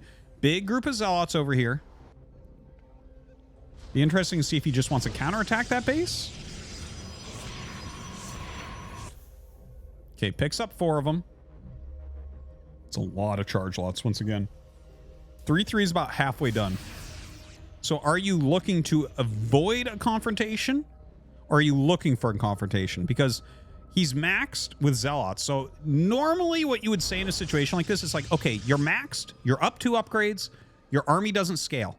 Oh, dude, look, he's adding the 2 robos. That's literally exactly what I said he should have done in the previous game. Before you spend all your zealots on these attacks, make sure you have 4 robos behind so you can make big rounds of Colossi, big rounds of Immortals, and he's going for it this game. Beautiful. It's the best improvement I can even think of based on what he did in the previous game. All right, he does start to attack in. You can see the zealots are not attacking. Most of them are not attacking. The Sim City is absolutely crushing him. Throws a force field down, which honestly I don't think does anything for him there. Clem coming up with his whole army. Yeah, he's going to be able to pick off that Colossi super fast. Not really liking this engage right now. Does start to get an okay engage with these zealots. Does want to pull back, though. More stalkers at home. 3-3 is just now going to finish. 4 disruptors being made. This is what I want to see. Beautiful. Beautiful. The 4 robo is really going to change the way that this game goes. Right? In that last game, this same type of position, he only had the 2 robos, and he started 2 Colossus, and then 2 more Colossus, right? And it was slow. It was slow. It was slow. With these 4 robos, he can actually make a very high-quality army very quickly. So when these zealots are dying, it's okay. If their counterattack comes, he's going to have better units to defend with. Okay, the zealots get pulled back once again. Again, not trading super well with these zealots. Gonna go with another attack elsewhere. Higher quality units over here. Put on a little bit of damage. Forces a cancel. Yeah, the zealots once again having a hard time with that Sim City.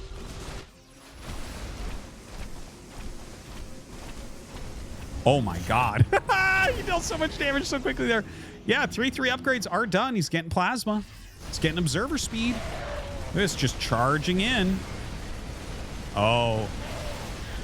Yeah, you can kind of see, really, how we have 5, 6, 7 zealots not attacking for half the time. But, you know, he's got enough, and he does start to bowl through some of this. That Marauder seems to be just about invincible. And the rest of these will be picked off. But, again, this is okay. He's got a huge tempo advantage right now. Dark Shrine is on the way this game. That's something he did skip in the previous.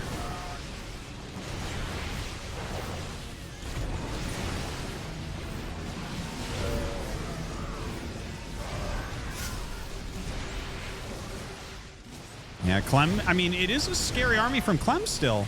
He's picking off some good quality units, but, like, look at these Stalkers with their 3-3 upgrades.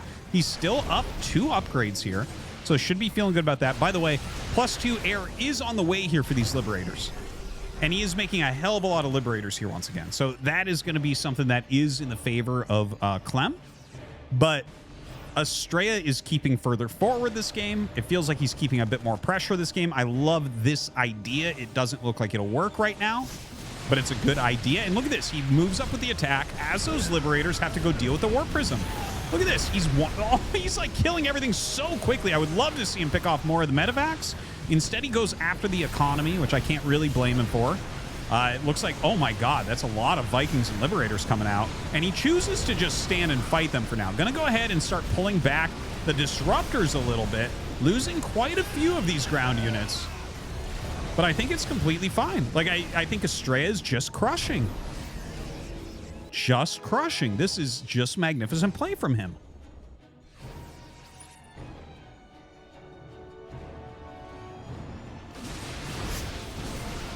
I'm like, Estrella might be the best Protoss in the world right now. It's a possibility. It is a real possibility. For me right now, it's like Max Pax is really good. Creator's really good. You know, I think Classic and Hero are both very good right now. But Estrella, honestly, if I look at his strategies, if I look at the theory behind his moves and everything, this is a different level. This is a beautiful thing we're watching right now. He's already 2-0'd Solar here tonight. Here he is.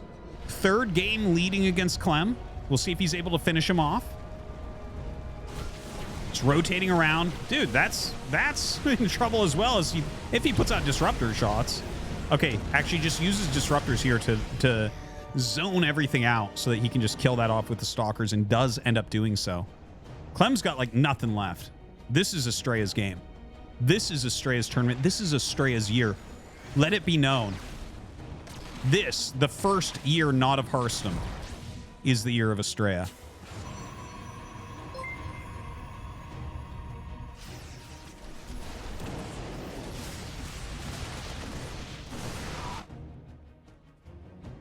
Estrella right now can do basically anything. His army is so good. It's so strong. Even if he loses it, his bank so much better than Clem's at this point. Look at this. So many disruptor bombs coming out, clearing absolutely everything. GG, well played. And Estrella goes to the finals. Unbelievable play from Estrella. Unbelievable.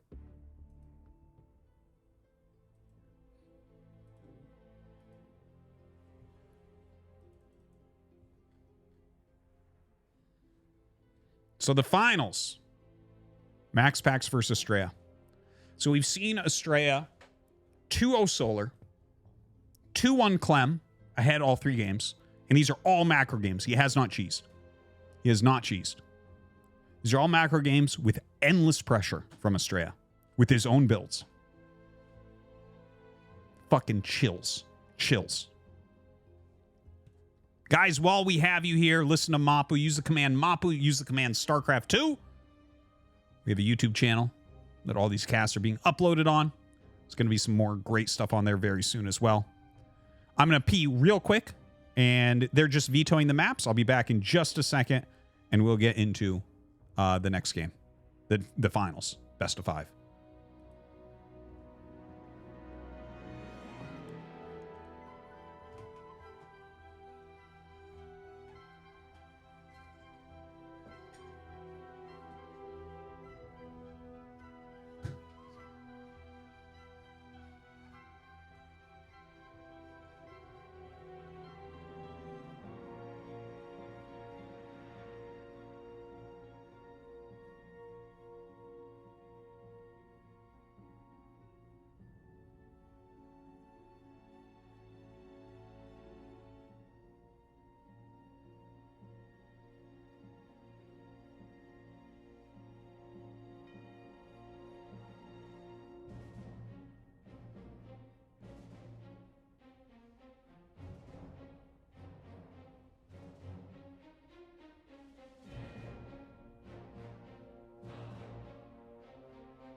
All right. All right. We're back.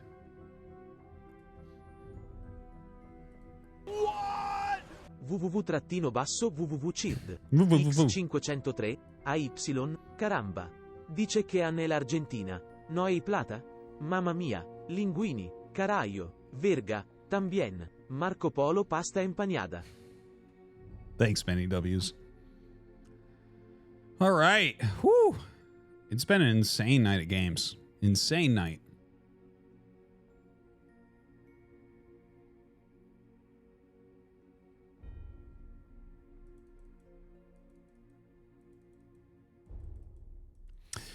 All right. Looks like we're hosting up the game right now. Again, I hope you guys are enjoying the stream. I do cast this cup every single week, so please make sure you follow my channel. After this, we'll be playing some Brood War. Always a blast. And yeah, make sure you follow the YouTube channel. Use the command Starcraft 2 for that. There's some really cool stuff that me and Mapu are going to be putting together for that. Mike is not muted. That is not correct.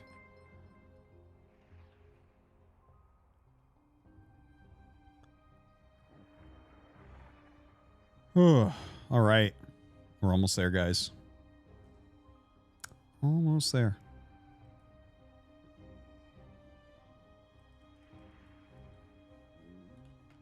Just a couple more minutes. I think Estrella went to go pee or something. Let me get my sweater. Getting cold. You can go poop. You got time. It's going to be 3 to 5 minutes.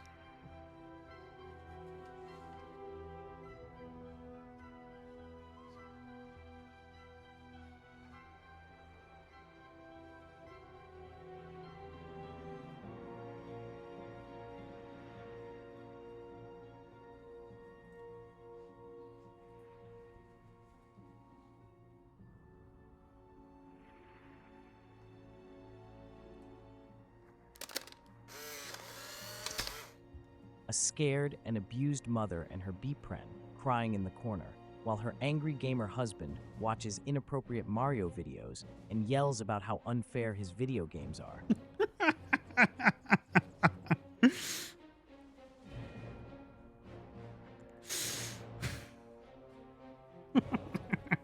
My video games are unfair. They are unfair. And you know it too. You fucking know it. You make it sound like I'm some sort of man-child, like not taking care of my responsibilities. My responsibility is greater than you understand. My responsibility is the world and telling the fucking truth about Protoss.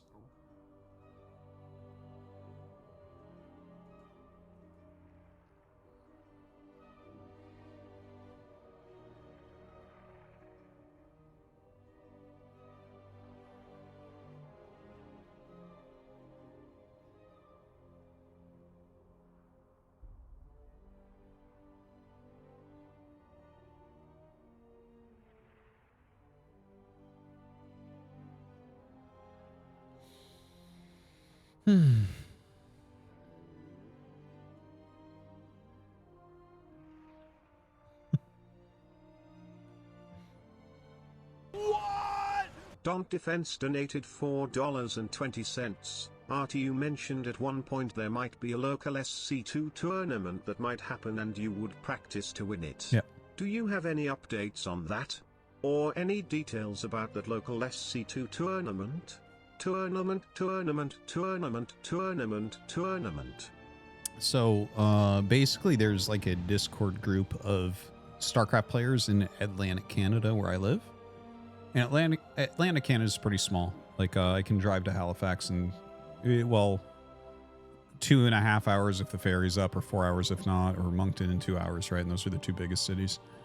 So they have LAN tournaments sometimes, occasionally. Like they had one, I don't know how many months ago, but I wasn't aware of it. But now that I'm in that group, they just, I told them to let me know, and I'll go if they have one that I can fit in my schedule. But, yeah. Oh, you're in Fredericton? Well, expect to see you if there's a tournament in Moncton or Fredericton or wherever. But yeah, I would drive to something like that.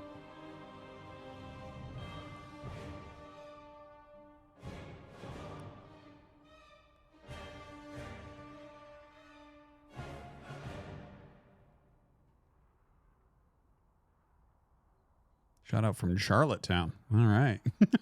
Shout out from Montague.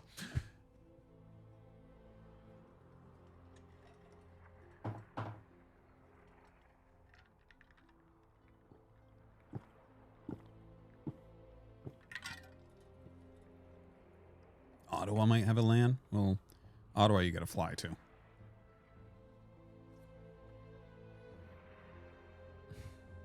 Absolutely, I overpay the mods.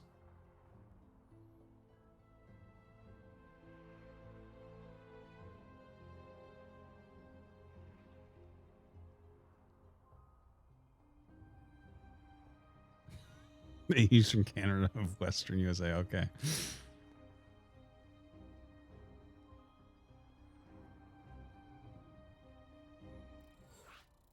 And SC2 land in New Brunswick. You got to tell me when and where, man.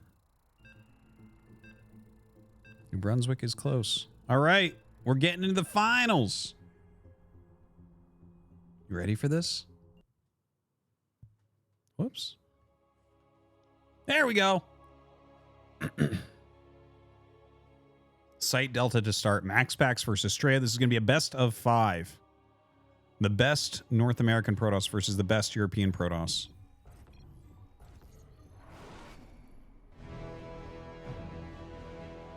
And we have Max Packs in the top left. Strea in the bottom right.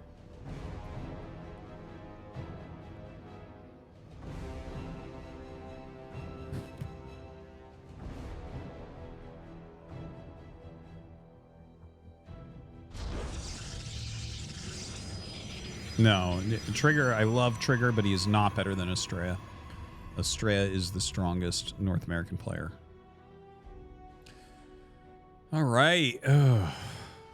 Excited to see what they're going to pull against each other. Estrella is very, very smart. Max Pax is just very good at everything. But I think Estrella is just one of the smarter players. So, kind of excited to see how these two match up.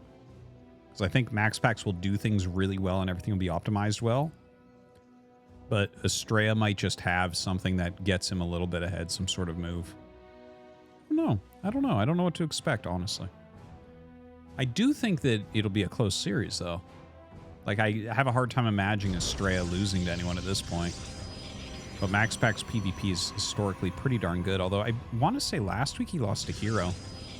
Fairly certain Hero 2-0'd him last week, so who knows. PvP can be a fickle beast. So Max Pax is getting a very fast Nexus. So is Estrella. In fact, Estrella's a little bit faster. All right.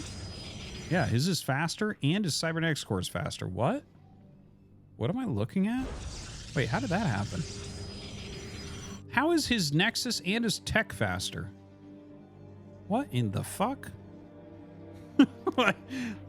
Like in the early game, I don't pay that much attention. He cut a probe. Let's take a look. You're right. Look at that. He's down 2 probes. Well, we'll see if that pays off for him or not.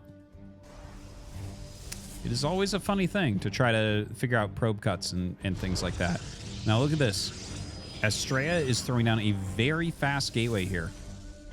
So he's going to chrono boost his warp gate probably nonstop at this point. So this would be why he wanted to get everything up faster, I think. Stargate on the way. But if you're playing Stargate Oracle here, and your opponent suddenly comes up with 3 times as many stalkers as you have, well, that's an issue. Very interesting game. Uh-oh. He saw it. Good scouting by Max Pax. Now, Estrella, he's not going to lose that pylon. He's actually going to be fine. He's going to have this stuff finish. But now Max Pax will go voids. Now, the thing is, everyone knows this, right? Anyone who's actually into StarCraft 2 knows that Max Pax does not lose his expansion when he has Void Ray Shield Battery. He is the best at holding that in the world, for sure. Okay? So, honestly, I think you make a round of stalkers or 2 maximum, and you tech up at home. Like, you do not over-push this. Because I think over-pushing this is like how you let Max Pax get into this game. Look at this. Max Pax is making an Oracle. Oh, dude. I love this game already. I love the back and forth. See this Twilight coming up? And he's going, the fact that he's going Oracle right now, I think he realizes, he's like, yeah, you're not gonna bust me. You're not gonna go hard. And he's not going hard. Look, he has 4 stalkers. He's probing up at home, getting his gases, doing all the things. He forced a couple shield batteries. He forced a Void Ray. There's another Void Ray. Okay, whatever. I think we'll just see Blink go up. Who knows? Maybe, yeah. Maybe more than that because he got 4 gases, right? So it could be like even a Dark Shrine if you wanted as well. Obviously, as you see the Oracle fly in, you might avoid that. Ooh, very good Oracle. Very excellent Oracle. Okay, they're tied up on workers now. And of course, Estrella has pulled back at this point. Estrella with his 5 stalkers, going to try to get a little bit of damage here. Trades a stalker for a stalker. No biggie. All right, looks like he recalls those stalkers home. Robo on both sides. Of course, Blink going to be a lot faster here for Estrella. Will these Void Rays make a big difference here? I wonder. Is he just going to pick away at the wall, maybe? Kind of surprised we don't have 1 shield battery here, by the way. Oh, dude, that's a big move. That's a big move right there. Get a Don't Defense pylon. Powering all those buildings. For those of you who don't know, Don't Defense, one of our guys in the chat today, played in the tournament and did that same exact move, powering too many buildings with 1 pylon. So I thought to name it after him. I'm so clever.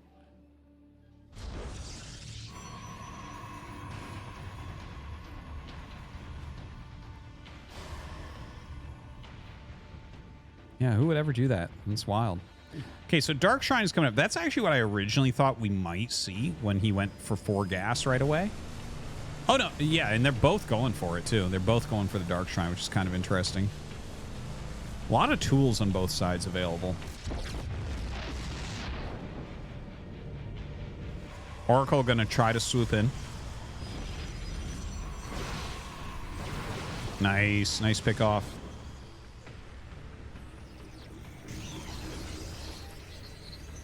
Kind of a fun game so far. A little bit of back and forth. No real damage. You know, they're staying within a few workers of each other throughout. It was a Max Pax probe advantage. Then it was Estrella. Now it's Max Pax again, but within 2, like basically the whole time. 3rd Nexus gets started on both sides. Very, very close to each other.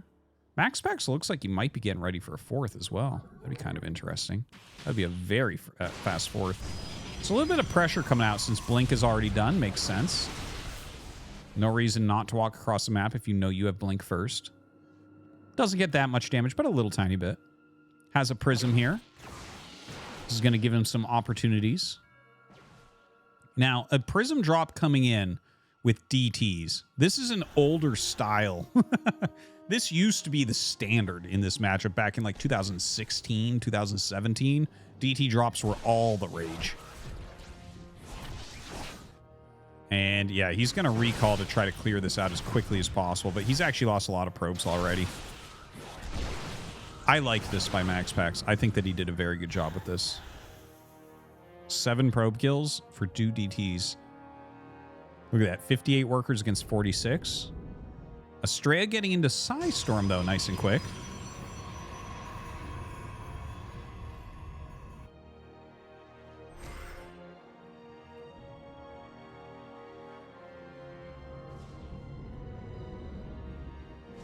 All right, Psy Storm, I believe not quite ready. Yeah, we got about 15 seconds left. Yeah, plenty of Stalkers here with that overcharge, so he does force him back for a moment. Storm done now. Going to have 3 Storms available. All right, good pick off on that. Good pick off on that. DT will still get a few kills, though. 51 against 63. Now, are we going to see a Storm drop? because storm drops, they're not as good as in StarCraft 1, but you definitely can clean up some probes. You get 2 storms off, you can kill a nice little chunk. 10 worker advantage for MaxPax, who starts as 4th. Does have a quicker upgrade as well. Does feel like MaxPax is just pulled ahead, slowly but surely here. And honestly, like, you do have to give it to him. Like, it feels like he's just slightly outplayed him to get into this position.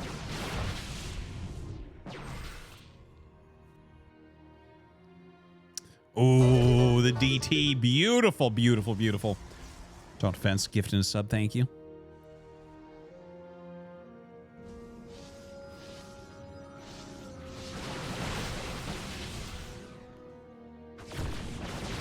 Yeah, that would have been a bait to try to blink in there and get that. Yeah, it just feels like MaxPax is just slightly ahead in every single way right now and is just punishing perfectly throughout. Truly a beautiful PvP. Oh, damn! 11 probe kills. All right, so he did end up getting a drop-off. We missed that, though, unfortunately. It's all right. Mapu normally nails it. Stalker's coming down, trying to delay this 4th base a bit. He does have the superior Stalker number, but as 3 more come down, MaxPax will back out.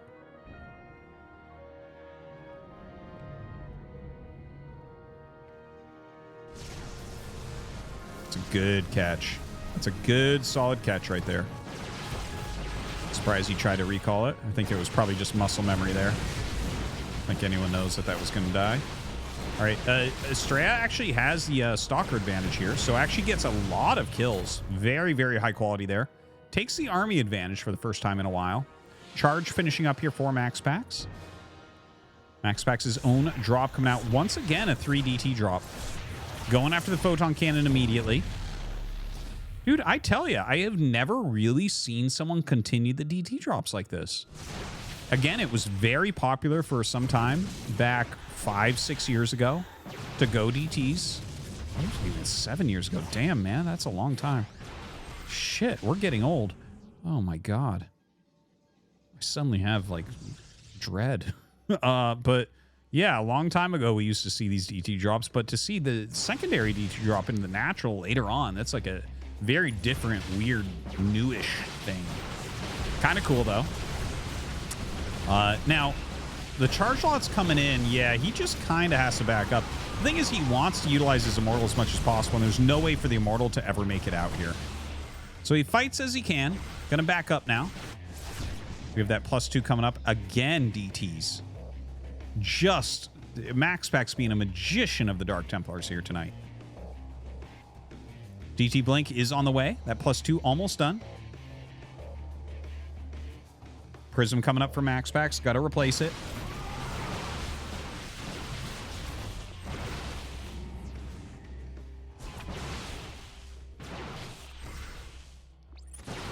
All right, it does end up getting the pick. 2 more Nexuses going down. MaxPax just keeps the edge on the Nexus count the entire time. I wonder if we get into Disruptors at some point here.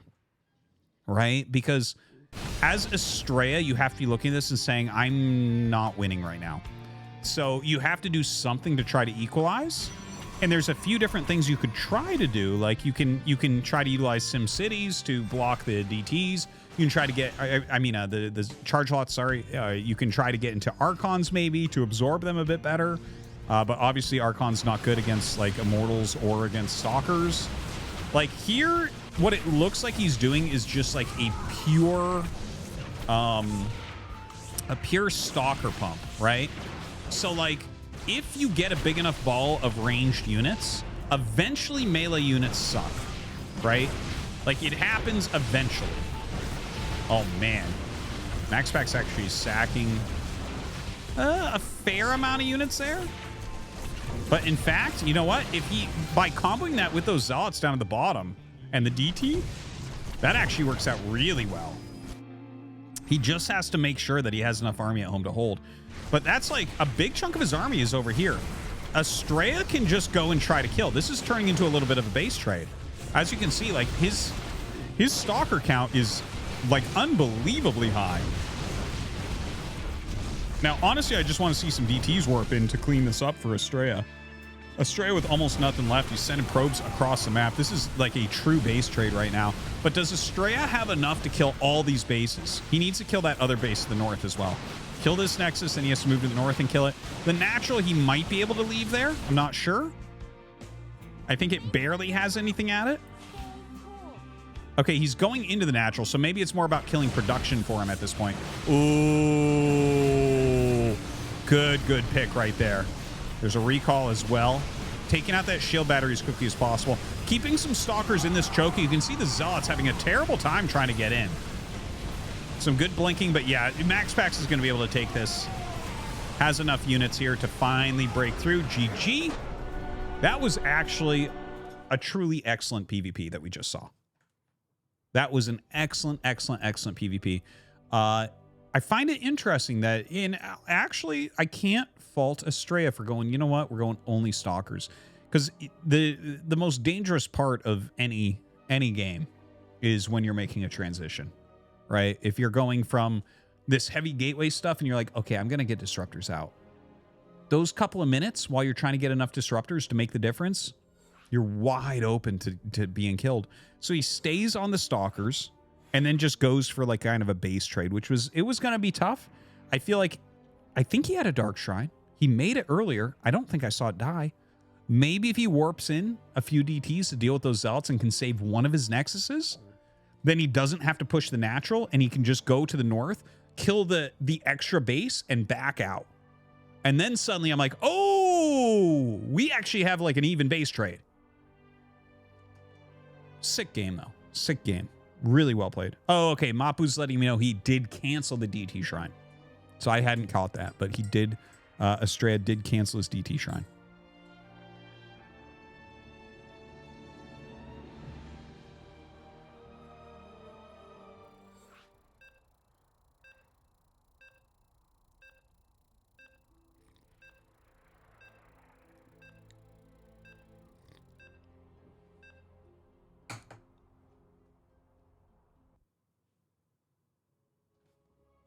I love how obsessed people are over Estrella's name. For those of you who don't know, Estrella's legal name is Max Angel. And people just love pointing out that that's his name. And it's like, is my name not cool enough to keep pointing that out? Dan Stamkowski, that's a pretty good one. It's like 90% is good. No? Okay, never mind.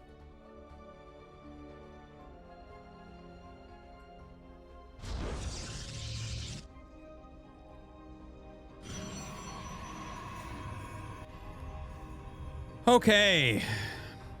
Taking a look at this game, guys. Already it's madness. We're on Equilibrium, which is a very, very long map.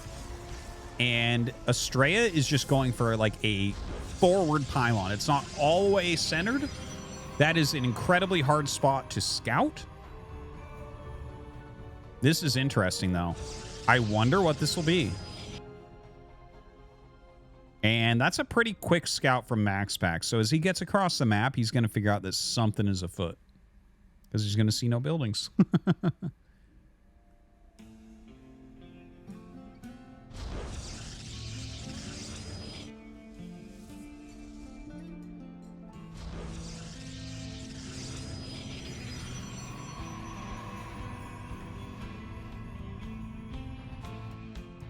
So double gateway with one gas at home. He's finishing up his second pylon. Dude, I don't know. With how quick MaxPax scouted this, and now he's like gonna maybe find it. That's crazy. He's gonna find it. No? Wild.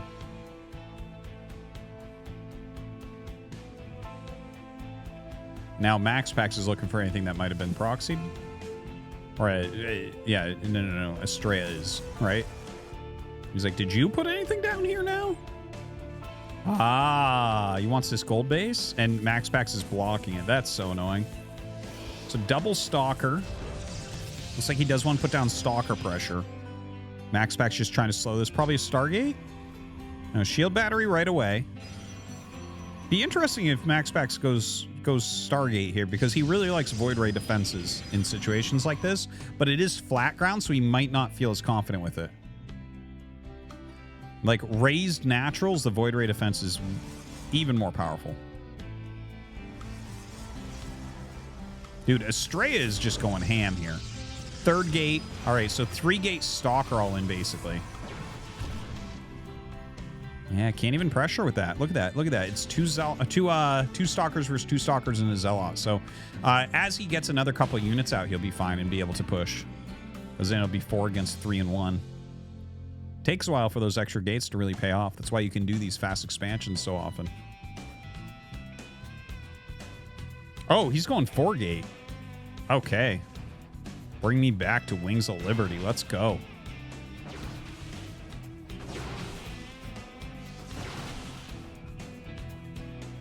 So this is going to come down heavily to micro and some decision making.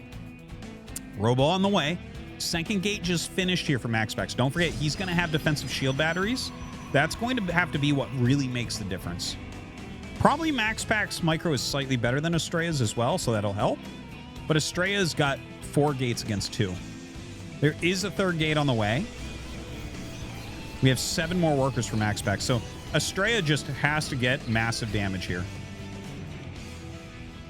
Massive damage. Let's see if he can do it. Yeah, it looks like he wants to right now. Oh my god. He just drilled his probe in? That's crazy. I really didn't expect that. Dude.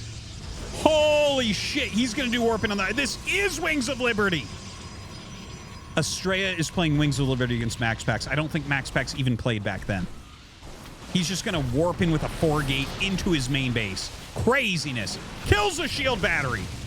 This gateway can be taken down now as well. Ooh, loses a Stalker. A little bit sloppy there. A little bit sloppy.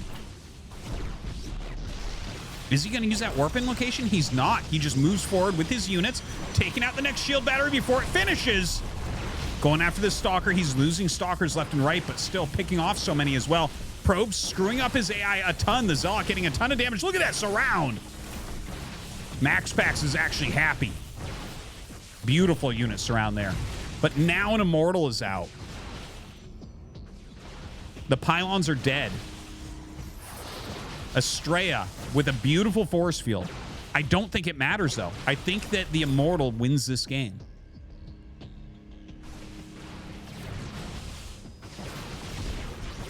He's going to pick off this gate. You know, maybe you get the Cyber Core? And then you just have to fight against 2 Immortals, 2 Stalkers, something like that? Maybe. Maybe.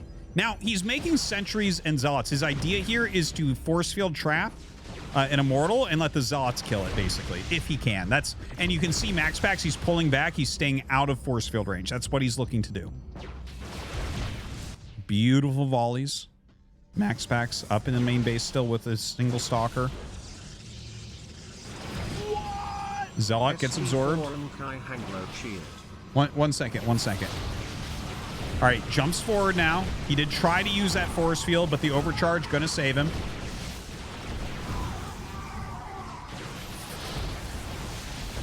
Estrella trying so hard to get this victory, but it's not gonna happen. The Immortal's just so strong defensively here. A solid micro overall from Max Pax. Had a good idea what he wanted to do the whole time. This is maybe the last-ditch effort here. Make him follow up with units. Doesn't seem like it's going to be enough. GG. And that's going to be a Max Pax win.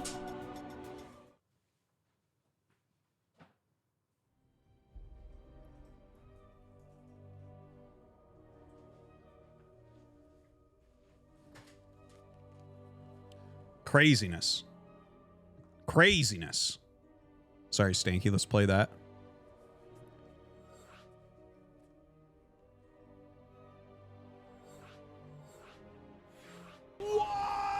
ST4 and Kai Hanglo cheered. X300, RT, I have a Christmas song for you. I think you're going to really like it. Here goes. Let's hear it. So I'm offering this simple phrase to kids from 1 to 92. Though it's been said many times, many ways, this fucking game is bullshit. Fuck this fucking A man game. with defined muscles, He visible literally named just Max sits Angel, there. cradles a Holy smaller hell, man with where is my train conductor hat? Thank you, Stanky. A man with defined muscles, visible named Max Angel, cradles a smaller man with youthful features named Dan Stemkowski. The two look peaceful and content. Damn. All right, let's go to our next game. Game 3.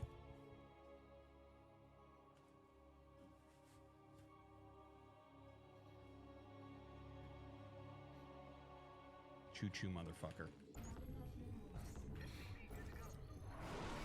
So we have in the bottom left, Max Packs. And in the top right, Estrella. All right, Estrella sending out a very early probe here once again. Does seem like he wants to try some sort of cheese.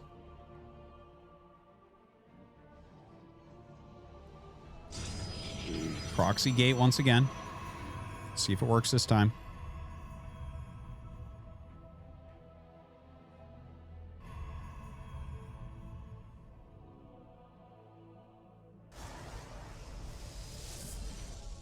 All right, one gate. Obviously, it looks like it's going to be 2 gate, but Max Pack's scouting quickly once again.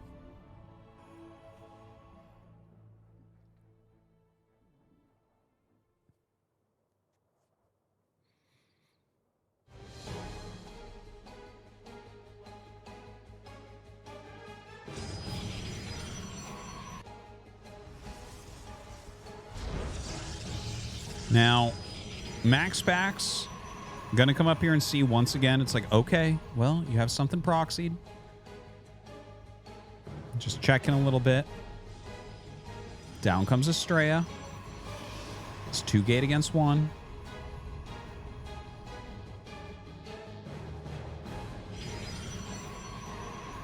Throws down his Cyber. Cyber going up for Estrella as well.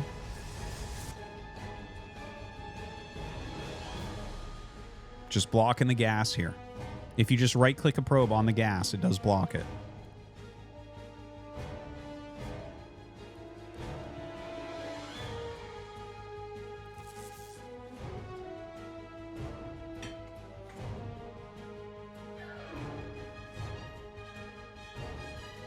I'm like kind of holding my breath right now, right? Because now you see it's like 2 stalkers against 1 stalker being made. Okay, so he can put pressure on with that. But there's going to be a battery. He's making a robo.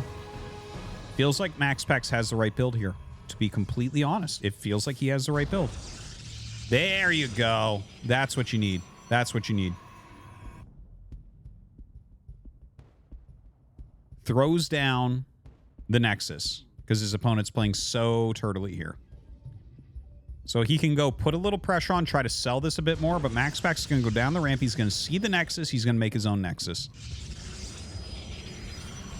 The only other thing would be to all in. And, like, I mean, maybe he could all in. Like, honestly, this type of situation, Prism Immortal is insane in. Absolutely madness in.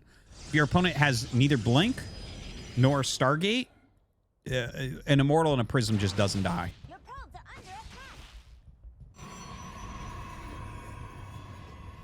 So let's see what he goes for. Is it going to be that Nexus? Is it just going to be an all-in for Max Packs? There's the Immortal. All right. He's going for it.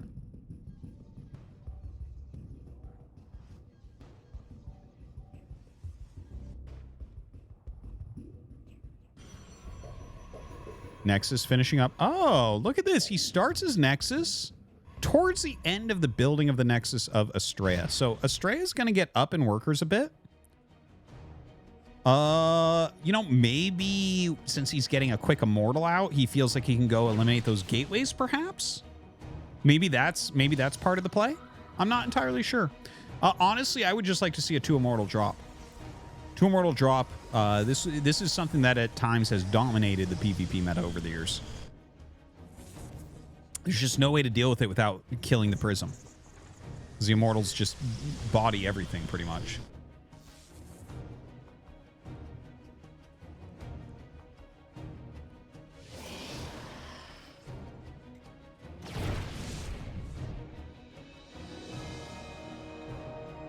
Observer coming up. It's like a little stalker, maybe counterattack coming.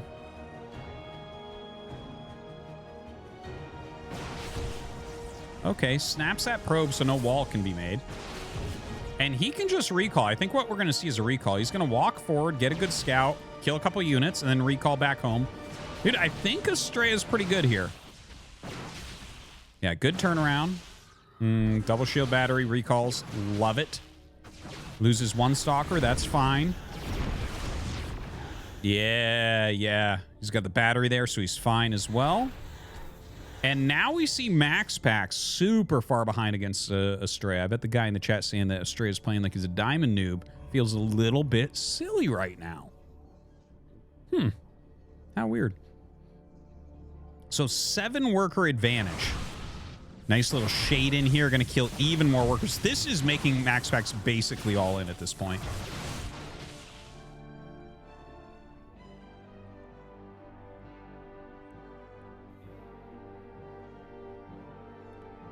Yeah, both them flying around with it. This is something from Wings of Liberty, honestly. Once 4-gate, warp gate plays like got solved basically. So they nerfed the shit out of pylon radius and going up on high ground and stuff like that. It made warp gate take longer, like all these different things. Like a lot of times you'd end up with just 2 prisms with immortals flying around. Some silly stuff. Now he's going to go ahead and clear this area. So this is a good move from Max Packs. Obviously he needs to do that. But right now he's down 9 workers. Can't be feeling too good about his position.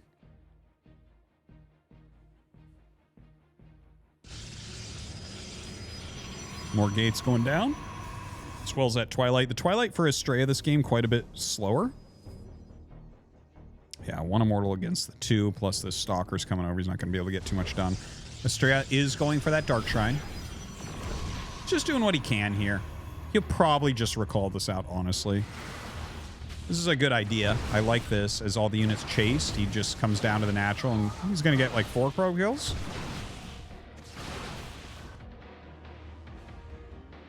And then this is like, well, yeah, that's fine.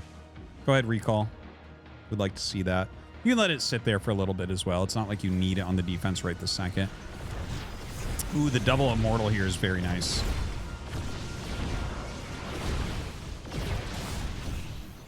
You can see just how strong that double prism drop is. All right.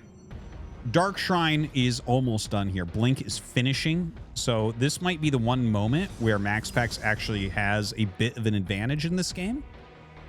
I think this is that moment. Like Blink is just now finishing. So look, he can chase. Decides not to.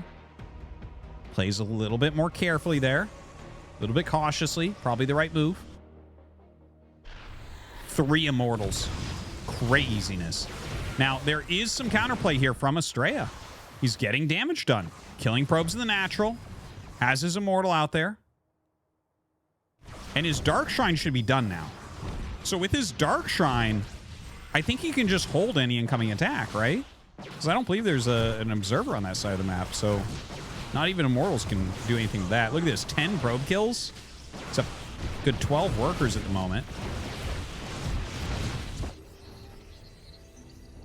Does have that 3rd Nexus coming up. 3rd Nexus as well for Astrea. He places it off center. So instead of the regular 3rd place, he puts it over where you might take your 4th or your 5th Nexus. Just so Max Packs won't scout it so he can get it up in a reasonable time. Because Max Packs has map control right now. So very good mind game there from Astrea. Max Packs doesn't even bother to scout that because it's so easy to kill.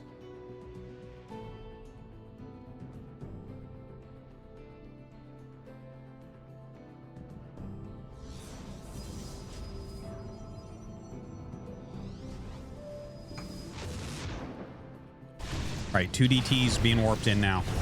With the Immortal. Insane. Okay, he does end up picking off the Prism. So that's kind of nice. The DTs plus the Immortal will end up actually getting reasonable damage still here. Yeah, not quite enough to attack in through there. Damn, Immortals are crazy. More Stalkers coming down. DT Blink on the way. Charge coming up here for Max Pax. Dude, this is a crazy, crazy game, but the amount of probes that Max Pax is losing, I'm surprised he even has 34 right now. The numbers that Estrella's been posting.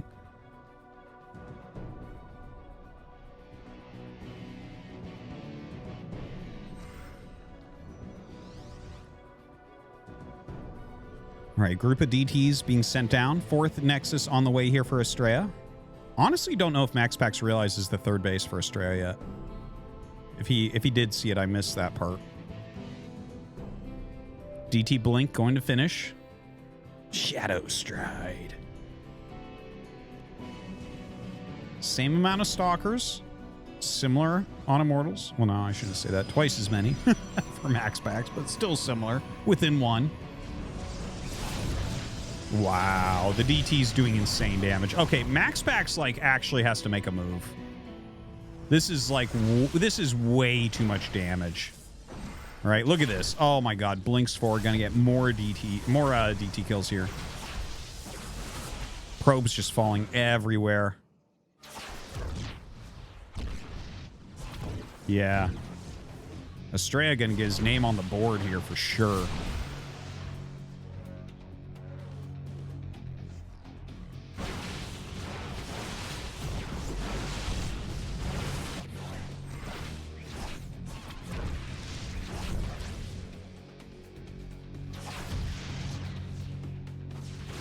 All right, so it's 20 workers to 54.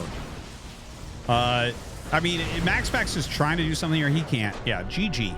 So Estrella kind of smashes that game. That was very, very well done. Crazy PvP series.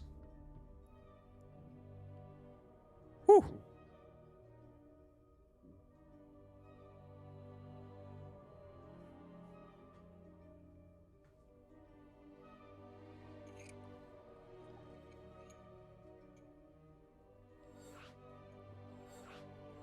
People are saying he tapped as soon as he saw that third. Makes sense. Sometimes you don't know exactly where you're at. 111 cheered. X300 What's up, Tunga? ART. Yo. I don't know if I've ever told you this, but I know Clem in real life. Cool. Just the other day he was telling me that people who like only Starcraft 2 but not Brood War usually have Chodis. Make of that what you will.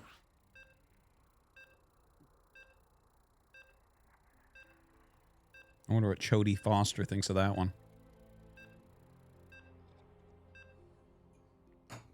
All right, guys, we're going to get into game number 4. 2-1, Max Pax leads. Here we go.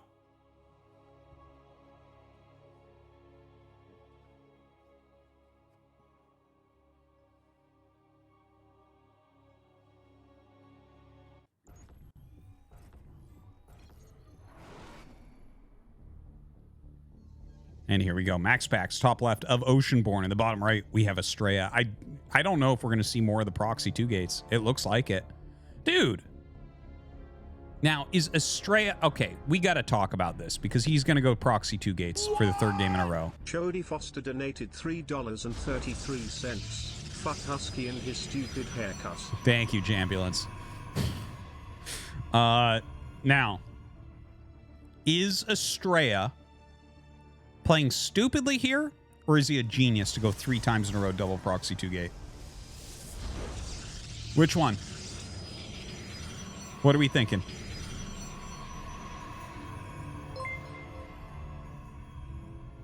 Oh, the Firefly build? Actually, I did hear about that. Both genius, stupid. Okay, so we got opinions all over the place. All right. So the probe goes by. Actually, I think I did cast Firefly doing this once, if I'm recalling correctly. I believe I did. Yeah, Firefly is a... I forget if he's Chinese or Taiwanese Protoss player. 2 gate here from Max Pax. So he is not wanting any of this 1 gate fancy defense anymore.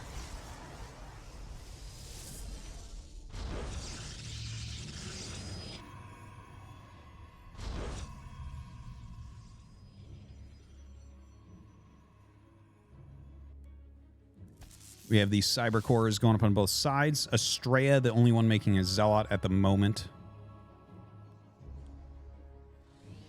2 zealots. What's this mean? What's it mean? The thing is, Estrella is the type of player that has like branches for everything he wants to do. So he might have this lined up where it's like, oh, if they go 2 gate, you go 2 zealot. Because then you're 2 zealot, 2 stalker against, you know, 2 stalker maybe. Maybe something like that. Not entirely sure. But yeah, it looks like that is actually exactly what we're going to end up seeing here. So the 2 zealots are walking forward. I believe, did he wall him? Did he wall him? Oh, no, he's just putting down his own pylon there. We might see offensive shield battery or something like that. Okay, the 2 zealots are eating a lot of damage here. But the 2 stalkers are coming now. So it's like, okay, you lost about a zealot's worth of health there. Dude, this is crazy. This is crazy. This is crazy. Oh, my. Look at this. Wait, does he have this mathed out perfectly for this?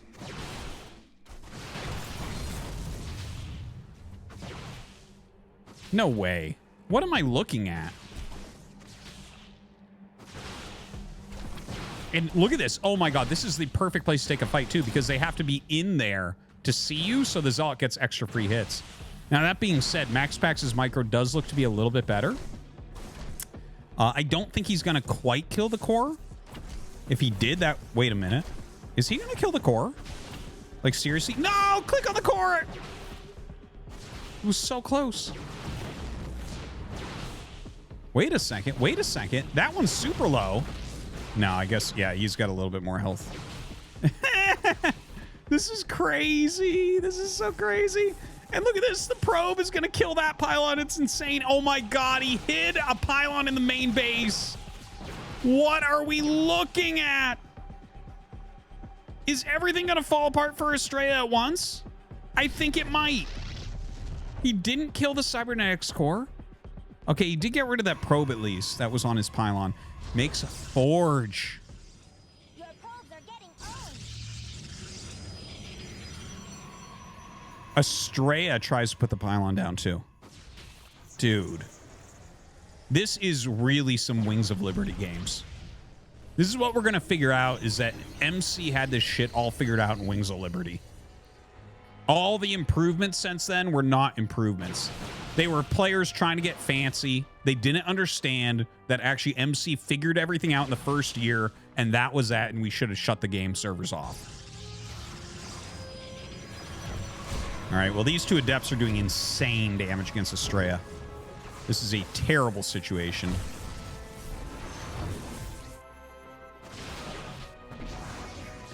I think the game is very close to over. I don't know that Estrella has any chance to come back from here. The 1 photon cannon going to keep him alive for a moment, but he's going to lose. Yeah, he's going to lose all this.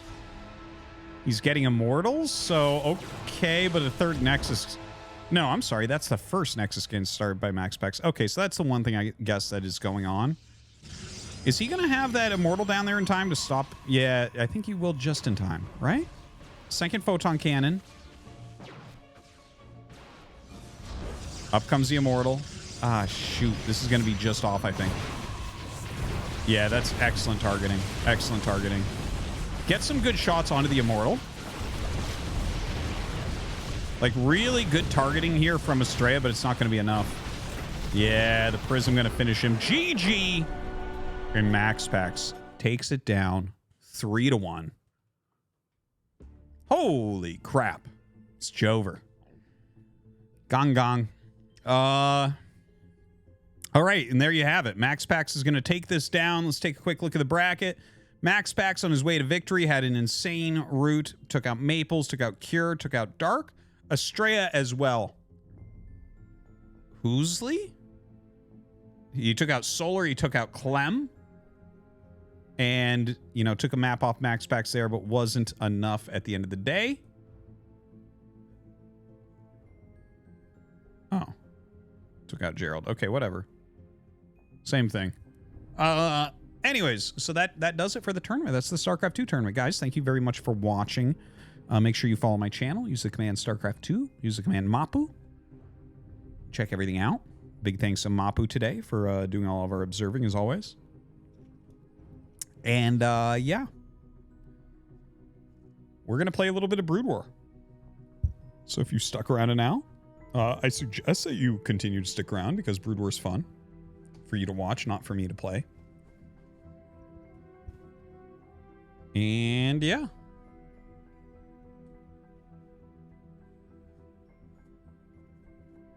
Yeah, you guys all got the same idea there. That is for sure.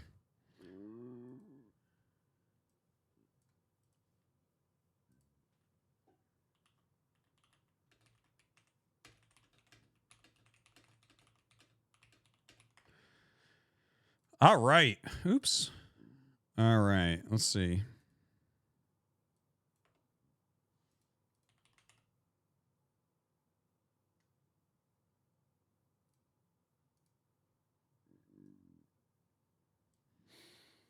Here we go. I was talking at the beginning of the stream. I think most of you weren't here at that time, but I have a new TVZ idea that I'm going to be working with this week. Completely original idea. I've never seen anyone do it. The idea is to open mech one fact, producing consistently pretty much off of one barracks, one factory, and the 2 command centers. Block what comes. You have speed vultures. Block what comes. Have Goliaths out. Scan, figure out what's going on. Go into plus armor Marines. This is the idea. It's hard to explain the whole thing. Like, I've got the game plan up to, like, basically Hive in my head. But I got to play it some.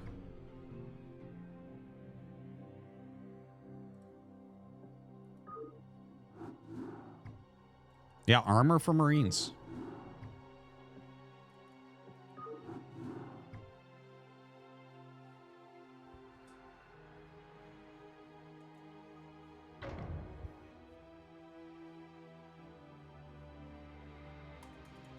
Why armor?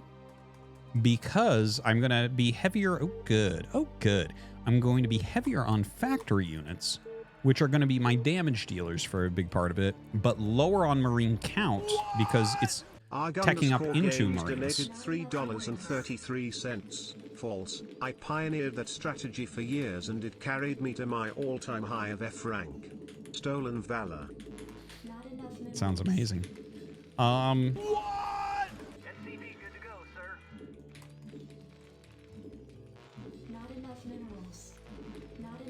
Thank you, Dripping Wet Kitty. The underscore Jambulance donated $3.33. RT, my nephew was watching your stream with me and got really upset.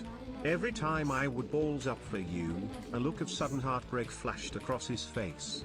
He's only 8 and since his balls haven't dropped yet, he can't even balls up for you. Any advice? That's really sad, yeah. Yeah, no, it's time for him to grow up and be a man.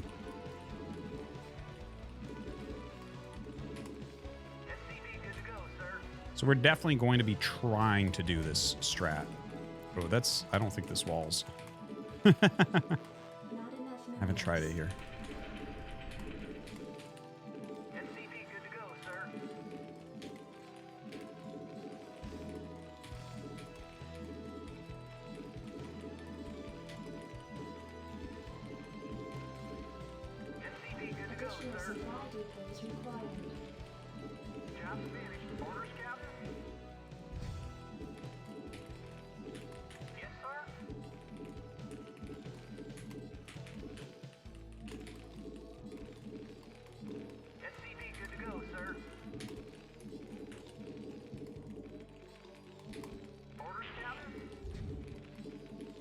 Here we go! Another year of loving my life, playing against Protoss players in Brood War. Let's go, 2024! Zack, Zack, Zack, Zack, Zack, Zack, Zack, Zack, Zack, Zack, Zack, Zack, Zack, Zack. Zack, Zack, Zack, Zack, Zack, Zack, Zack, Zack, Zack, Zack, Zack,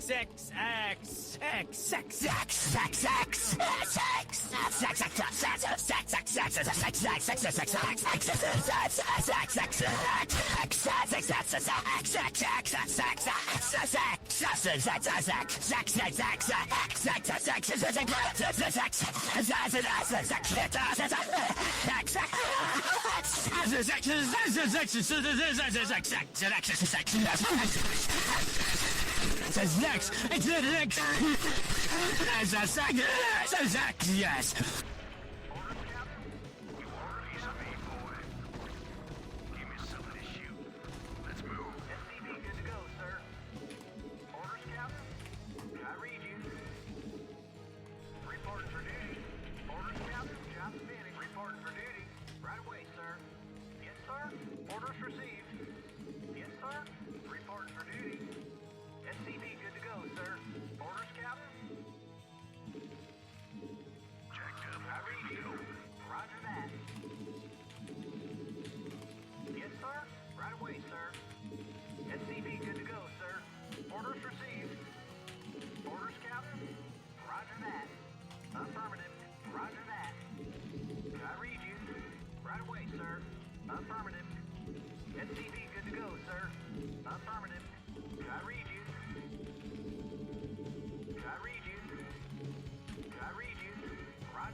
So I'll try to explain it some as I go.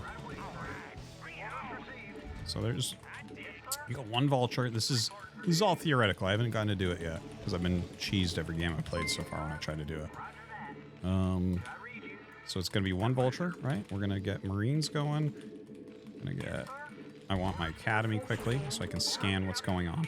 Okay, he's making his. Mr. Sister Fister donated $3.33. Artie, you tell us what the build is, but you leave out the why.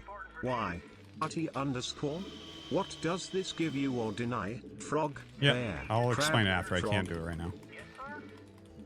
It's like too much to. Are you fucking kidding me, man?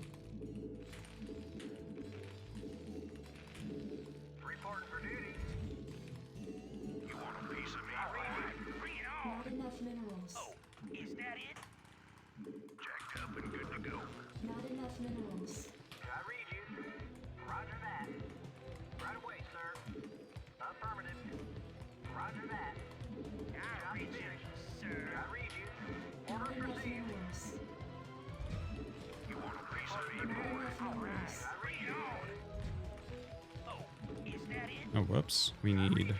So my thing didn't build on time, my academy, which is a problem. So, yeah, I'm a little bit nervous right now.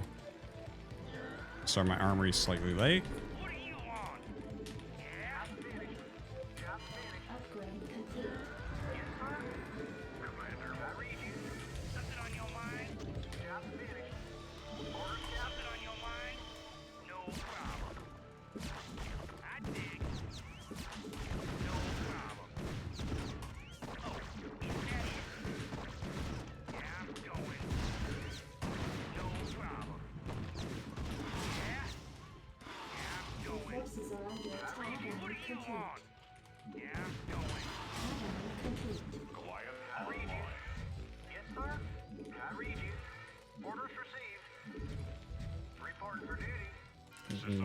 I'm a little bit peeved how this has gone so far. A little bit frustrated here.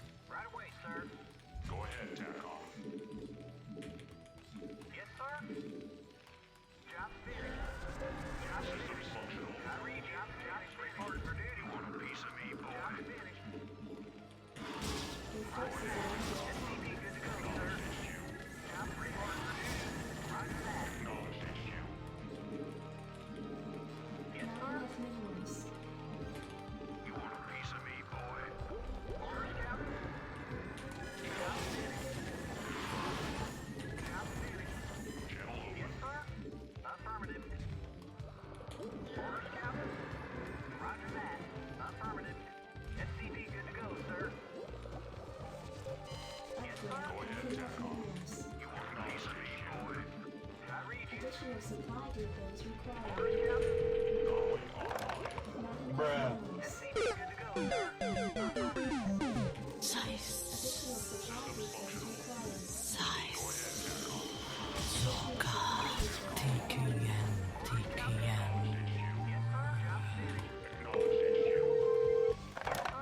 Bruh.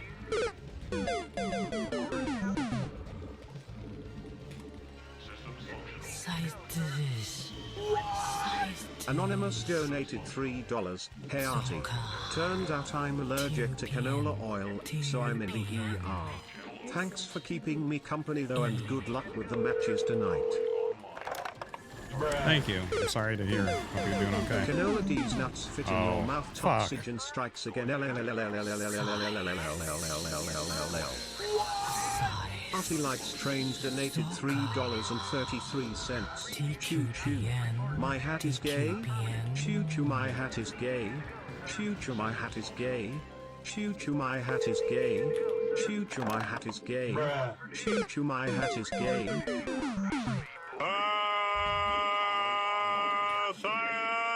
Science! Look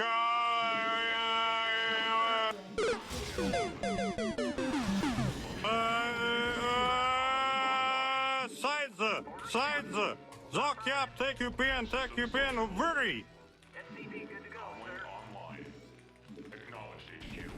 Job finished. Reporting for duty. Affirmative. Channel open. SCP good to go, sir. I read you. Job finished. Channel open. Yes, sir. Boy.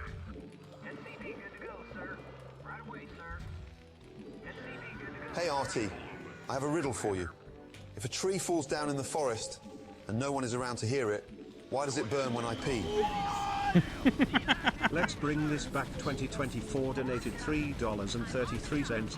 Currency.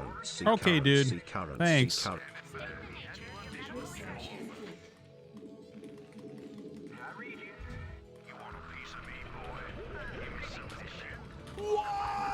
I_am_mad_420 cheered.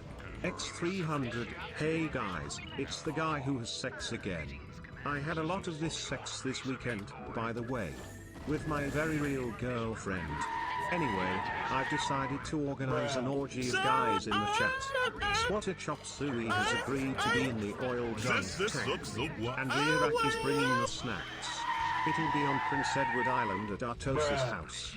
I hope you all can make it.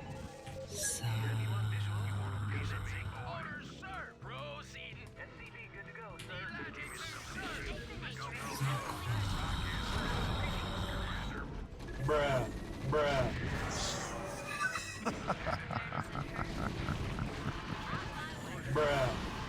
So quiet. Bruh. Bruh. Bruh. Bruh. Bruh. Bruh.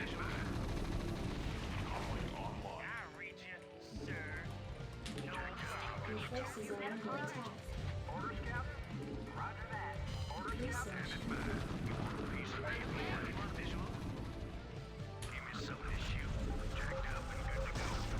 Give me some issue. Shitty DJ Simp Jams donated $3.33. Wow.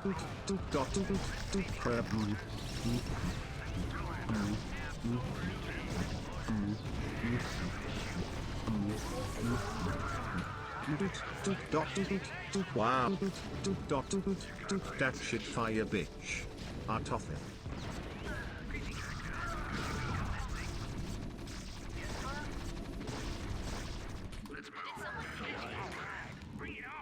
Your forces are under attack.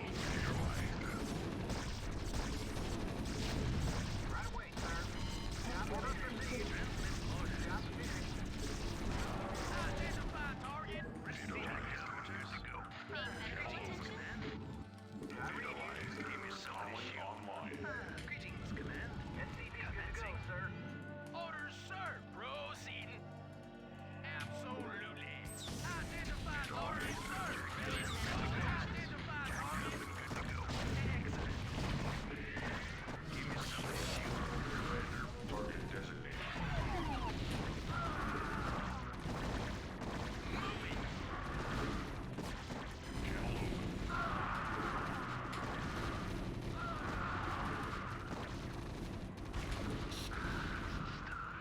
Your forces are under attack. Good to go, sir. Ready to roll out. Reporting for duty.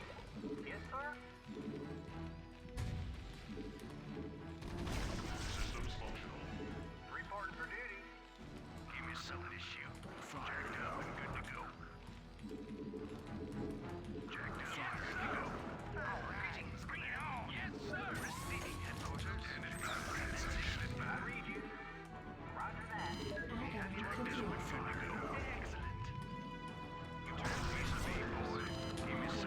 Receiving headquarters.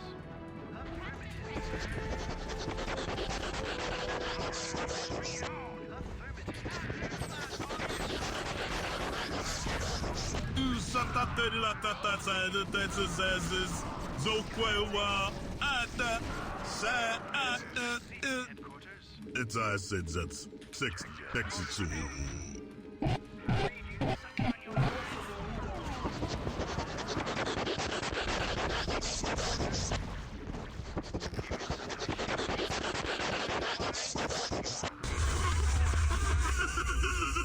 It's Zokoi. Oi, hey, say, hey.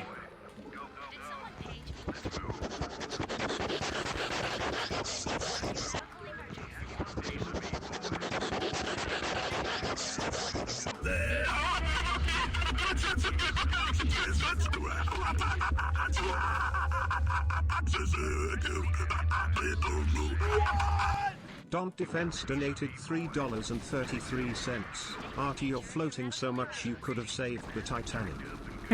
Yeah, I know. It's the first time I'm doing the strat, right? So I don't have the macro down or anything. This is not intuitive for me because I normally don't play builds like this. So, but I'll get it. I'll get it.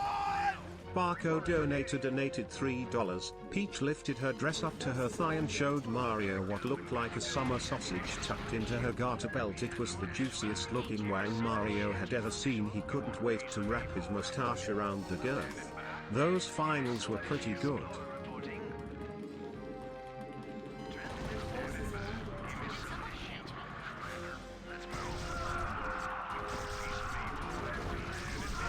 Oh, fuck. It was way more than I thought.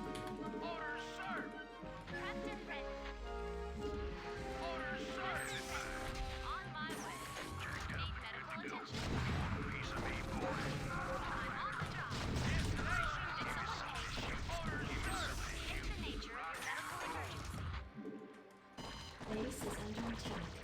Prepped and ready. You want a piece of me, boy? You want a piece of me, boy? Transmit orders.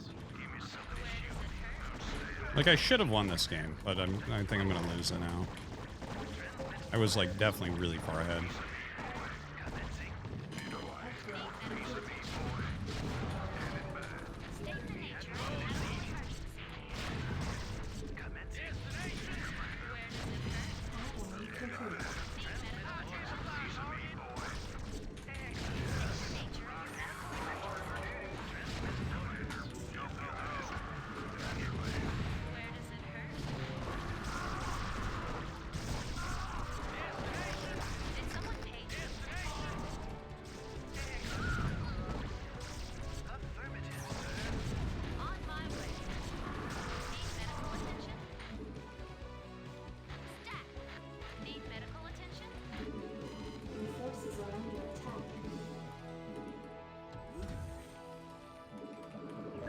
I definitely have some improvements to make already.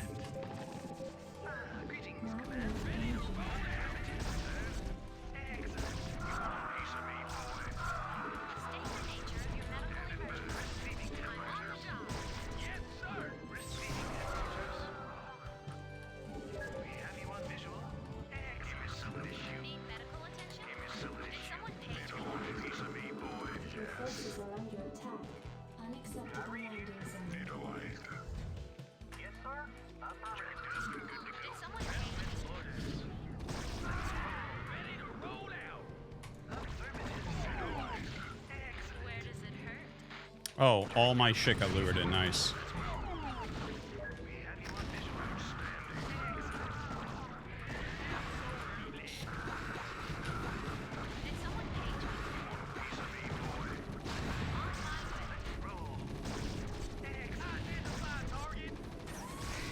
Your forces are under attack. Report for duty. Still there. I read you. Something on your mind? You want a piece of me, boy? I read you, sir. Jacked up and good to go. What do you want? Your forces are under No attack. problem. SCP good to go. Yeah, a piece of me, boy. Where does it hurt? You want a piece of me, boy? Yes, sir. Receiving headquarters. SCP good to go, sir. We have you on this piece of me, boy. You want a piece of me, boy? Not enough energy. You want a piece of me, boy? Right away, sir. Base is under attack. Standing by. Outstanding. Let's move. Outstanding. Is that it? Report for duty. You want a piece of me, boy? Input coordinates.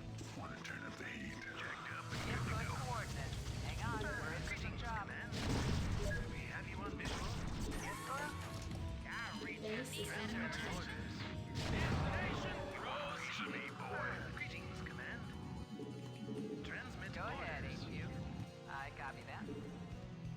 Need medical attention? Something on your mind? Go ahead, Your HQ. forces are under attack. Destination. Destination. You want a piece of me, boy? You got my attention. Give me some of this shit. Need medical attention? We have you on visual. Base is under attack. We have you on I'm visual. listening. Destination. Strap yourself in, boys. In the 555. You want a piece of me, boy? I copy that. Give me some of this shit. Your forces are under attack.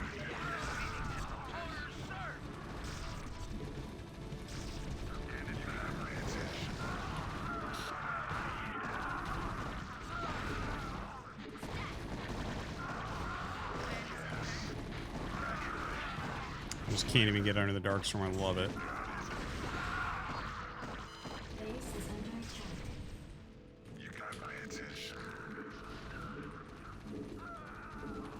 We have you on visual. Commencing. Your forces are under attack. Receiving headquarters.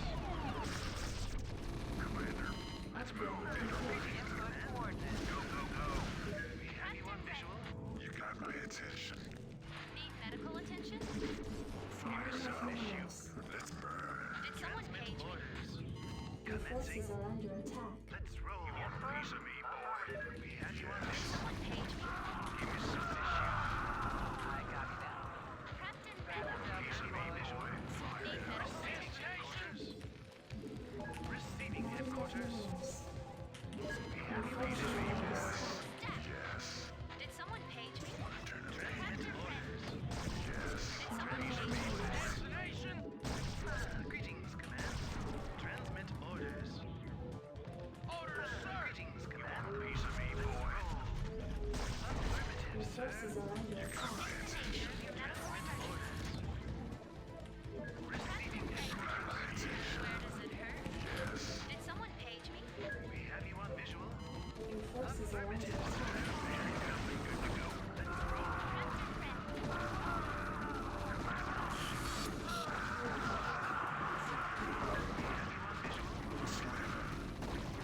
Say GG.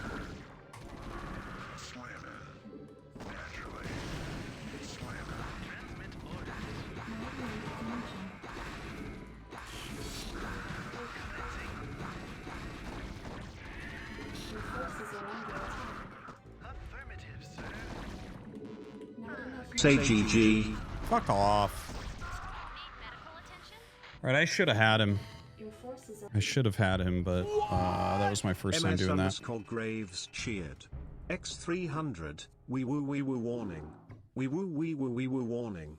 This is a National Weather Service warning. Local shaft hardness is rising rapidly. There is a Category 5 come headed straight for your ass. Semen expected to pool to dangerous levels. Recommend securing your cock and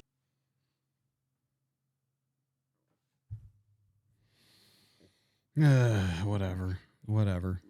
I'll do a lot better with that strat next time.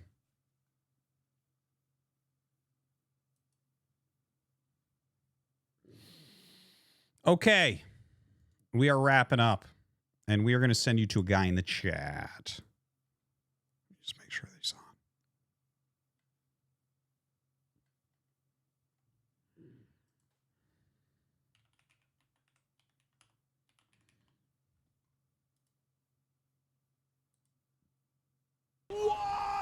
SJS_Spectre donated $4.20. My friend is developing a new platform fighter. Would you watch the trailer? Yeah. You have to send it to me tomorrow. Because I have promised a raid to one of our guys in the chat. One of our very own. Champagne Kenny is going to be streaming. People generally enjoy when we raid him. So give him some love. The fuck? Oh. I blew our piece up. Shut the fuck up. Ay, is that sex?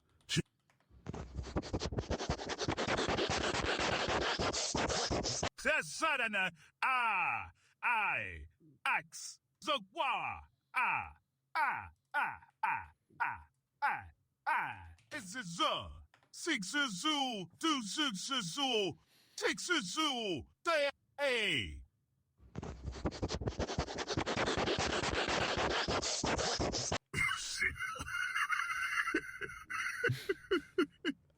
As easy as so.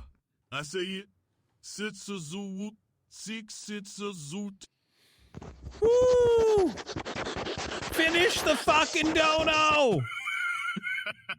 Jesus Christ! Finish it! Sounds. God damn, how long are these allowed to be? Okay, guys, thanks for watching. Check out Champagne Kenny's one of our guys in the chat, the king of the chat himself, Rails. He's a fucking sick DJ nowadays, so check him out. Give him some love. And we're going to see you guys tomorrow where we work out that TVZ strat, and I'll talk more about it tomorrow as well. See you guys. Bye-bye.